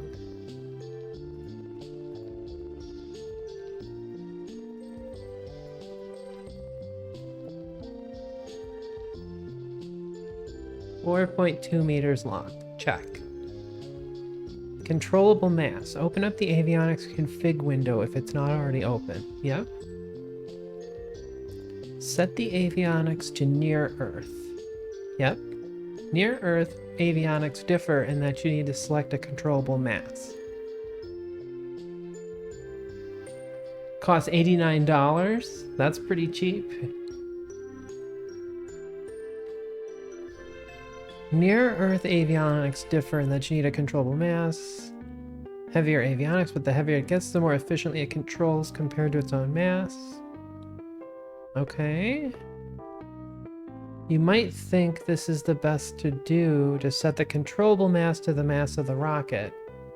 And that's certainly ideal for this rocket, but what about other downrange rockets? They won't be identical to this one. Avionics are very expensive. You don't want to tool this any more than you have to. We can future-proof the avionics if we set controllable mass to the maximum we expect this rocket to ever need. The rocket will normally be around 15 tons. How do we make the avionics for 20 tons? Now, no matter what, we have the avionics tool.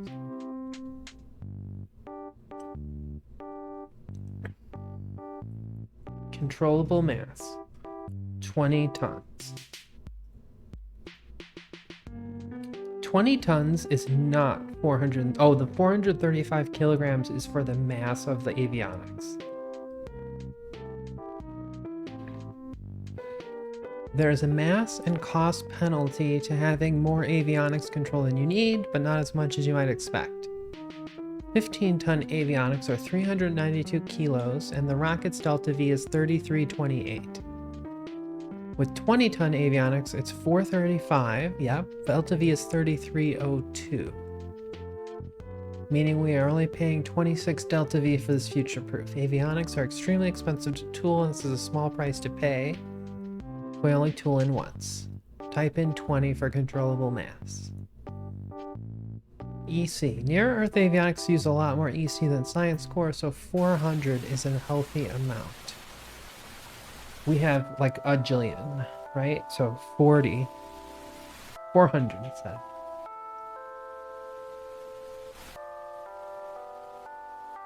Additional tank volume doesn't matter since we already have a nose cone shape, so select apply, reserve dimensions.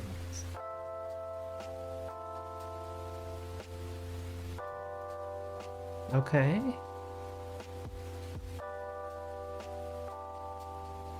Experiments. Open up the experiments configuration window and add a barometer and thermometer. Where is it? Configure experiments. Barometer.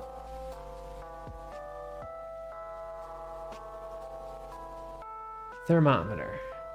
Check.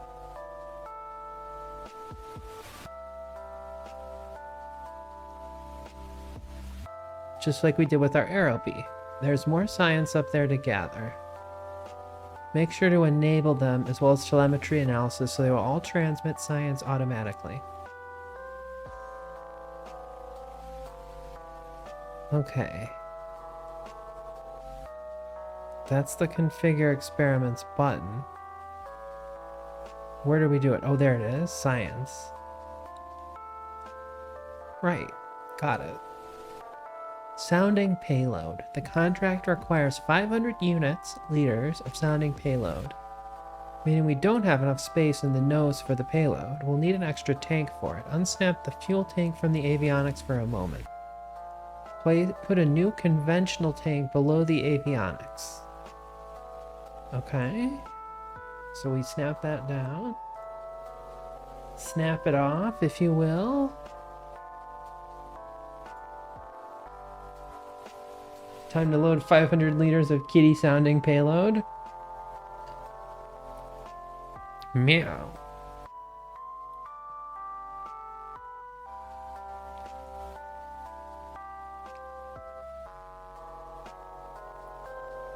Okay.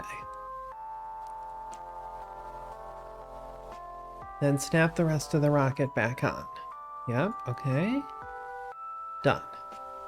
You can also put sounding payload in high pressure tanks to set the new tank to high pressure steel. Okay. High pressure steel fuselage. Oh, we've got more different things we can use too. Although maybe it's red because we don't have it yet. High pressure steel fuselage. Colored mine blue to make it stand out. Under real fuels, click the tank UI button. This opens up the window to manually add any resource you like. Scroll to the bottom and find sounding payload. Sounding payload. Click add. It will default to the maximum amount. This is fine as we can control how much payload we bring along just like we did with fuel by changing the size of the tank. The default tank shape holds 441 liters of sounding payload. You can click the tank UI button again to close the real fuels window. Okay? Mario, what you up to, baby?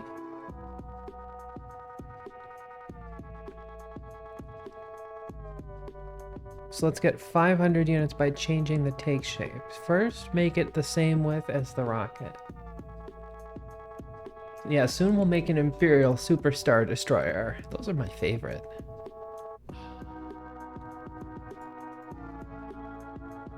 .4 meters.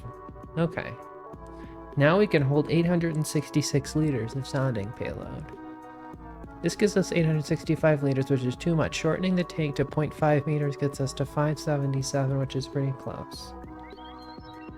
Okay. Cashews volunteered earlier as sounding payload. That sounds perfect. We'll see if we can hear cashews when they're up there. We could make the tank an exact size to get what we need, but having a little margin might be useful in the future. Instead, move the utilization slider below its maximum of 75%. Doing so uses less of the internal volume, reducing the sounding payload use resource. Set it to 65, barely gets enough. Because we need 500. There we go. We should have a pretty nice rocket shape now. Yes, we do.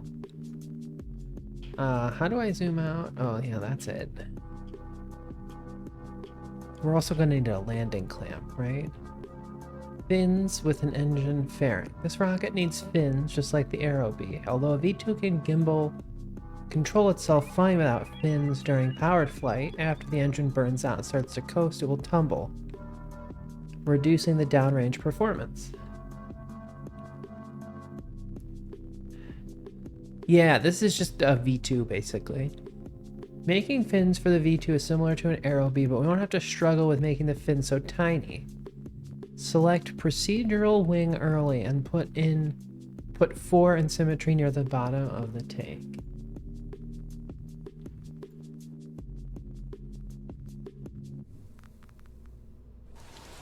Procedural wing early, that's right. 4x radius.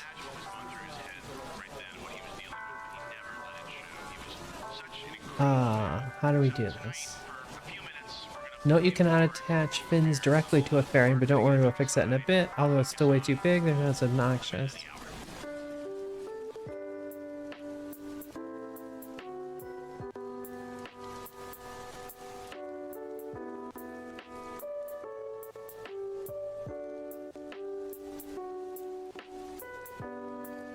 Note you can, okay, yeah, Hover over the wing's main body and press J to modify them.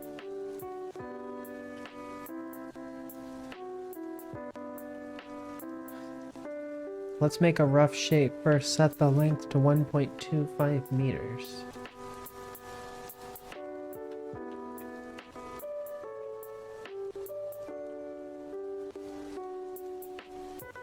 Okay.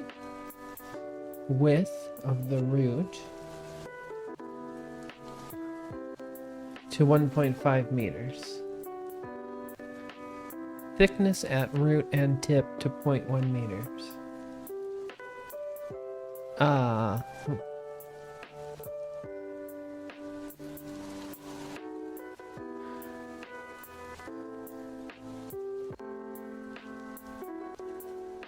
0.05. Thickness at root and tip to 0.1.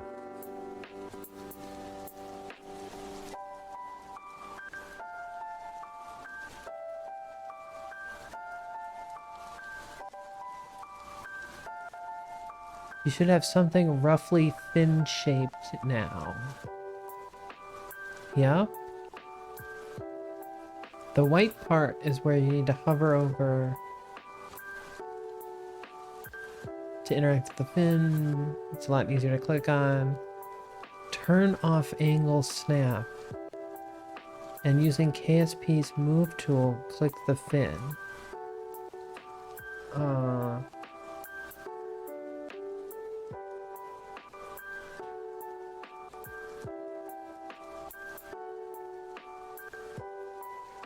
Turn off angle snap and using KSP's move tool, click the fin. Now you can offset it over the fairing and put it roughly in the middle.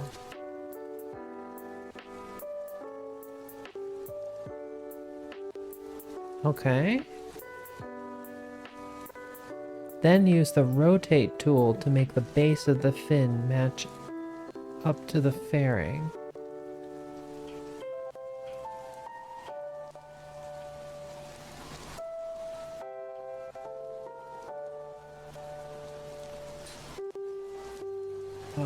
Okay.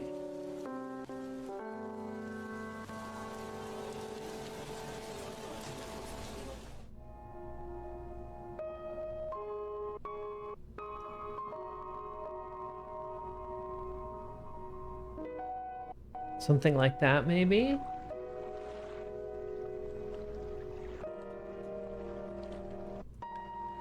By the looks of your screen, I'd assume you're overburning it. Making it too heavy with a low thrust to weight. You mean me?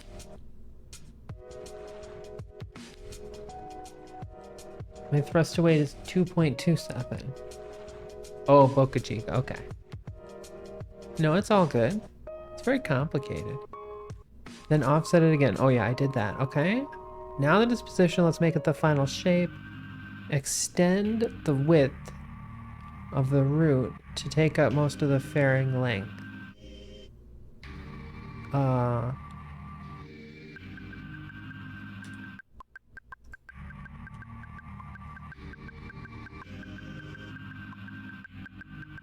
The width of the root to 2.15 meters.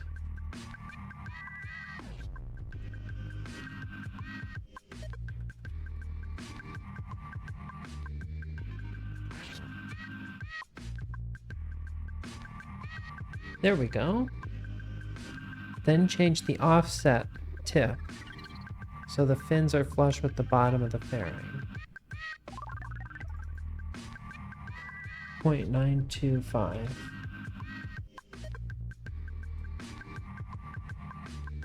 You might need to play with the move rotate tools again, or change the offset for the final fit. When it's all done, we just need to adjust the center of lift to change the fins.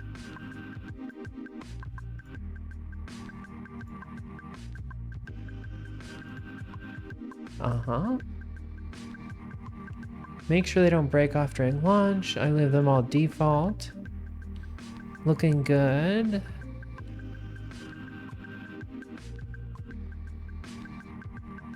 Dry center of mass and RCS build aid. Enable the center of mass, center of lift. There's an additional indicator that can help with dry center of mass. Click its icon on the toolbar. It looks like a circle arrow. Oh, there we are. Okay.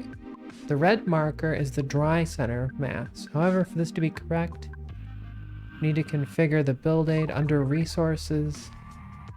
Select sounding payload. Wait, where's this RCS build aid? Oh, there it is up there. Okay.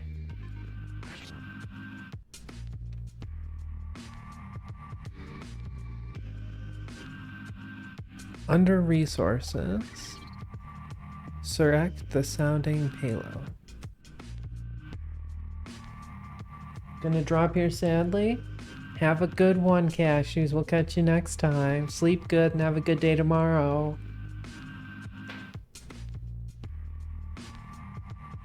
Big shout out to Cashews. Here all the time doing the modding. We love the Cashews. Even if all RimWorld colonies are destined to die.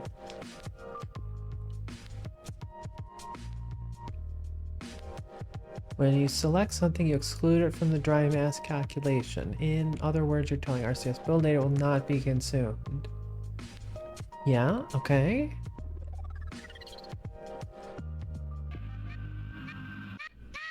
Notice how center of mass moves down as fuel is consumed. Yep.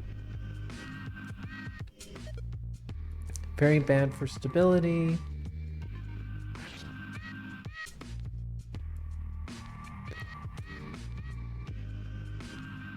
Early engines like the A4 are very heavy. When fuel is burned, that heavy engine keeps center of mass down further than it would be on newer rockets. So let's put some mass back in the nose. To do, tutorial needs updating. In a recent update, avionics was changed to only hold EC. Okay. Open up the tank UI for avionics.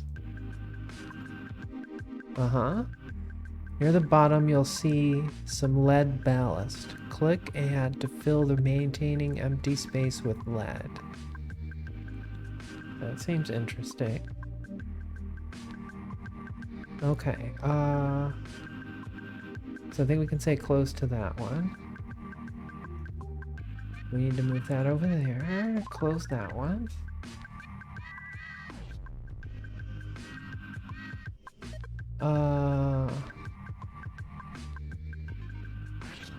Make sure lead ballast is checked. Okay, is this in the tank UI then?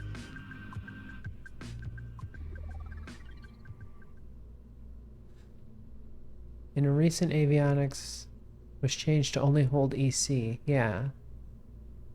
Okay. Maybe we can... This is different one.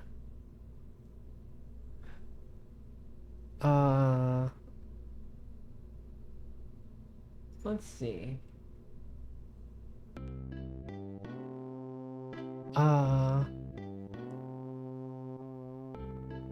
So it's basically telling us that we should maybe make this bigger and we can say there's only like 500 sounding payload, and then we can add the lead ballast. Maybe that'll be good. Okay, that doesn't seem so bad. This is way too much, messed up the rocket. No, it isn't. It's fine.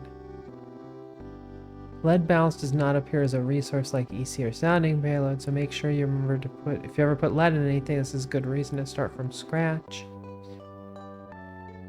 You can specify a certain amount of liters for resources.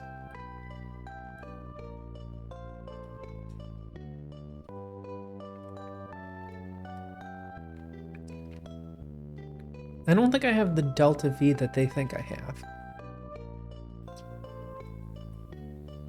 Make sure you still have 400 EC. Yep.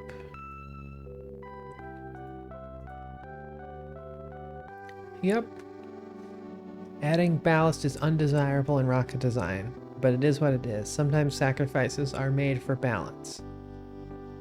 Later, when we upgrade the rocket with better technology, we can reduce or even remove the ballast. You won't need ballast for any of your multi-stage rockets, as the mass of the stage is on top.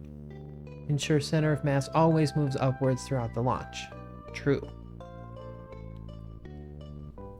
Grab the medium launch clamp and attach it to the engine, or alternatively use modular launch pads if you want to make it look prettier.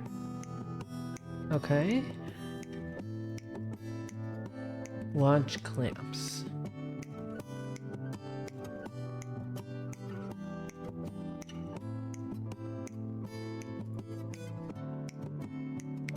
Bada bing, bada boom. Set the staging so the engine fires first, then the launch clamp. The engine will need to spool up to full thrust before we release it.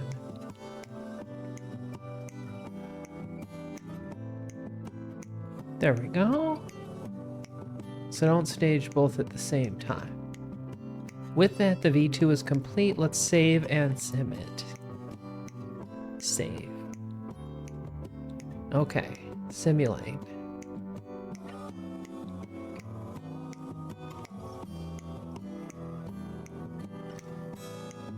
Flying a downrange rocket with MechJeb. I mean, naming schemes are really hard. They're definitely hard. This is a fully guided rocket, so there's more MechJeb we need to set in order to automate it. Make sure you read the sounding rocket chapter first. rockets. These settings build upon those used there. MechJeb isn't that great with suborbital rockets, so we'll have to play with it a bit to get a nice consistent launch profile. Basic settings. Make sure the mode is set to Classic Ascent. This is the Ascent guidance, right?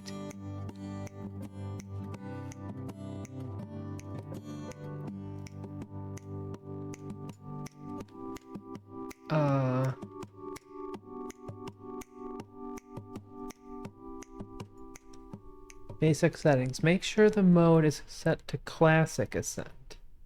Yes, Classic Ascent profile.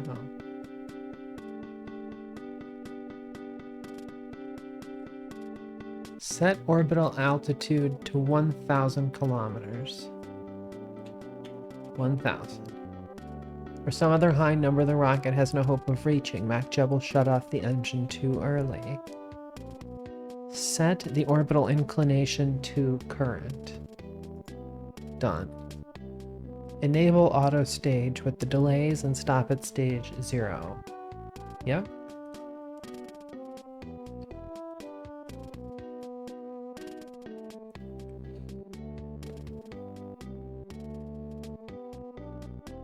Enable auto stage with the delays and stop at stage 0. Yeah. Ascent path. At the bottom, select Edit Ascent Path. This opens up the Ascent Path editor. We can fine-tune the suborbital trajectory with this tool. Make sure automatic altitude turn is enabled. Yes. Drag the altitude and velocity sliders to the left. This sets the minimum speed before the rocket will start the gravity turn. Early rockets like this have a very high SLT, 1.85 at launch in this case, and can start their gravity turn immediately. Rockets with a lower SLT should have a higher start velocity.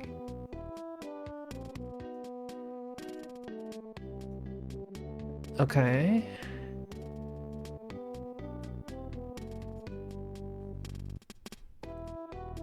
Flight path. This can be useful in adjusting the final trajectory higher or lower in a small way set for 20 for now. Is at the final flight path angle. It's more relevant with orbital class rockets, okay? Turn shape. How aggressively the rocket will perform the gravity turn. Since the main setting will control the flight path you get for an orbital rocket, you want this to be as low as possible while not overheating or losing too much drag. Means something different for a suborbital rocket. It decides the ballistic trajectory. Let's set it to 35% for now. 35. The most efficient pitch that maximizes the downrange distance of something on a ballistic trajectory is 45 degrees. Yeah? What's up, where's Sally? Did I miss something?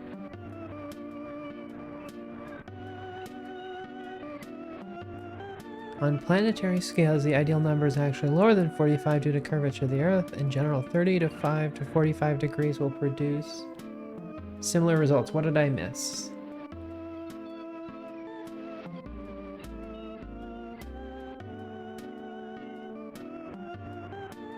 That said, we have the minimum altitude of 140 kilometers in order to reach to complete the contract, which may require sacrificing downrange distance. We might have to launch several times to get the numbers dialed in.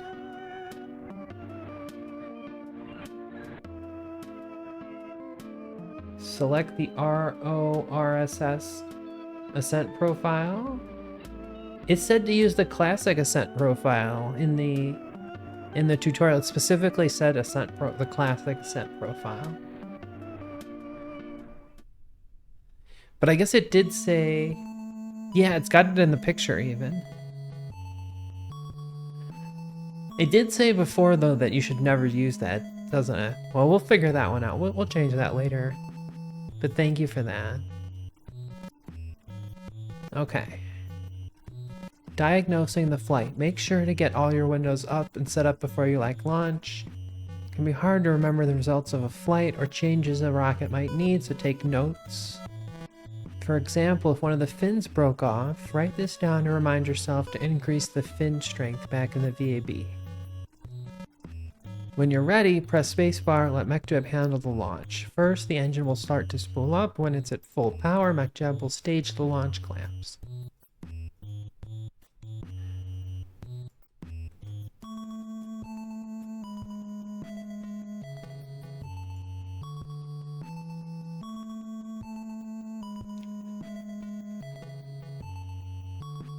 My rocket got a little kick from the launch clamp, while although undesirable was quickly corrected by the autopilot. Clamps can be a little buggy, so maybe use a different clamp if you want to stop this.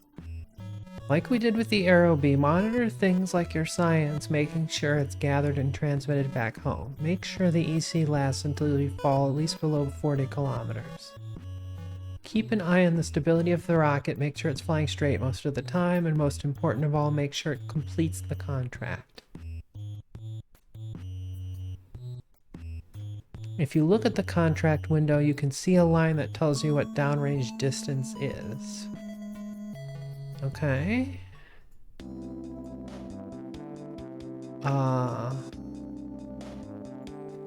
In the contract window. Wait, I haven't accepted any. Oh, wait, that's the messages. This is the contract window. About halfway through the burn, looking good. Okay, so we're ready to launch then, right? We're ready to launch. Let's go.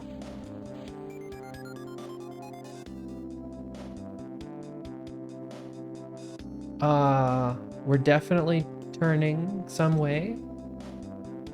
It's turning this way. That's quite a gravity turn right there.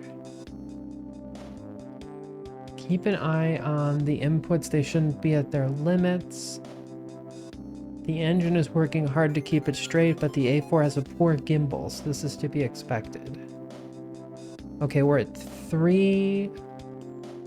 5 kilometers basically out of 150. We're like way too far over.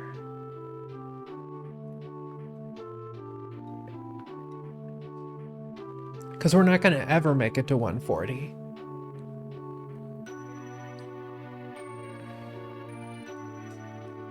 What's our... Well, I'm just doing what the tutorial says.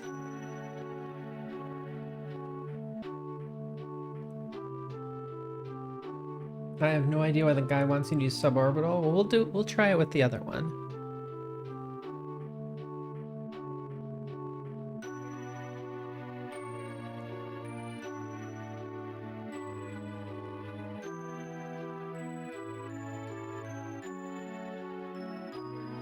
Meow.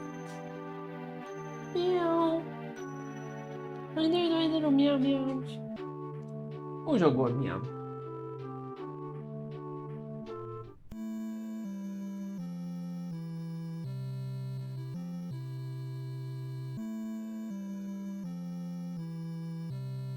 Well, we've made it 75 kilometers downrange.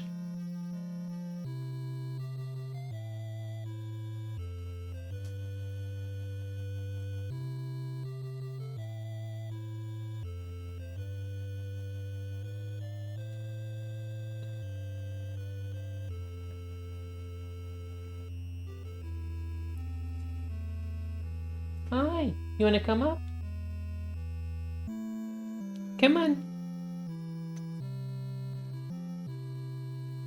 Hey, Osteo, how's it going? Come on, baby. Up.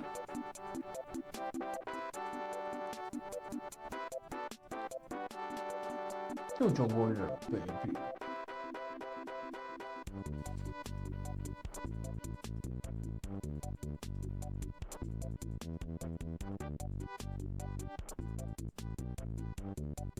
Well, we made it 103 kilometers downrange. Well, y'all got staging somehow? Come on. Up.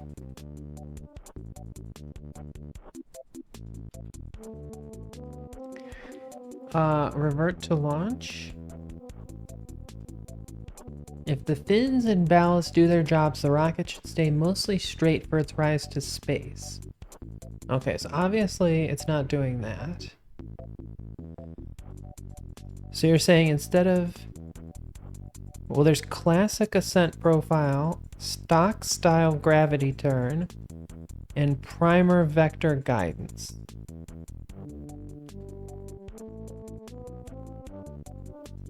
Oh wait, did I maybe not? Oh, hi baby. You came all the way up here for me. Who's your good baby?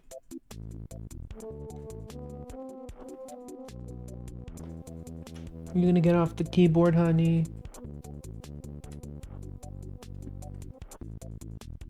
Yeah. Oh, you're gonna lay on me? Okay. Is that comfy? Is that a comfy baby? Yeah, you don't have any control over the state of the sounding rocket. You just need to point it and hope it goes that way.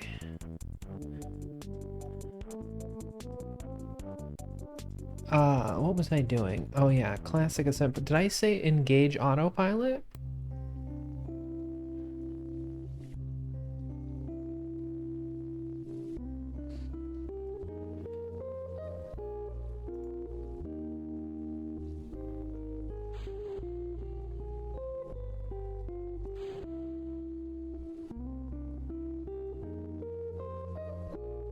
Maybe I didn't enable the autopilot. This still seems like it's tilting over way too fast.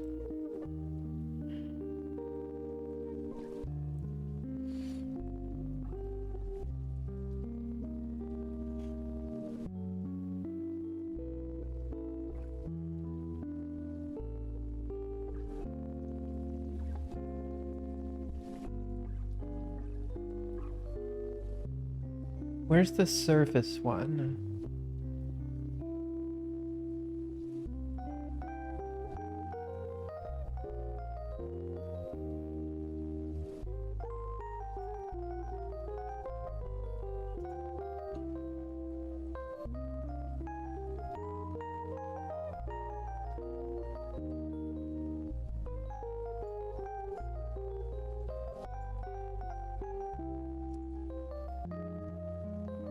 Okay, now our apoapsis is 80, 90 kilometers. Let's see how downrange we are. Right now we're 22 kilometers downrange. 25. We're done burning. Apoapsis is at 99 kilometers. So we haven't made it to 140 for sure.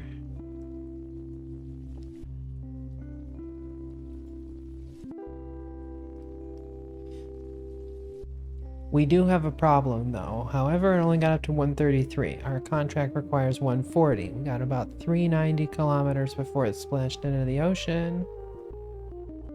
Oh yeah, and we're transmitting stuff, so that's good. We got about 390 kilometers before it splashed into the ocean. That's what the thing says.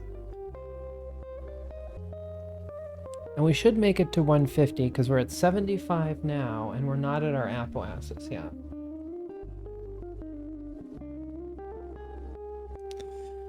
So they're saying let's reverse to launch. We need to tell MechJeb to go higher at the expense of our downrange distance. The biggest change to the trajectory is the turn shape. So let's change. Okay, so they're basically messing with me here. They're trying to teach me as opposed to actually make it work.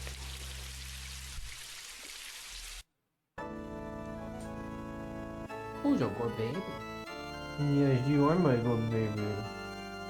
Who's the happiest kitty in the whole world? That's right, it's you.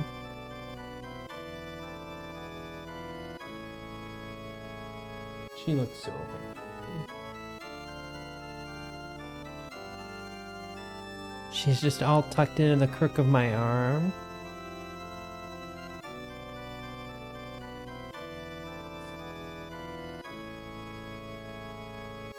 I'll continue to recommend not using MechJeb autopilot for suborbital flights.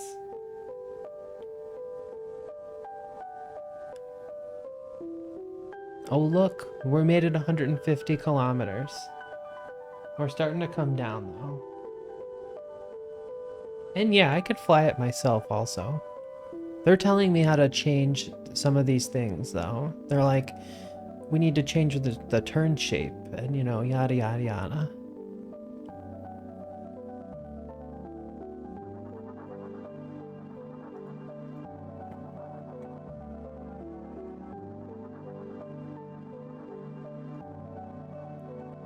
Because it says it should be able to make it through the mission.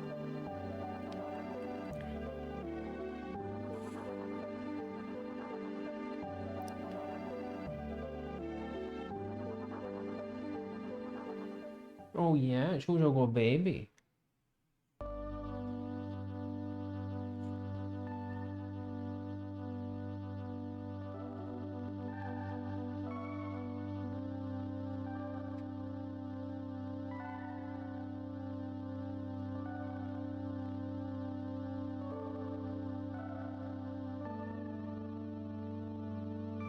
Who's a good baby?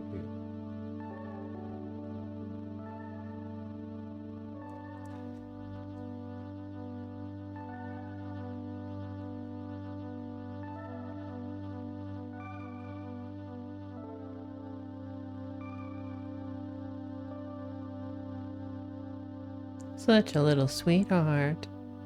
And look at this tummy fluff. Yes, who's got the tummy fluff? Yes, who's a pretty baby?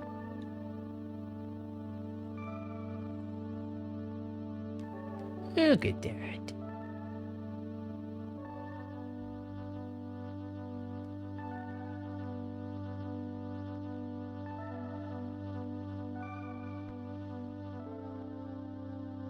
And there we go, we fell apart. Oh, some tummy scratches for your space program.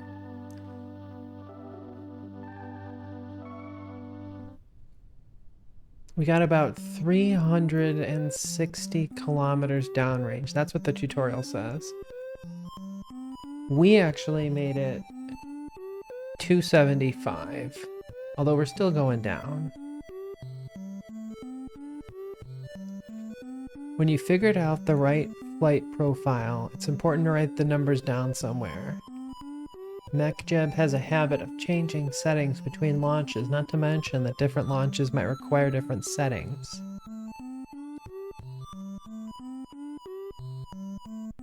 Yeah.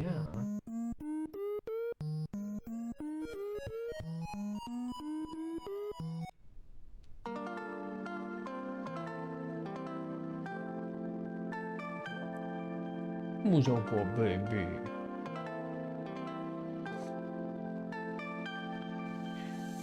Okay, so the V2. Okay, so let's try to do it with the right settings now. Revert to launch.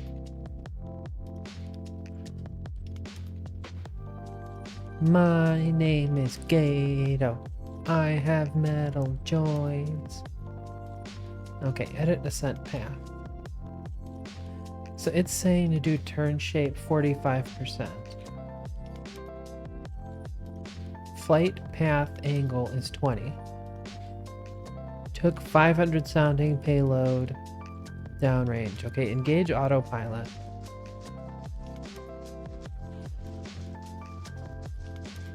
We are go. We are on gravity turn.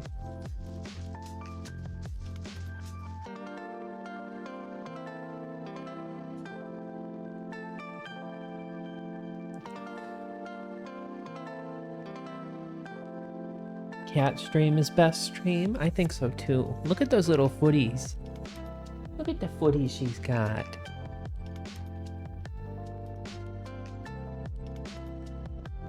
Okay, we are at 5,000 meters altitude. Apoapsis, currently 20 kilometers.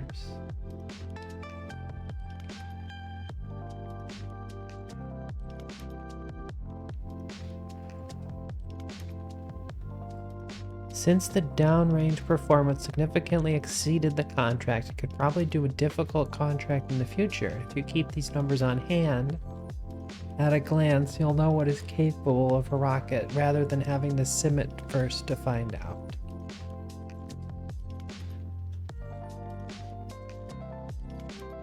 Oh, thank you for the follow, Darth Nomad. Sorry I missed you. I hope you're having a good one.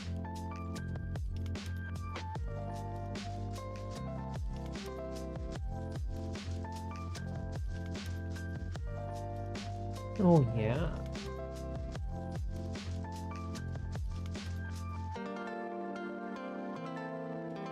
Oops.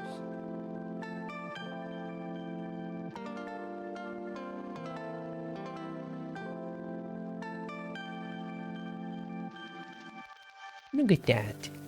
Who's a good groomer?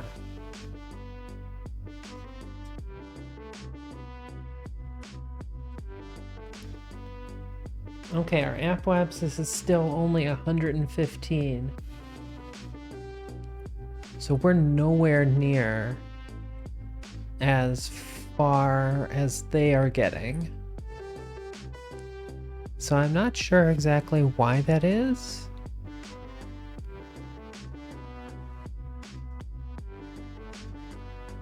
They say they can reach 150. We're at like 115. But we're gonna make the downrange. We'll see how far we get this one.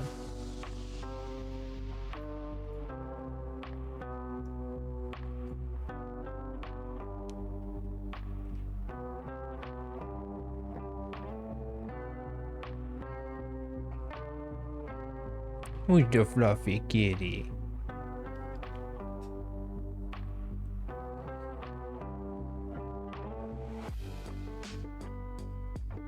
Hi, baby. Do you want a boopers? Yeah, who's a good baby? Also, we completed the contract at AP and didn't even have to write it back down. Okay.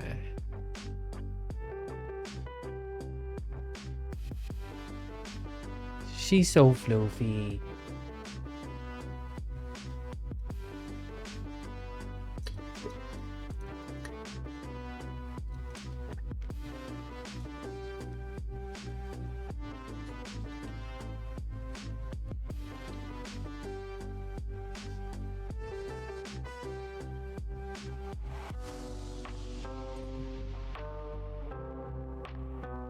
Okay, so we're still making the downrange. We probably need to change the flight profile a little more. Maybe my fins aren't as good as their fins are. Something like that.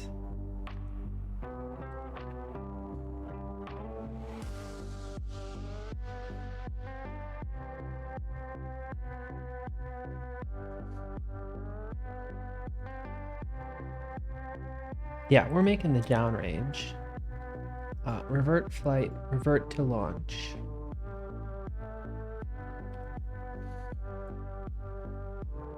So I guess we're gonna need to change. Okay, edit ascent path. Let's say the turn.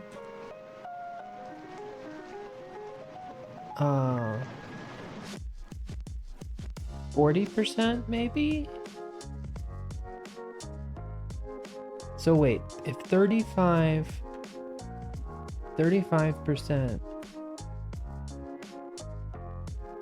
final flight path angle. Wait, turn end altitude is 119, so that's not what we want.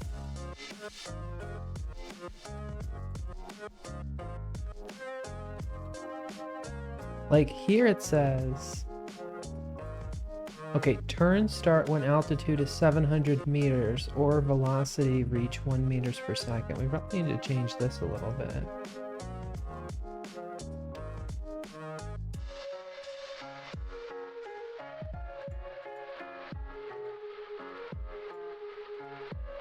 It says turn and altitude is 119 kilometers, and that's obviously too low.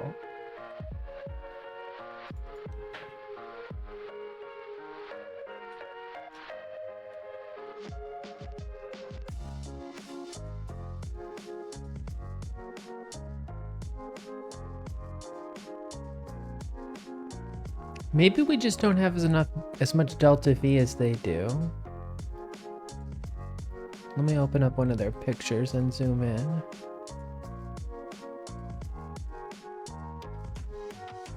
I don't know, I think we're pretty darn close. So it says atmospheric delta V is 2354. We're at 2183, so that's where we're not matching up.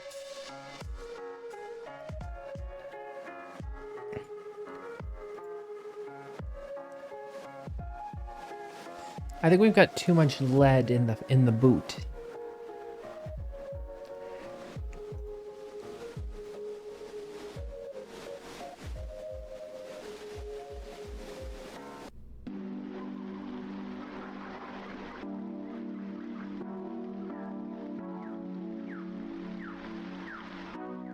Let's just get rid of the lead ballast. And we'll see. Oh, and we can fill up the rest with fuel. Okay, let's try that.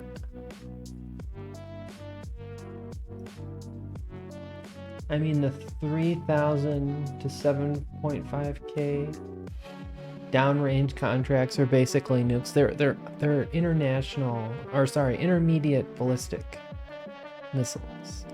Yes. Where's my good little babykins?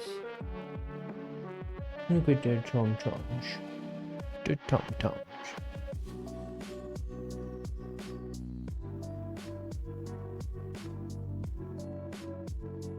Okay, edit ascent path.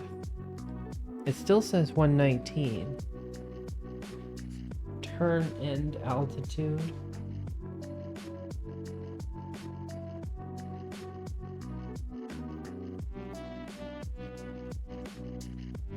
I don't know why where this number is coming from or where it's changing.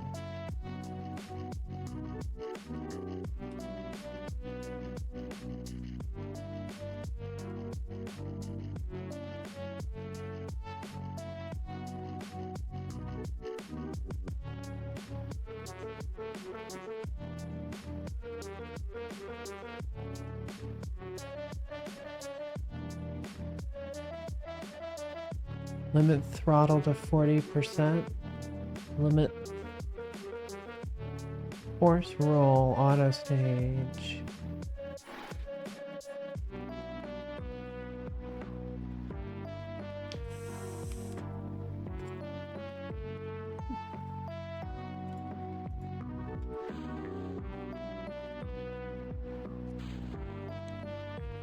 Okay, let's try this again.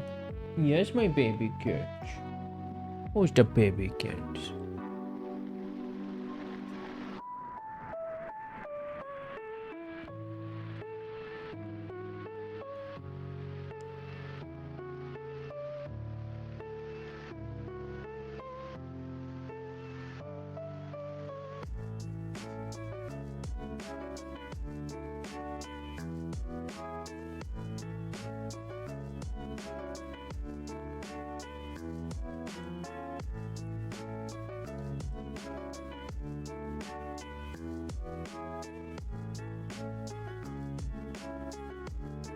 Okay. So we need to get up to 140. Current apoapsis, 45 kilometers. 60 kilometers. 70, 80, 90, 100, 110, 120, 130, 140, 150, 160, 158.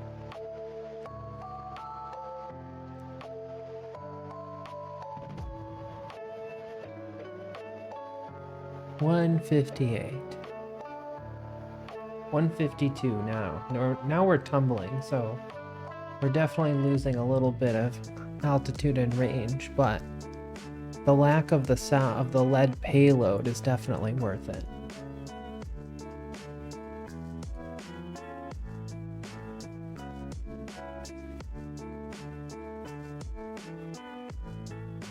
So yeah, I don't know, there must be something out of date on this tutorial.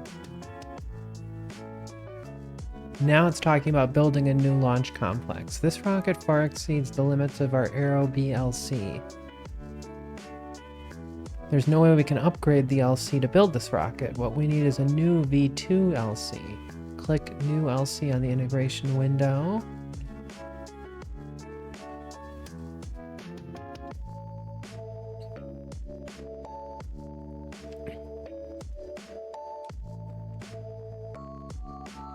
Hi.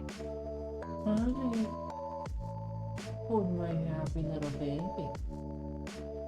Here's you.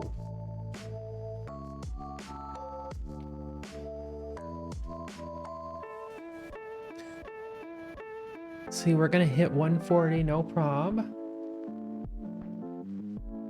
We are 125 kilometers downrange.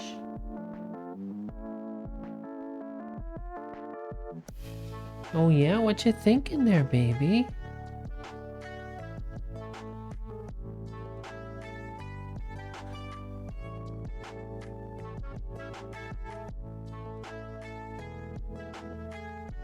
What you doing over there? Yeah, just going for a little stretch.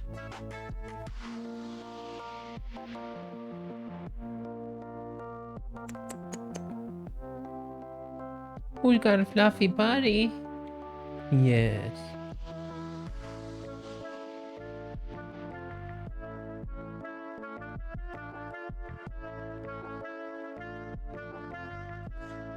Okay. Now she's sitting on the other side of the desk. She wants the butt scratches.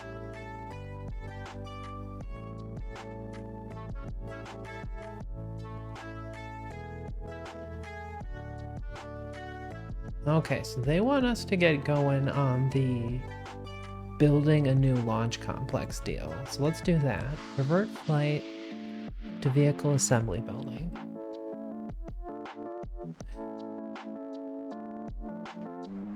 So we're gonna save. Okay. Click New LC in the integration window. Okay, so we're gonna call this V2 LC.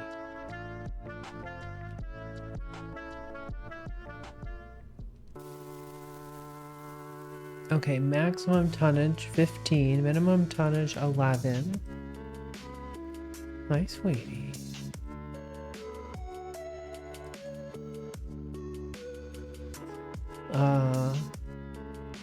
Yeah, not human rated. Okay, build cost is like 40 cheaper. Oh, watch out, honey.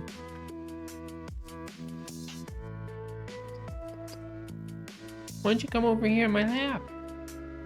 Come here, baby.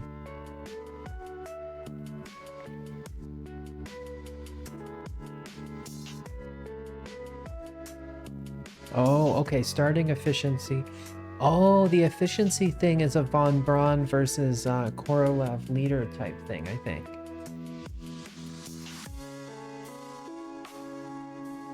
Oh yeah, are you coming back? Yeah? Is it time to hang out again? Such a good kitty.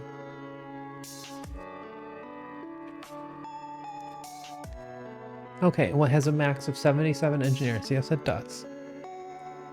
Thus, we need to keep in mind that in the near future, we're going to need to be hiring a bunch of people and paying a lot of money to do so. Okay, so we have to do build, right? There we go, we're building. This LC, yada yada, rocket design populated this menu. So there's nothing we need to change other than giving it a better name. I'll go with V2LC. Yeah, when you're ready, click build. Yep, we did that. Before we exit the VAB, take a look at the integration window.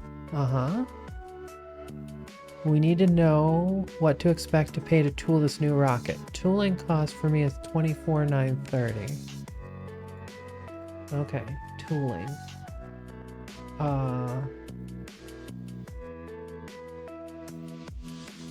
$24,930 seems about right.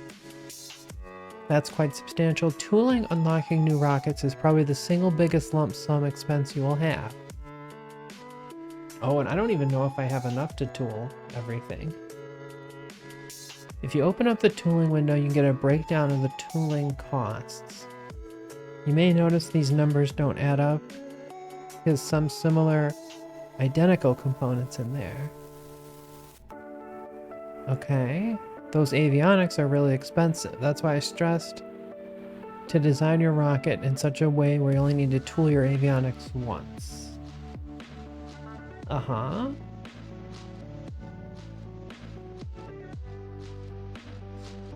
When you're ready, exit the VAB. We need to pass some time and allow the new LC to be built.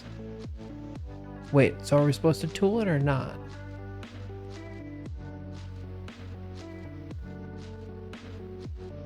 I think we're supposed to tool it, right?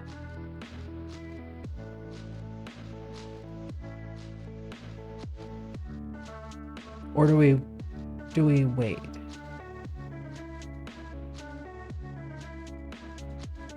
Yes, we're supposed to tool it. Let's see how much. So the fully, still like 2 years.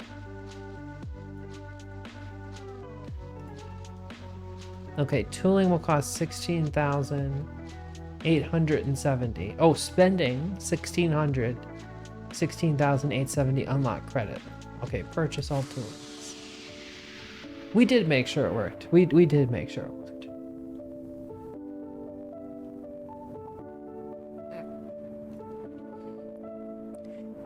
When you're ready, exit the VAB. We need to pass some time and allow the new LC to be built. Look at the combined list. Yep.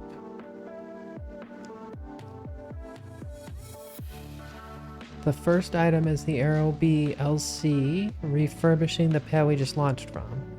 Below that is our new LC, which is going to take about 100 days to build. Yeah, 83 days. Soon after that, our first research will be complete. What you do from here is up to you. The Aero B LC is going to be idle, so if you want, you can build an Aero B or two and try to complete some contracts. I would recommend the intermediate sounding rocket contract. Modify your Aero B with an HP tank to put the sounding payload in like we do with the V2. However, the early Aero B is rather weak and you may be unable to accomplish any tasks with it. If you choose to take different contract, remember that you can only select one. You can cancel the downrange development contract without penalty and pick another one to pursue. Remember how we unlocked 10 new applicants? Let's go put them to use. Go into the staff section and put them all into research, increasing the total to 30.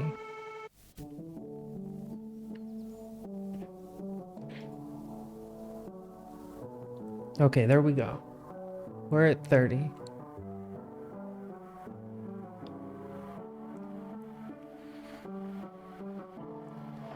That cuts some time off the research. Open up the budget window. The budget window. We're spending 100 funds a day to build the L2 launch.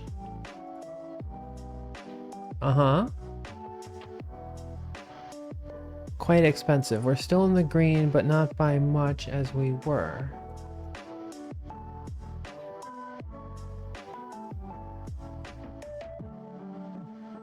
We expect to have some very large expenses soon. The tooling of our V2 costing $25,000 and the hiring of up to 77 engineers costing 300 times 77 for a total of 23,100. Thus, we shouldn't be too aggressive with our funds just yet. Leaving our researchers at 30 for now seems prudent. When you're ready, pass the time as you see fit until the V2 LC is complete. Now it's time to hire a bunch of people. So should we do another Aero B mission? It sounds like we can do that, right? Because they're not building anything? Is that what we're supposed to do? You're gonna go eep? Okay, Boca Chica, we'll see you next time. I'm just about ready to call it myself. Because now we're getting into the end of the tutorial here. Oh, okay. Enter the VAB, tool the rocket. Switch on the LC. So maybe I shouldn't have tooled. Well, we still have plenty left.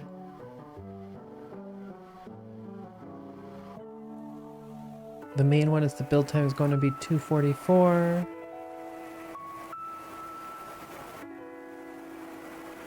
Okay, we're almost to the end of the tutorial.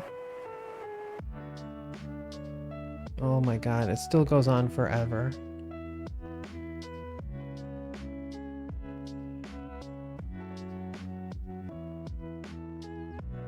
Let's see.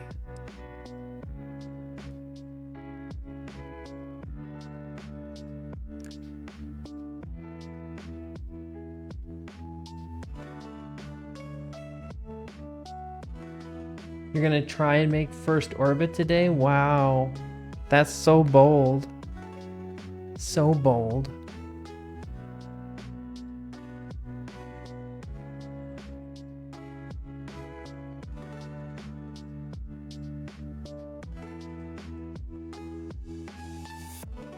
The Aero B LC is going to be idle, so if you want, you can build an Aero B or two. Try to complete some contracts. I'd recommend the intermediate sounding rocket contract.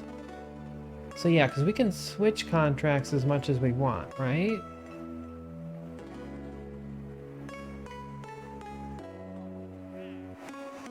Active.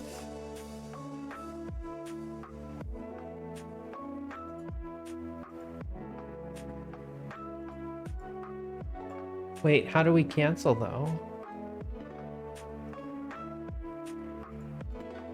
Oh, it's this one. Okay.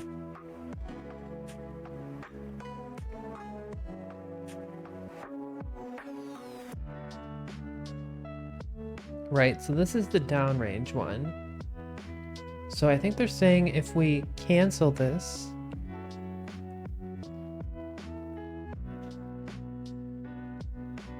remember you can only select one, you can cancel the downrange development contract without a penalty and pick a different one to pursue. Okay, so let's do that. So available. So now we have the intermediate sounding rocket contract. So this is reach 80 kilometers with 75 units of sounding payload. So this doesn't seem like it'd be that hard, right? The difficult one is 130 kilometers.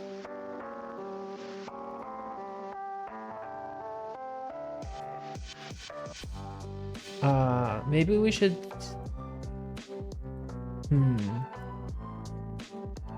I don't know what I'm gonna do here. I'm getting pretty tired and it's pretty late. So I think we might go ahead and just stop this right here. And I'm just gonna pick up the tutorial tomorrow, hopefully. And we'll see where we get. Everybody's pretty eepy here. including the EB kitty. Who's your good baby though? Who's your good baby? And look at these little feeties. Look at these feeties. Who's your good baby? Can I tickle your toesies?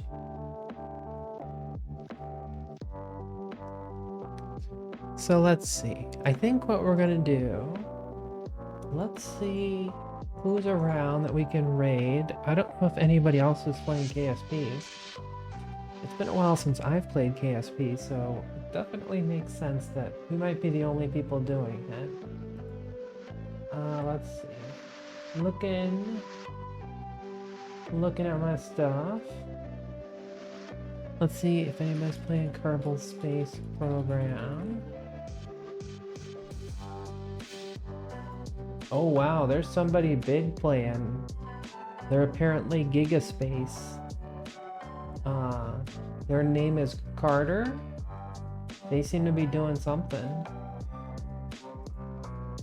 Let's see here. I don't know what they're playing, if they're playing just normal KSP, but they've been streaming for quite a while, so let's go raid them and we'll go see what's up, okay? And until then, everybody, if you want to make sure to see me next time and you haven't already, hit that follow button. And we're gonna go raid this guy Carter, who I've never met before, but hopefully is very nice. And we'll go watch some of their KSP, because they are apparently some huge streamer. So I don't know this person though, but we'll learn about them anyway. So I'll see you all later, everybody. Bye bye.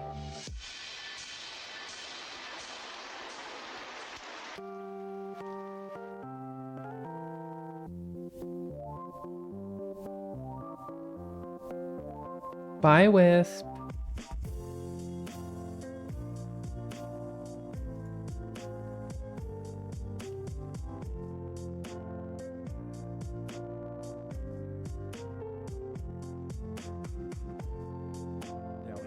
Literally run into it twice. Ooh, that one's pretty far, but the second time it'll be really close.